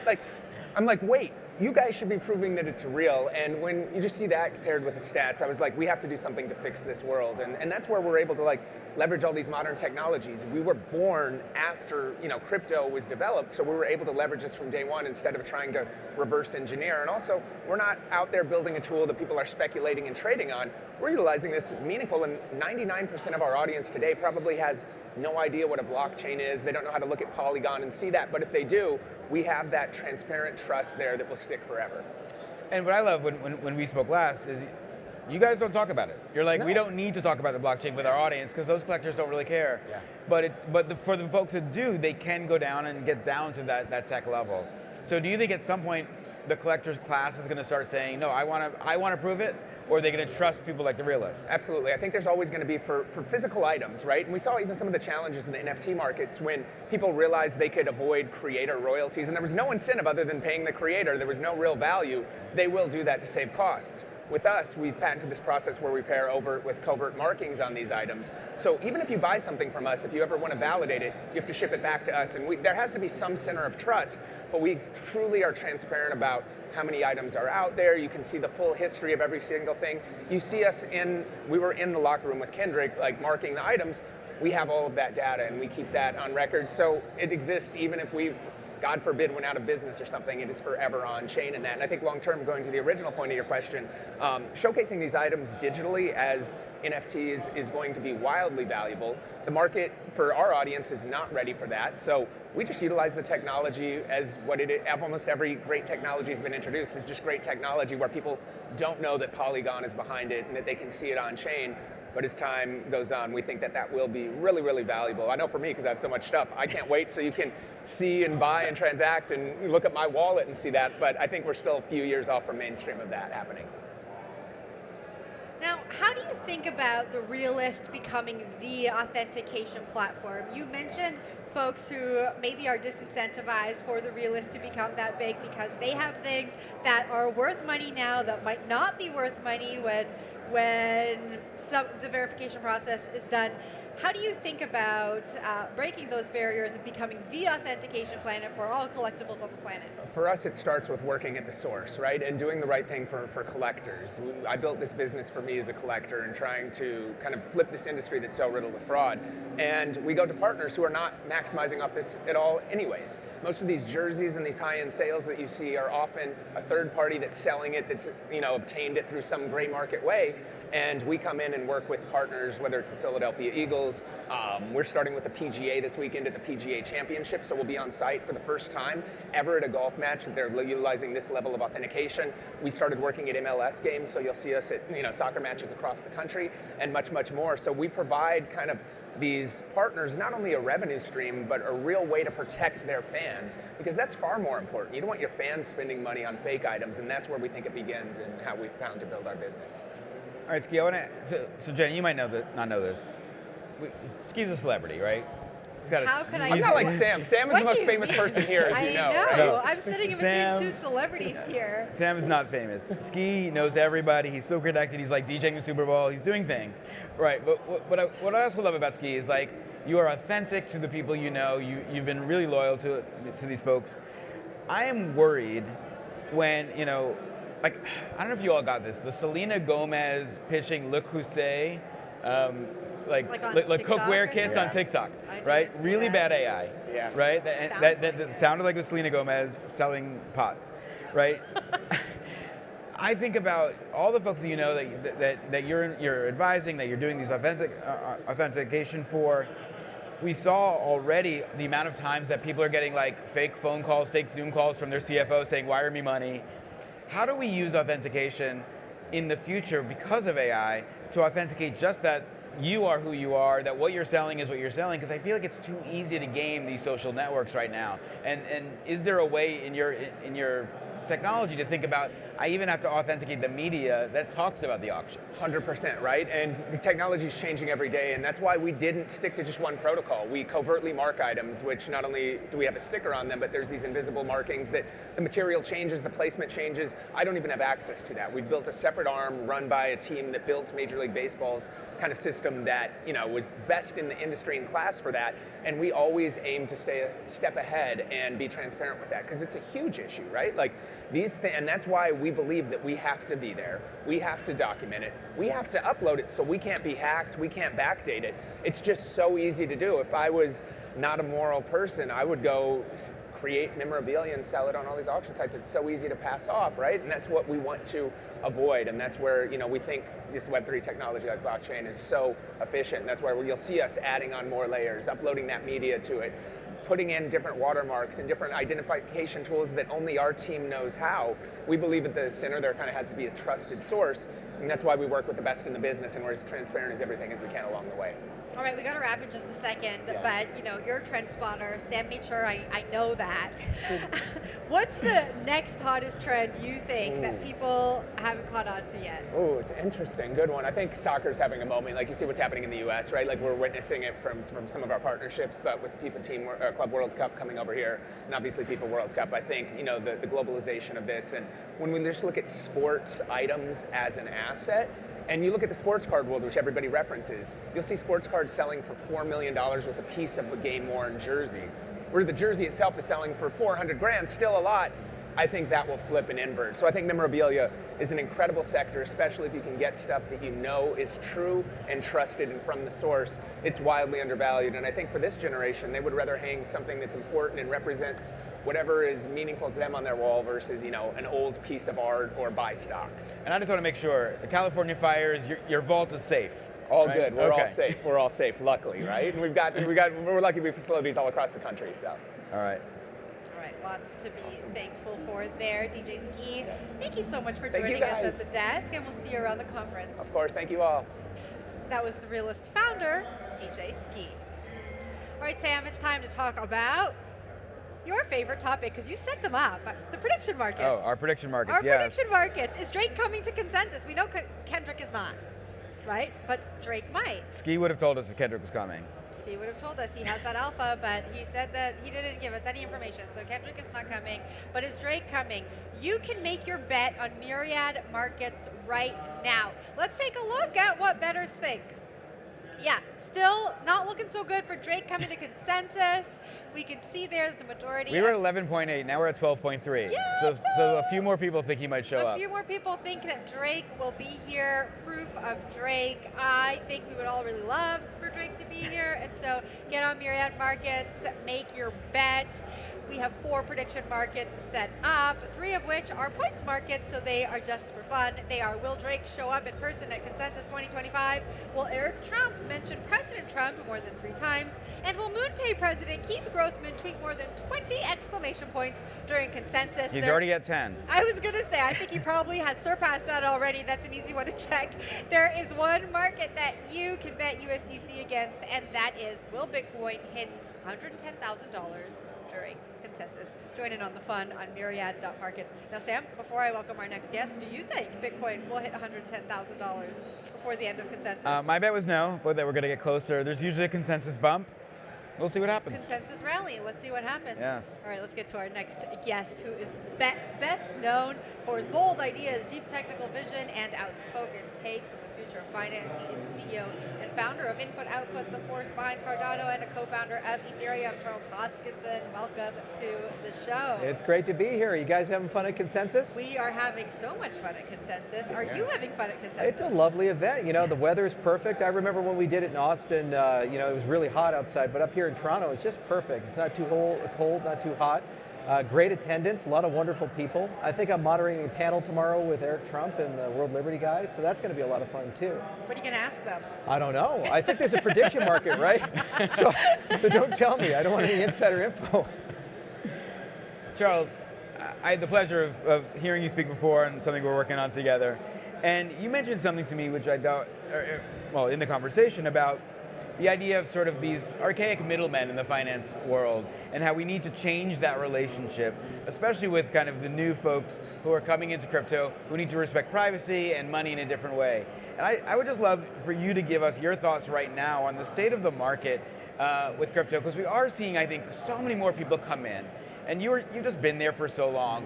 What should people know about spending time in crypto, and especially around their own sort of like privacy and self-sovereignty, ownership of their information? Well, you know, there's an expectation of a boom, expectation of a bull, but we as an industry are trying to do everything in our power to get rid of the bull market, but it's coming whether we like it or not. You know, every 4 years we run into this. I remember the first one I experienced was 2013, and that was a wild year because, you know, we had the Cypriot crisis and Bitcoin went from $4 to $250, went all the way up to, then down to 80, and then all the way up to 1,200 during the Mt. Gox burn up. And then it was a dark, terrible time for years and years. Bitcoin sat at $250 and it was very deflated.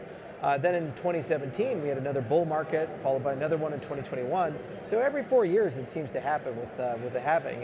And so this time around too, the US government is really pro-crypto, which is just still jarring because I remember the Gensler years and going through every exchange being sued and all the negative news. So having the US government say, hey, we're going to have a strategic reserve, or hey, we're going to pass pro-crypto laws, or the US government may choose to procure crypto for its operations, that's a good thing. And it's opening up the conversation globally. So the Middle East is becoming a lot more friendly. They were already pretty good, but now more so. The same for Europe, kind of, hey, maybe MiCA doesn't need to be as restrictive as it needs to be, in Japan and so forth. So overall, the state of affairs is bullish. It's just, we're not quite where we need to be yet. There's probably 2-3 more months of heartburn from macroeconomics like the tariff issues and these types of things before we start seeing that cycle happen. And they usually last about 6 to 12 months. You know, at this desk today, we've talked a lot about stablecoin legislation, and just because we're talking about the US government having a more friendly outlook on crypto, I'd love to get your reaction to the Genius Act, the stablecoin legislation that everyone was so optimistic about failing that first Senate vote.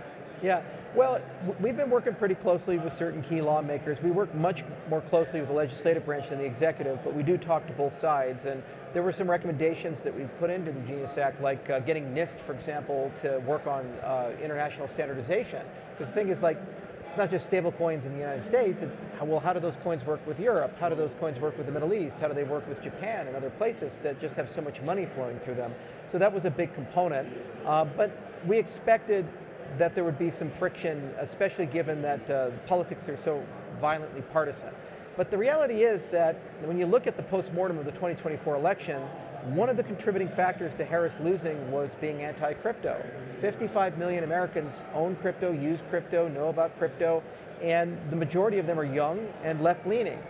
So why would you, as a politician, go and burn down 10, 20 million people of your own base? It doesn't make any sense. So part of the postmortem that the Democrats did in December and beyond was, let's try to figure out a way not necessarily to be pro-crypto, but at least neutral to crypto. So one area of compromise that had been since 2022 under Senator Toomey, when he first proposed stablecoin legislation, was stablecoins seemed to be an easy to regulate, easy to understand, and easy to handle subset of the cryptocurrency industry. There's $243 billion worth of stablecoins minted, mostly tokenized treasuries, and about 120 million transactions per month. So it's a huge sector. It's the very first real world assets, just tokenized treasuries floating around, and it's something where well understood regulated financial vehicles handle it, like banking or trusts or other things. So I think we'll get it done, probably another month or two of squabbling, it'll get signed. The big one's going to be the market structure bill that'll come in the second half of the year. And that bill is the security, commodity, that bill's the taxes, potentially memorialization of the reserve and law, and there's no clear, concise opinion on that. There's a very wide variety of things to discuss.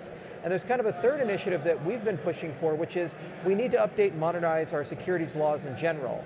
See, everybody's scared of being a security because being a security kills all innovation, and securities are not global instruments that trade 24 hours a day, 7 days a week. They tend to be bounded to a jurisdiction, to an exchange, and that was the view we had in 1933, 92 years ago. But what if we had like lightweight securities where they can trade globally and it's okay to be one of them? Then that would open up the real world asset space. So tokenized real estate, changes to how we sell equities, fixed income securities. These things would be much better suited on token markets than traditional exchanges. So that's one conversation that the stablecoin debate has already sparked, because Coinbase, when they came in with the stablecoin debates, they said, hey, we want to, find a way to get interest-bearing stablecoins. And that was kind of dead in the water with that bill. But more broadly, what if we could open up securities regulation a little bit, and it's easy then to turn a stablecoin into an interest-bearing instrument and trade it globally without owner's registration regime. So Charles, the project that we're doing together at Consensus is around privacy. When I look at stablecoins, I kind of look at this is the future of internet money, right? AI agents transferring little bits back and forth. And we're going to need some way to protect ourselves in that. How does Midnight specifically, which I know is a product that you're very proud of and put a lot of your own effort and money into, how does it help solve the challenge as we move into this new internet age, especially with AI? So the big challenge with the crypto industry in general, I'd say there are three demons we have to slay for mainstream adoption. And the number one demon is this concept of privacy. So the issue is that we did a really great job as an industry building public ledgers. And that's awesome. And everything you put in it, it's immutable, it's time-stamped, it's irreversible. What Satoshi wanted, we got, and we overdid it. So the problem is there's all classes of assets and activities that you probably don't want the entire world knowing for the rest of time what you did. For example, would everybody want their Amazon transaction history being publicly known, or every Google search, or your medical records, or things like that? So it's kind of obvious, but look at the stablecoin space right now. All these Tether transactions, all these Circle transactions, that 120 million, they're all public and trackable. That's basically a panopticon of financial surveillance. So you need to build a private side to the system in addition to having the public side. And the issue with that private side is then it invites all these second, third, fourth order conversations about, well, how do you regulate that? How do you build selective disclosure? How do you identify people? What level of proof is required to know that this is compliant? But it's a necessary thing for real world assets.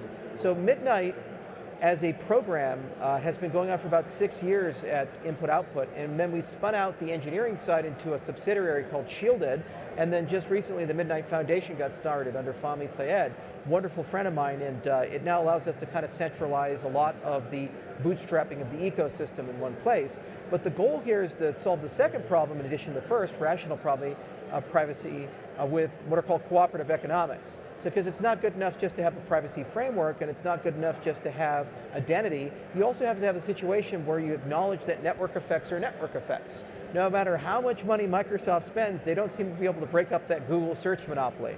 And similarly, if you look at all the dApps on Solana, Ethereum, if you look at the network effect of Bitcoin, it's very unlikely that a cryptocurrency, especially a new one's going to come along and in a few years' time be able to steal all those users, all that volume.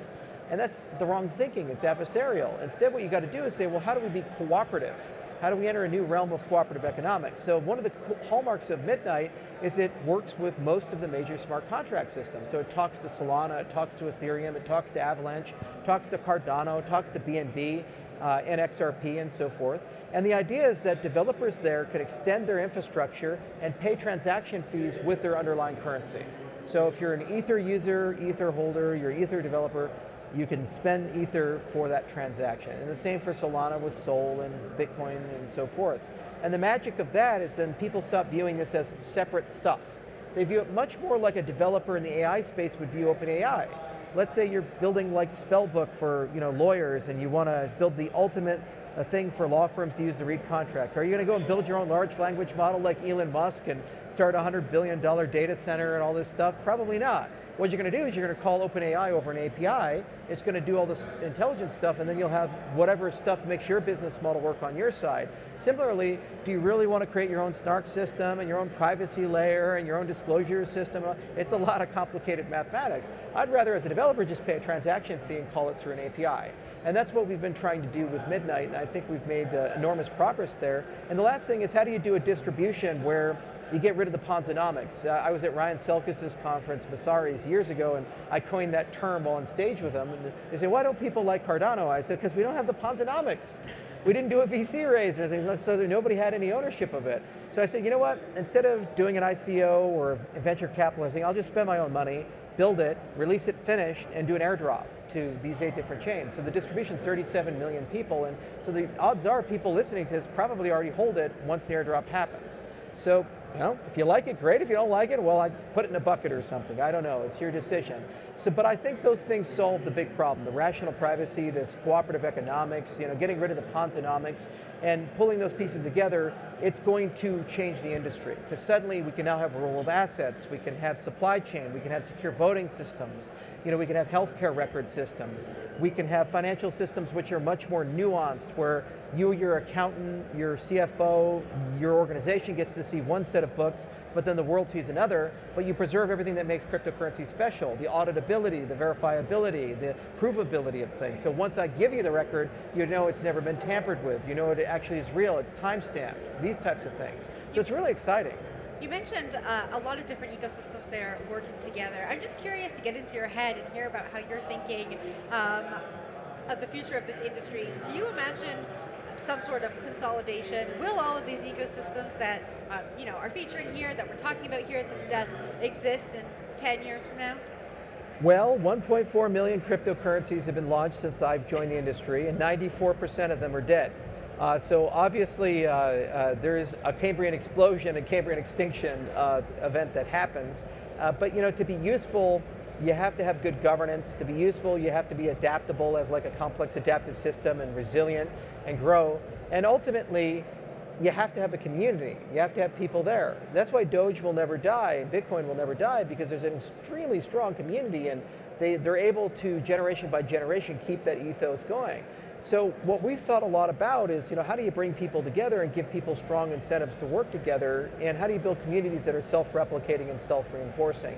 Some people crack it like Ethereum did and Cardano did, and they have a durability and permanence that you just don't normally see with most projects that launch. And you can't astroturf it. You can't go and just open up your checkbook and pay people a lot of money and somehow they love you. That's a transactional relationship. They'll be there until they're not, and then they'll look for the next big thing. So really, community building is the core of it. The other is philosophy. You have to have something to believe in. People, when they talk about Cardano, they say, hey, we love the economic, political, and social systems of the world being subject to change. We love the idea we have a constitution, we have a vote, we have an on-chain governance system, we actually have a say, we have an on-chain treasury, and we get to decide year by year what the roadmap's going to be, what the budget's going to be. We love the fact that the people involved legitimately want to change the world and actually try to find every day businesses and governments to adopt that. It inspires people. It keeps them going around, especially in the bear market where everything's really sad and depressed. And it's like, oh, yeah, it's bad news. This guy got sued. This thing happened. bull market's easy to keep people excited because there's an economic incentive, but over the long run, you only survive if you have good philosophy and good community. Charles, thanks so much for joining us at the desk. It was such a pleasure having you here, and we'll see you around. Absolutely, thank you so much. Thank you, Charles. That was Input Output CEO and founder, Charles Hoskinson.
You're watching CoinDesk live from Consensus 2025, brought to you by MoonPay, the global leader in crypto payments. MoonPay made 2 historic 9-figure acquisitions this year, building up its payment stack from on-ramps and trading infrastructure to now enabling commerce and asset management. I'm Jen Sanasi, here with my 2 co-hosts to close out the day, Sam Ewan and Renato Moriarty. Hello to you both.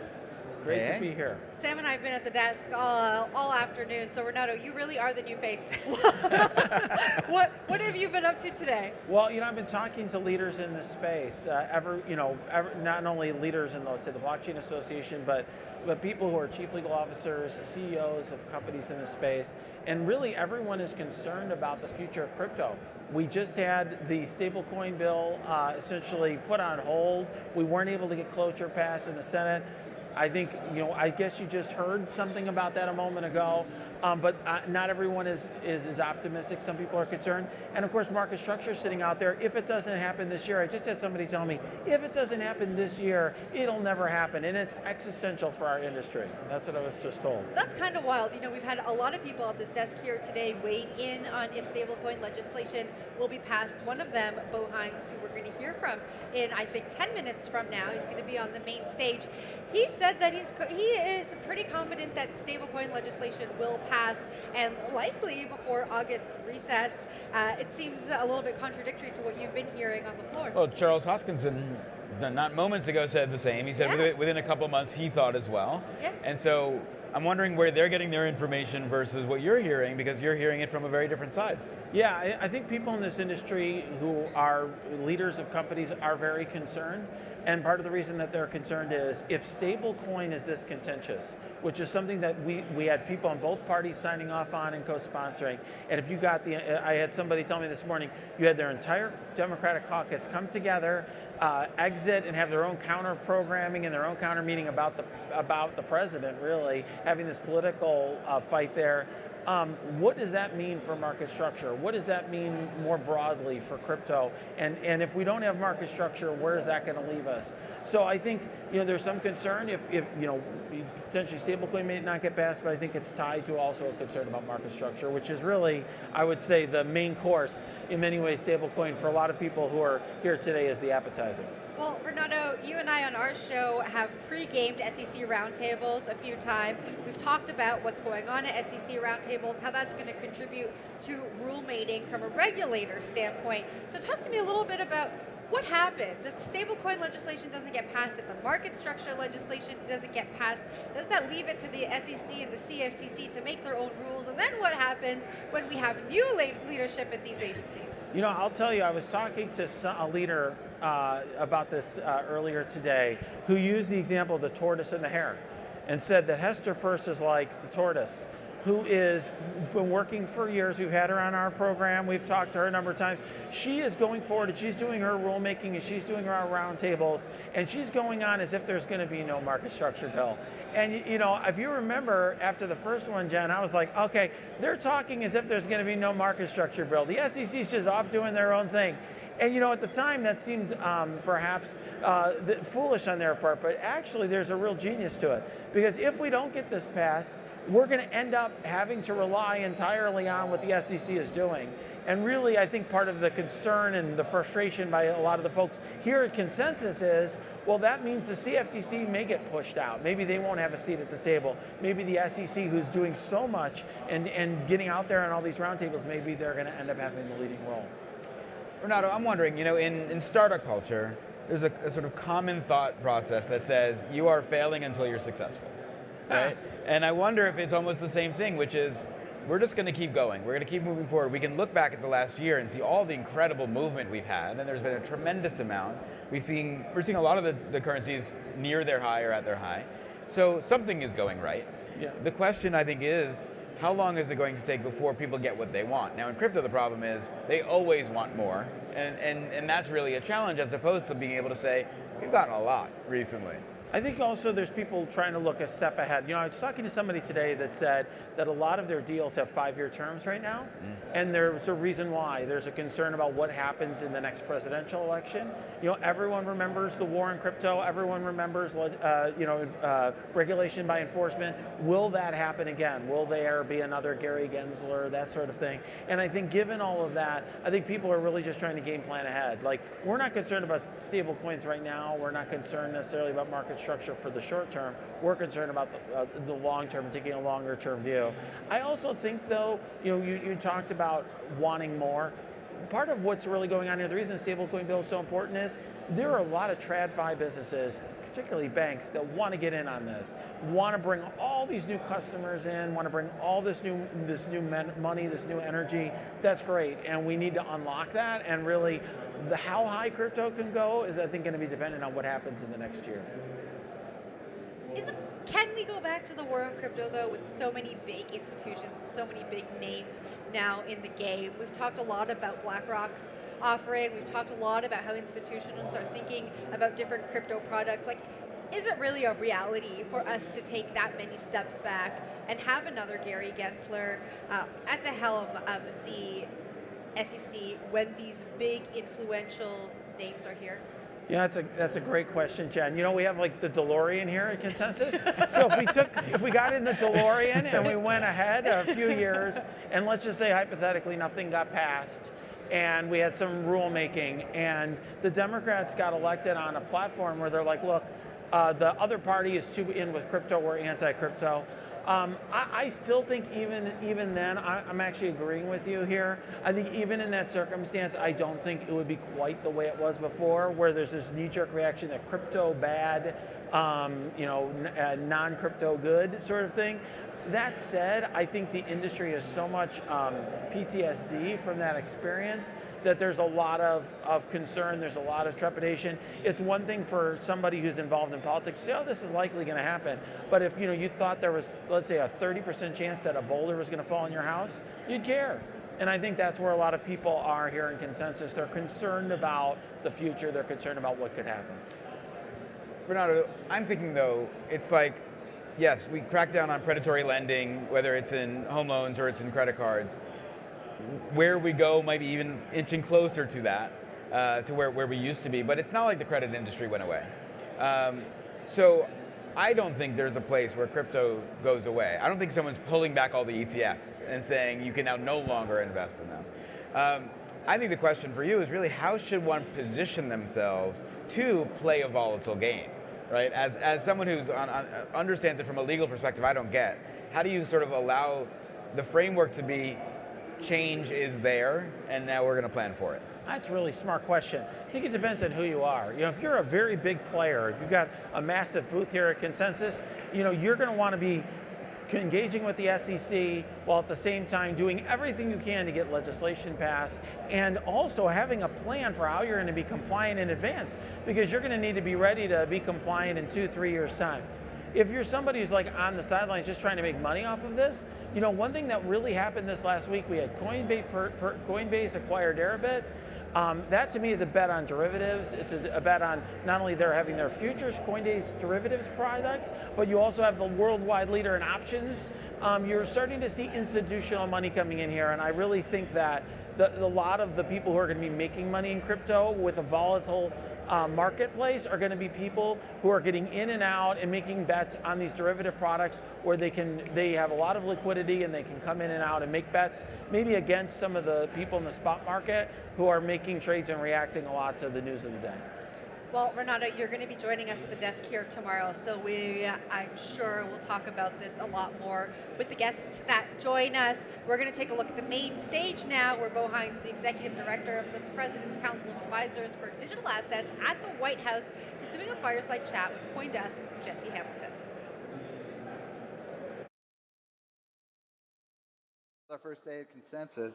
It's been a busy day so far.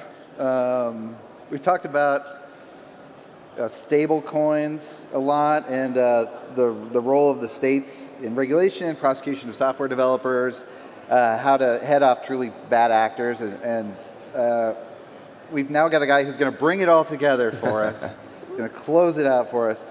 So we're honored and lucky to have a White House official cross into foreign territory today.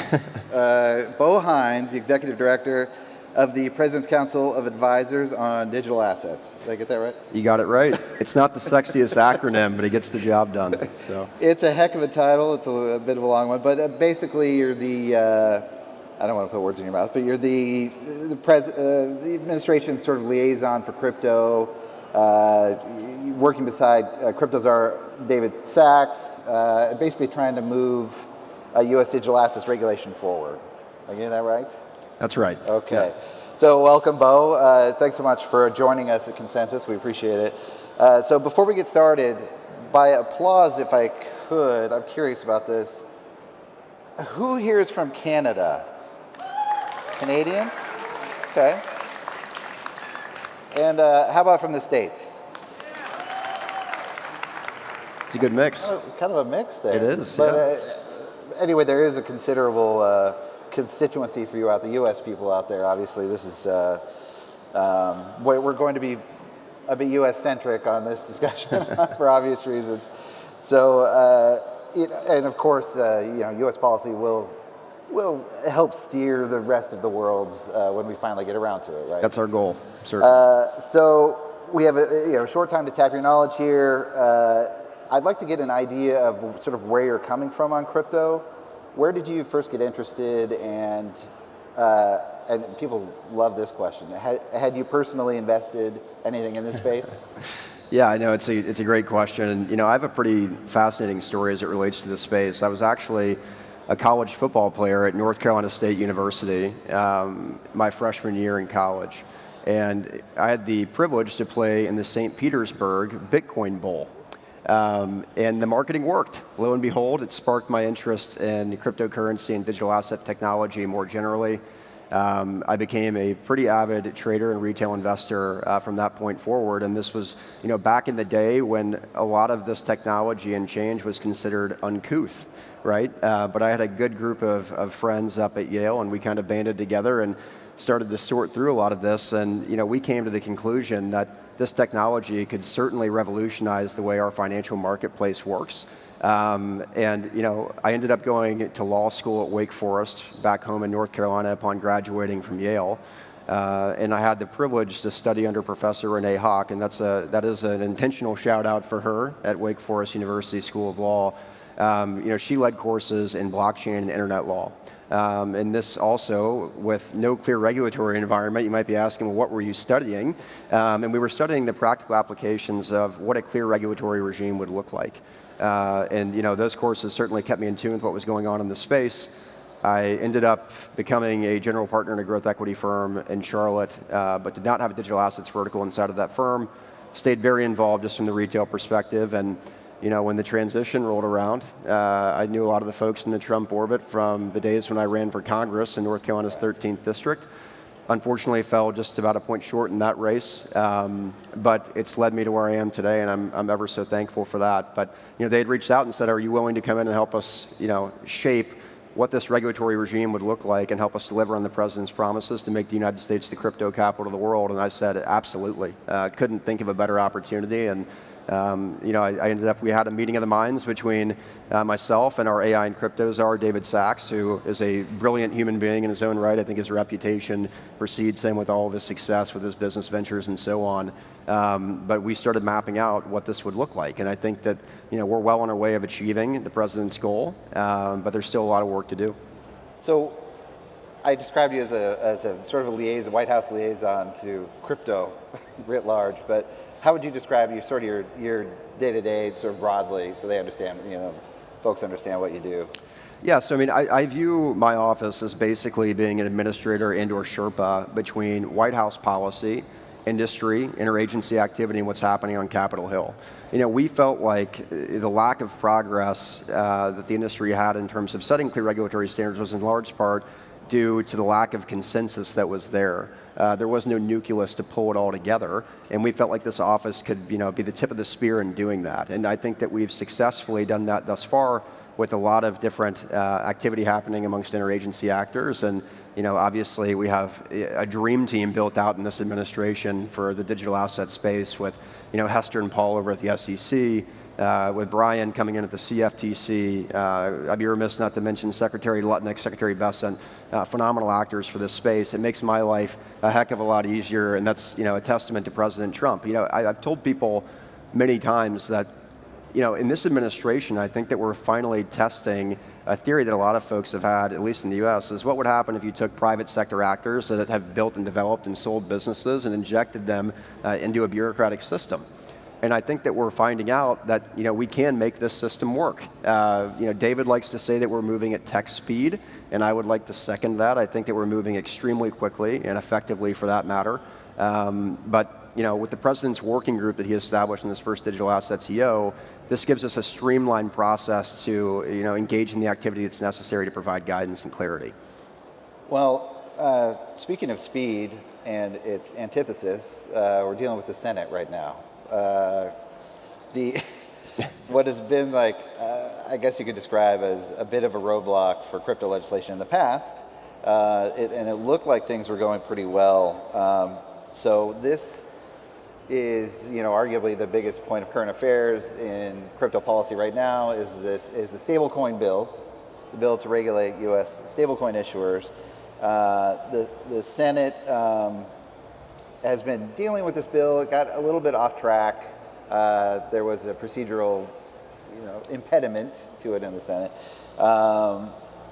We would hope to hear the latest on that, with the understanding that there may be floor consideration tomorrow. We're hearing very recently on the latest version of this bill.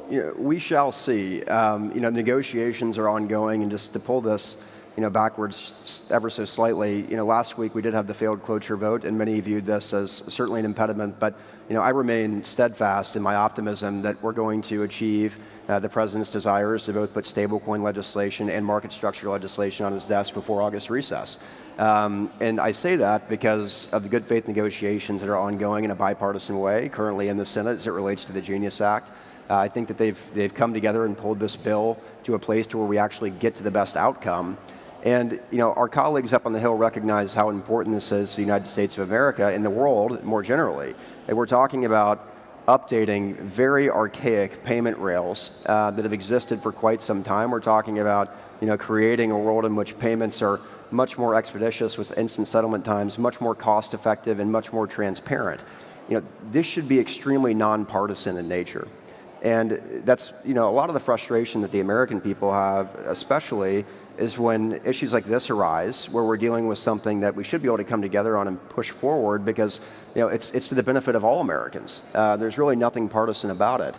And, my challenge to my colleagues on the Republican side and the Democratic colleagues over the course of the next couple of days is, let's get this thing home. It's time. The traditional financial players are ready for adoption. We're ready to integrate these technologies, and we're ready to revolutionize the way in which our financial marketplace works. Well, it certainly looked like it was on fire when it was coming out of the, not to get too procedural, but out of the Senate Banking Committee, had a very strong bipartisan vote. Obviously, there's, it hit this speed bump. But before I sort of ask a little bit more about that, if you were in the crypto loves the prediction markets, so you were laying a bet, Genius Act clears the Senate by the end of the month. What do you think? That's a tough question there, Jesse. I don't think it's too ambitious. Like I said, I remain optimistic it's going to get done. I think it's going to get done in short order. I'm very confident with where things stand currently, but this is an evolving process, and I'm sure I'll have more updates as soon as I get off the stage. But I just want to thank our leaders in the Senate. Senator Hagerty has done a phenomenal job. Luke on his staff, who's had the pen for most of this and worked diligently to get this to a place that is palatable for both sides, has been extremely effective. And now that we're finally in a place in which we can have good faith conversations and negotiations, and we know exactly what the other side is looking for, it allows us to achieve the best result. And that's where I can say we currently are, is that we're actually having those conversations in real time as we sit on this stage. And that puts us in a good place to get it home. So I remain extremely confident in the fact that they'll get it pushed through, and we'll see where it goes from there. But we'd love to see it on the president's desk in short order. In Washington, still talking is good. That's right. Yeah, when the talking ceases to happen, that's when you're in bad shape, but we're not there. In the House of Representatives, the discussion draft is out for the replacement for last session's FIT 21 bill that many people may be familiar with, the legislation to install regulatory guardrails for the crypto markets in the U.S. So, cart before the horse maybe, but where are we on that? Well, look, we'll make a sequencing decision in short order about how these things should proceed, but we have to see what plays out in the Senate this week and over the course of the next couple of weeks. With that being said, we are absolutely adamant that both stablecoin legislation and market structure legislation need to be signed into law very quickly. One cannot be left behind. There's absolutely zero option for that from the administration's perspective. These things have to run together. That doesn't mean they have to be sequenced together. It just means that we need both, and we need to get them both done and signed into law. So I'm very pleased with where that draft sits. I think it's a much improved version of FIT 21 that we saw in the last Congress, and that's truly a testament to the writers that are working out of House Financial Services and House Ag on that side in that chamber. But I think this is a phenomenal starting point as the foundation to jumpstart conversation as they move this thing into markup. We'll certainly be there to Sherpa this along and get industry feedback and help to inject those comments into the conversation. I think, if I'm not mistaken who it was, I think French Hill said from this venue that called them peanut butter and jelly, the two bills. So obviously they go together. So how much should people be concerned that the resistance developing for the stablecoin legislation in the Senate will be even worse for the more complex and sort of wide-ranging market structure bill it's meant to govern all of U.S. crypto? Well, there are certainly conflicts of interest amongst industry actors on very minute issues that exist within these pieces of legislation. I think that one thing that we've proven with the Genius Act is that we're able to thread the needle to pull industry actors together. One thing that's worth noting is that with Genius, it's the first time ever you've had all three major trades come out and support a piece of crypto legislation in the United States. I think you've seen industry coalesce, all of industry coalesce behind it, including the folks that are competitors in that space and really just go head to head. So, again, that brings us to the conversation of why can't we get this through? You would think if competitors in the industry can agree upon the text, then our Democratic colleagues should as well. But we understand where they're coming from, and we've done our utmost to make concessions that allow them to get more comfortable with the language, and I think that we're there. But with market structure, to answer your question more directly, this is going to be a drawn-out conversation that takes place over the course of a couple months, and we'll be able to consolidate feedback from industry and attempt to thread that same needle there. And so long as we can get all of industry pushing behind this, I think that we'll be in a really good place. I think the problem with pushing legislation, we all know it's very hard in the United States with anything. I mean, that's how the system is built, that's how it's designed. But with digital assets, more generally, there's a knowledge gap that exists. I mean, this is new technology. It's scary for a lot of people. When you're only seeing headlines that are negative, like we saw under the Biden regime, in which people are positioning the industry as being a facilitator of illicit activity, it puts you in a tough place with people who don't understand how important this technology is. Now, we all know that that's not the case.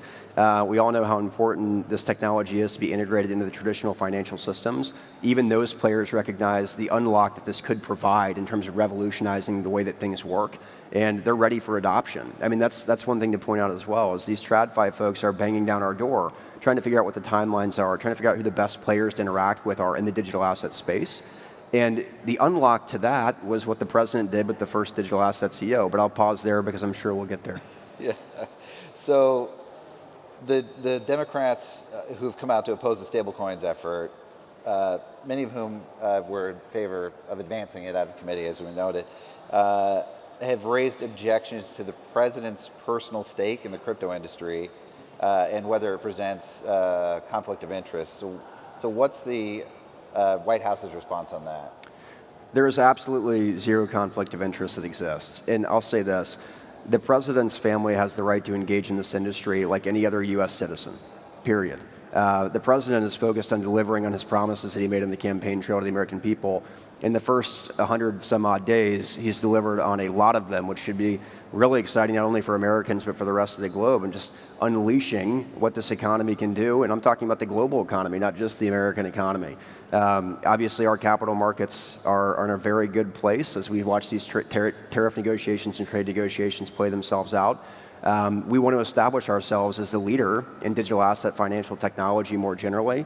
And I think the fact that his sons are engaging in this is a good sign. If you're a good entrepreneur, my advice to you would be look for ways to get involved in this industry, because this is the next generation of finance, period. And if you're not thinking about ways to get involved, then you're probably not a very good business person.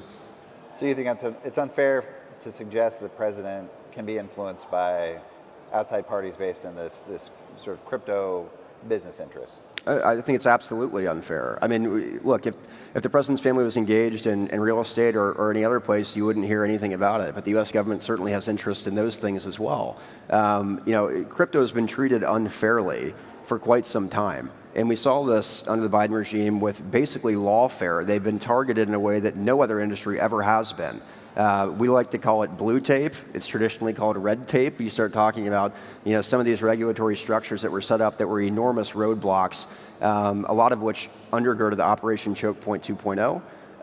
And the president has made it very clear, both at the White House Crypto Summit that we had, which was a monumental step in recognizing industry for what they've been able to accomplish in the midst of headwinds, that we need to eradicate anything that undergirds Operation Choke Point and free up the traditional players from interacting with digital asset firms. And that's something that we're consistently focused on.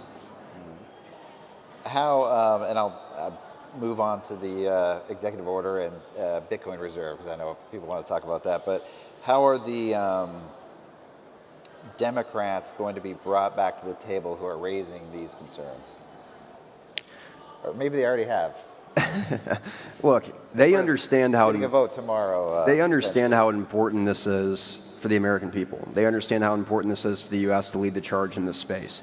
This has nothing to do with anything else that's going on with one individual. This can have a macro and global impact in a way that we can't even possibly fathom. When you start talking about stablecoin adoption, what it does for U.S. dollar global dominance is enormous. You talk about the foundation of what you can build in terms of creating these new payment rails. You're looking at tokenization of public securities, talking about the ways in which markets move and operate changing completely over the course of the next few years.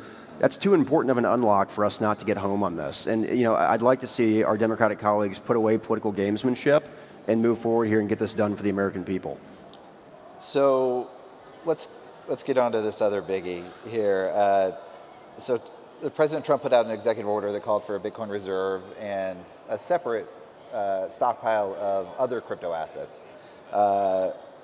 Those funds are at first only meant to be assets that the government has on hand from seizures and the like. In its current state. In the current state. So before we get into the idea of other ways that Bitcoin may be raised for the reserve, how's it going auditing the U.S. crypto holdings currently and getting this reserve off the ground in a more technical sense? It's been a rather smooth process. Look, things oftentimes move slowly in government. I'd say not in this administration. There were clear outlined goals and dates set in that executive order in which the interagency actors have complied to. But if you look at the authority in terms of what's set up there, a lot of it falls underneath Treasury at this point. So, Treasury is tasked with the responsibility of actually setting up the SPR. They're also tasked with the responsibility of consolidating that report and providing that to the working group that basically describes what we're currently holding and where we plan to go from there. And then you include the Commerce Secretary as well, that was mentioned in that executive order, as they're supposed to come up with budget-neutral ways to accumulate as much Bitcoin as we possibly can. And I get asked by journalists constantly, how much Bitcoin do you want? I'm like, that is an extremely silly question. The fact of the matter is, we view Bitcoin as being unique. It's a commodity, not a security. It has intrinsic stored value. It has the immaculate conception. It's finite. We want as much as we can possibly get. And we want to do this in a way that benefits the American people. We want to do this in a way that harnesses that asset class. Bitcoin is digital gold, period. I can't say that enough. And we view it in our long-term interest to hold on to it and find ways to harness more. There's limitless ideas in terms of how we can do this, and I don't want to poison the well by speaking to the ones in which we'll move forward on, just as of yet. Oh, I wasn't even going to ask you about that. But I'm sure you weren't. But there are passionate players in the room that are very intelligent, as President Trump likes to say, the high IQ folks in the building that certainly have very good ideas. And look, it's not one size fits all. We can do this in numerous creative ways. And so we will probably end up moving expeditiously on those that we can enact more quickly, but we can start building out long-term strategies as well on top of that. And you certainly wouldn't want to name, like, I don't know, 2 or 3 creative ways that this could be accomplished? Not just yet. I have to try. So, okay then, if we're not getting into specifics on it, who is making the call and how are they doing it? Well, look, this is why the working group was set up, so that we can have these conversations amongst all the interagency players that have some sort of stake in this process. Obviously, the Treasury Secretary, obviously Secretary Lutnick at Commerce. These conversations involve numerous actors, including DOJ, who's a part of this working group, and others. We want to make sure that this asset that's stored is protected and secure. We want to make sure that we're finding ways that will provide longevity in the process. And so we'll come together and flesh out these ideas amongst the group, and then we'll have a consensus decision on how to proceed. Let's get a sense of kind of the color of your working life. So you're inside the halls every day. Well, White House has a lot going on, from tariff negotiations, border security, what have you. Not to mention sort of partially dismantling some of the structures of the federal government, the executive branch. But in all that, that's a lot going on. In all that, how much of a priority is crypto? I know it's your job, right? So you're going to hear about it all the time. But how much of a priority is crypto, which is admittedly a small corner of finance at this stage? Well, I think with Genius moving forward and the regulatory environment that we're going to build and the integration of these technologies into the traditional financial system, it's going to be a much larger part of our economy very quickly. I think the president certainly understands that. He's the first openly pro-crypto president that we've ever had. He certainly understands the necessity to move on these things, which is why he's pushed to have these legislative priorities move forward in the first year of this administration. Our colleagues on the Hill understand how important this is for us and how important it is for the president.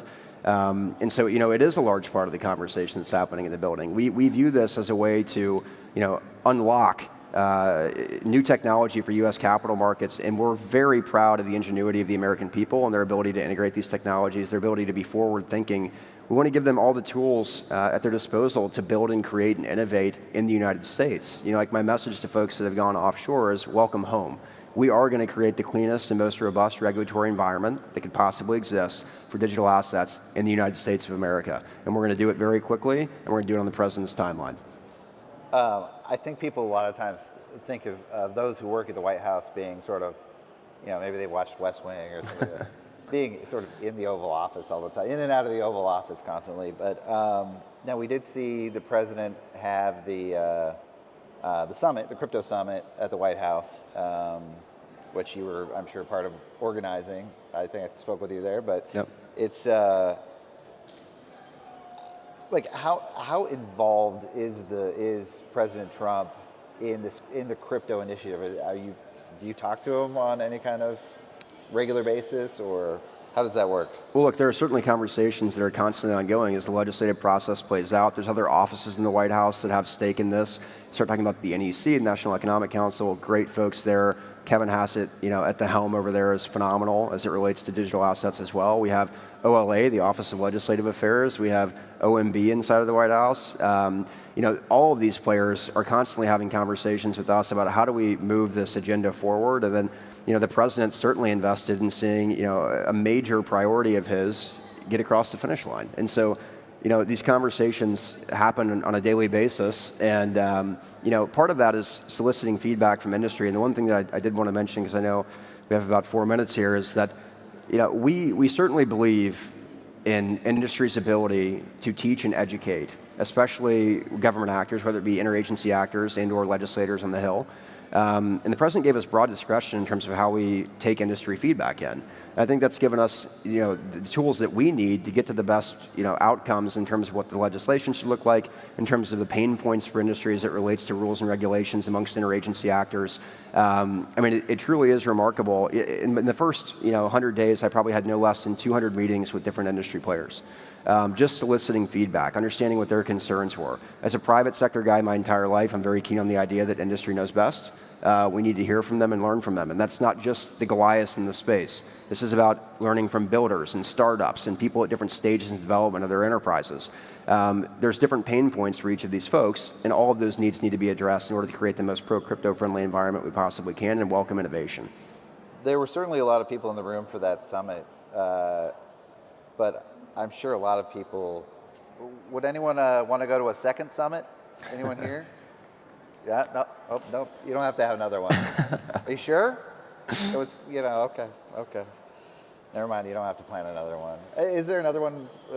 So the way that the way that we've discussed this is, you know, pairing this as the legislative priorities move forward, and we start working towards this 180-day landmark that was laid out in the first Digital Assets Executive Order. For those of you that don't know, it references a report that we have to produce for the president that is a comprehensive look at what the cleanest regulatory environment would look like from the interagency perspective. And obviously we want to work with our colleagues on the Hill to do that. We view it as a means, if the legislative process runs its course, you know, to fill in the gaps that might still exist so that there's, you know, immense clarity and there's no stone left unturned. So with that, we'll certainly have, in my opinion, as we continue to flesh this out, probably sub-vertical summits in which we pull industry actors in from different verticals in the space. You can bring exchanges in one time, you can bring miners and energy firms in one time, just so we're actually hitting, you know, and understanding exactly what the pain points are for each category of the industry and being able to address those needs independently. Now, the U.S. regulatory agencies, such as the Securities and Exchange Commission and the others, they seem to be sort of exploring their own paths with the industry as they await congressional action. Are you in, for your job, are you in communication with the agencies too on what can be done without the new laws? Absolutely. I mean, look, this report that we're comprising and working on amongst our group is all-encompassing. When we'll talk about stables, talk about market structure, we'll talk about everything that needs to be done and what we can accomplish through interagency activity. And again, going back to this first Digital Assets Executive Order, it was penned this way for a reason. We had the 30-day landmark, which, you know, compelled these actors to do an internal audit or review of any rule or reg that they touched in the space that affected digital assets more generally. The 60-day landmark compelled the same actors to produce a list of recommendations of what things they could do independently to get us in a cleaner environment. You know, we were hoping through this process, and we've seen this happen just the guidance and the rescissions and the lawfare that's been eradicated. They're making our life easier with the report. It's less that we have to address. And with these actors that are currently in their roles, they're doing a phenomenal job of doing that. This report continues to shrink by the day. We're hoping that a 200-page report may only have to be a 50-page report. But we'll see, and we'll get there. So you've, as you indicated, probably met with a couple of hundred of the people here at Consensus today. But are you still taking those meetings with crypto execs and founders? And if so, how should they approach you? Absolutely. So the best way to reach out to me would be through the OPL office at the White House, the Office of Public Liaison. They'll happily set up meetings for us, and please do reach out. We want to hear from you. We want to hear your concerns on market structure as we move forward in this process. We want to hear about your pain points that you're dealing with in the industry, and use us as a resource to be that Sherpa, that administrator that can pull everyone together and voice your concerns for you. Well, that is our time, unfortunately. Thanks so much for being with us at Consensus, Bo. Really appreciate it. Thank you, Jesse. Give Bo a hand.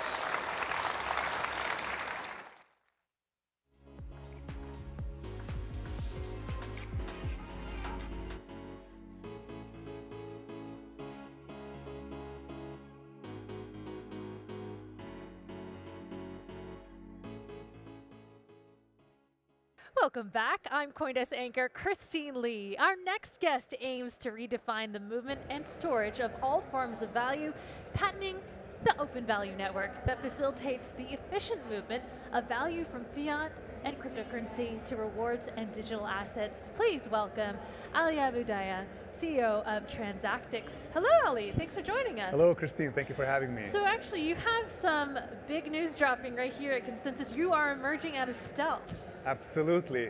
I mean, you can call it merging out of stealth. We chose Consensus to launch our company, and we centered all our launch activities around it. I love it. I love it. Okay, so tell me, what is Transactics? Transactics is a Canadian company. We have a 100% Canadian-made solution. It is called the Open Value Network. It is patented technology that facilitates the movement of all types of value, whether it's crypto, fiat, loyalty rewards, credit, assets, and everything. It's a lot of work, especially all these instruments have different characters and personalities, and all of them operate with different regulations. So that was a lot of difficult work, and we've undertaken the difficult task of making it easy. And if I want to say very simply, our mission is to not just enable that movement, but to make it as cheap and efficient as sending a text message. Huh. All right. So is this a decentralized blockchain? Is this, okay, it is. It's not a chain of its own. It operates on many chains. So, I mean, we operate on the 9 most popular chains that exist out there. You can list them if you go on CoinMarketCap and anywhere you see them.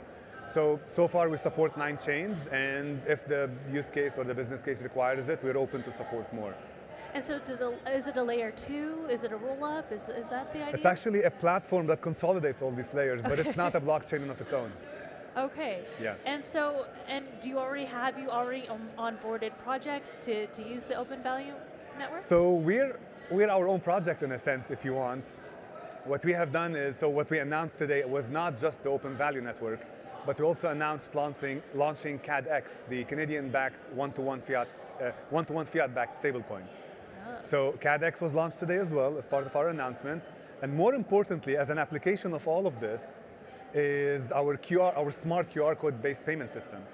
So you get the smart QR codes, you get CADX, which is built on top of OVN that has a stablecoin as a service embedded within it. So all this trifecta was announced today, and we are our own project.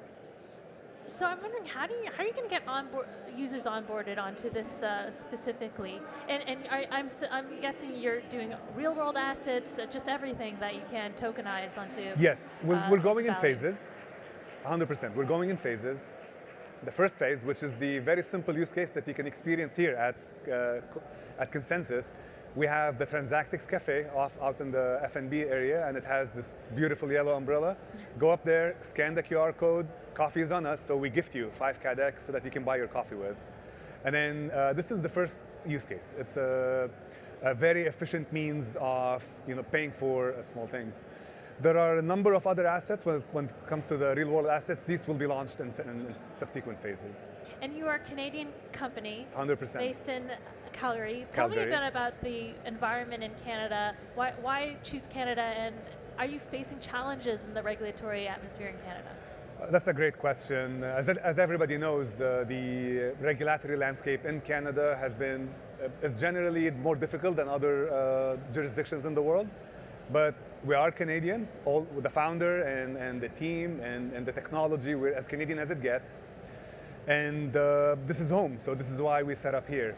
Now we chose Calgary for where we launched the company, as it had some interesting promises on the blockchain front, and it's very friendly. It's friendlier than other territories at the moment.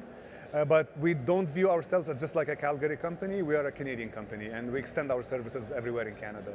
And is the idea to capture more, expand elsewhere regionally in the world as well? 100%. You know, like a 1,000-mile journey starts with a few steps. We're starting here at home. We're looking for local services offerings. But as I mentioned in the panel earlier, our vision and the dream is to the dream that we're trying to achieve long term is to be able to go anywhere in the world, transact any currency in the world with just a QR code.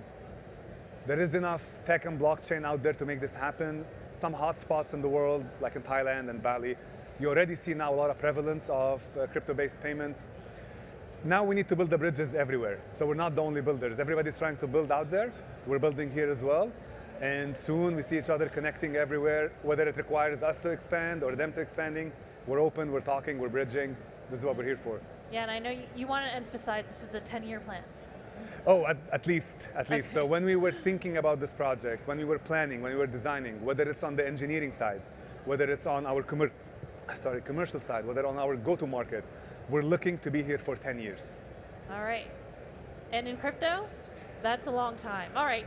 Ali, thank you so much for joining us. Awesome. Thank you very much, Christine. That was Transactics CEO Ali Abudaya. More with the Stellar Development Foundation after the break. Oh no.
Imagine a future where you can use your nails, clothing, any object really with an NFC chip to pay for your goods and services. That's a future being realized by Tyler Spalding. He's the president of the Acronym Foundation, who is building Web3 projects like Anvil and the Digital Spenders Club. Tyler, thanks so much for joining us. Hello. I'm glad that now I will be known as the future of buying nail salon services. It's all the rage. I've got an NFC chip nail. I want to buy things with my nails. Okay, so you are the talk of the town at Consensus. You have this amazing. Hopefully good talk of the town. You have this, yes. You have an amazing setup here with the blockchain video, blast from the past nail salons, and everyone is getting these little cards to buy hardware things. Wallets. Hardware wallets that you're giving out. Mm-hmm. Okay, so first of all, backing up, tell me what Acronym is. So it's a little of everything, but at a high level, it's really just a foundation that's really been dedicated to supporting Web3 in general.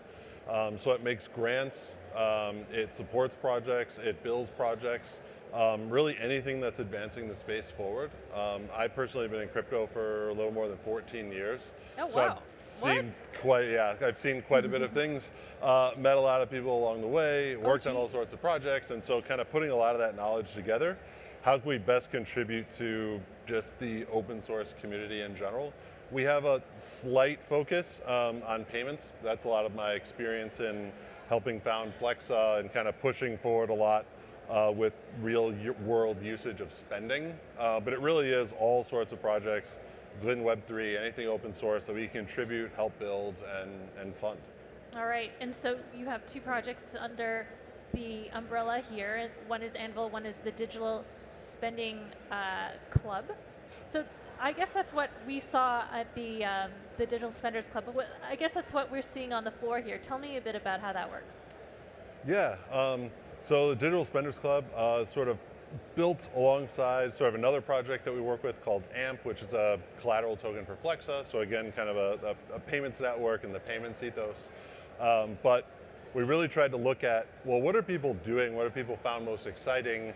And it was really about this action of spending with crypto. There's hundreds, if not thousands, tens of thousands of videos of people buying things with crypto online, on Twitter, on Facebook, on Instagram. Yeah, exactly. And it's still really, really going strong.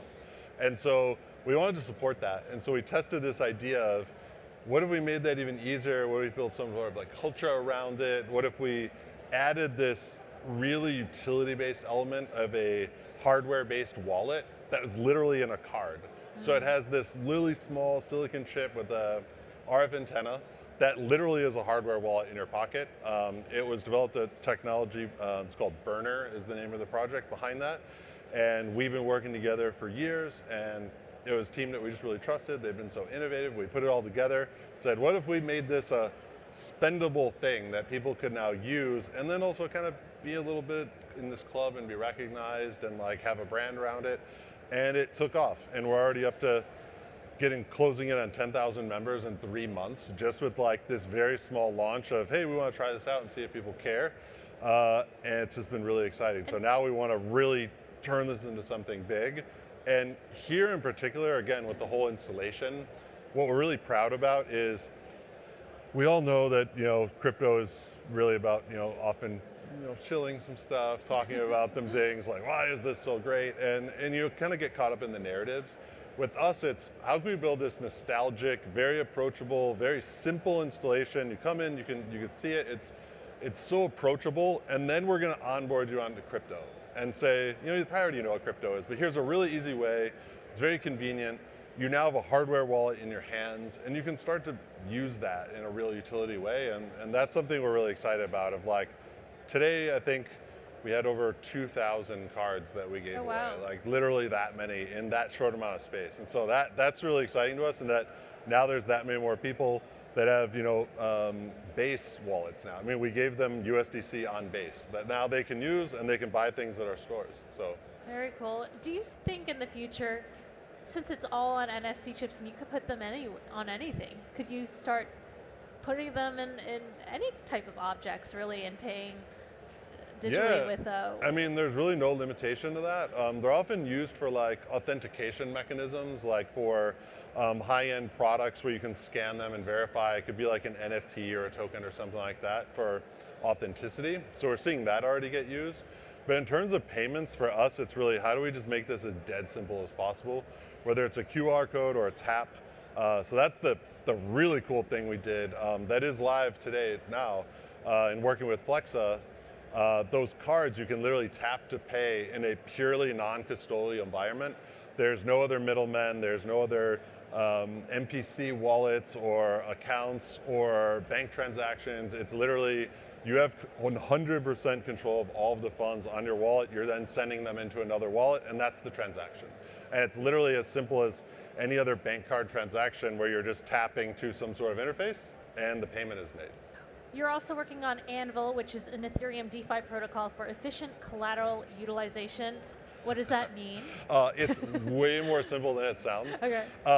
The idea is that, so collateral management, we have all these different types of assets, whether bank assets, security assets, token assets, commodities, all just different sorts of property. and we use them as collateral and essentially borrow against them or get some sort of secured credit against them. And we see this in all different sorts of formats. An easy one is just like a loan. I have collateral, I want to get some sort of a loan against it. And that ends up just being very fragmented across all the various ecosystems, all the various chains. In fact, that's like the #1 metric, TVL, right? Everyone always, oh, how much collateral do we have? How many assets do we have? Like, why is my chain or my environment or my app the big or the dominant one? And so we took the approach of, well, what if you could just lock your collateral in a transparent vault and then use the state of that in a contract that could just issue credit. And so then anyone could use that. So an app could use it, a person can use it, and it's kind of like a bank check example. I mean, I'm really old, so that dates me to where I use these things. But you have a bank check where if I give you a check, you can then cash that check for whatever the face value is. That's essentially what we did just in an Ethereum contract of, here is a bank check for USDC, but it's really just a contract state that's essentially an IOU or a letter of credit for that amount. One of the things that was really cool that we even announced earlier, the wallet Bitcoin.com, for instance, that has been around for a really long time, has millions of users. They're now going to use Anvil to be able to essentially be the banking services to their users and issue them stablecoin loans using just an Anvil behind the scenes, which is like super cool. I also saw there's a recent software development kit launch and integrations. Yeah, so that just makes everything easy. I'd say not only with Acronym, but then myself, again, through the 14 years, it really seems like 3 sometimes.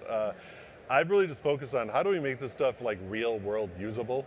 So there's a lot of narratives around this stuff, but how can we just really make it valuable to people? They use it every day.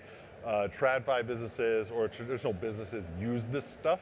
And so the SDK we released, we could just embed this into wallets or interfaces, a website, to just make it super easy. So you don't have to know what Anvil is, you don't have to go to Anvil, it's all customized to their site, and then they can now just put the actions in place and kind of authorize transactions really, really simply without needing to go anywhere else. So it's all incorporated within like an app. I think that's when we know that we've made it. When it's so easy, we don't even realize we're using crypto. Yeah, that is the goal for sure. Tyler, thank you so much for joining us. Thank you, appreciate it. All right, that was Acronym Foundation President Tyler Spalding. That concludes day 1 of Consensus 2025. We'll be up bright and early tomorrow, Thursday, May 15th, to do it all over again, 10 a.m. to 5 p.m. We'll be joined by Mr. Wonderful himself, Kevin O'Leary, Barstool Sports, Dave Portnoy, and Ethereum co-founder, Anthony Diorio. Don't want to miss it. Join us online at CoinDesk.com, X, and YouTube. Have a beautiful night, and we'll see you tomorrow.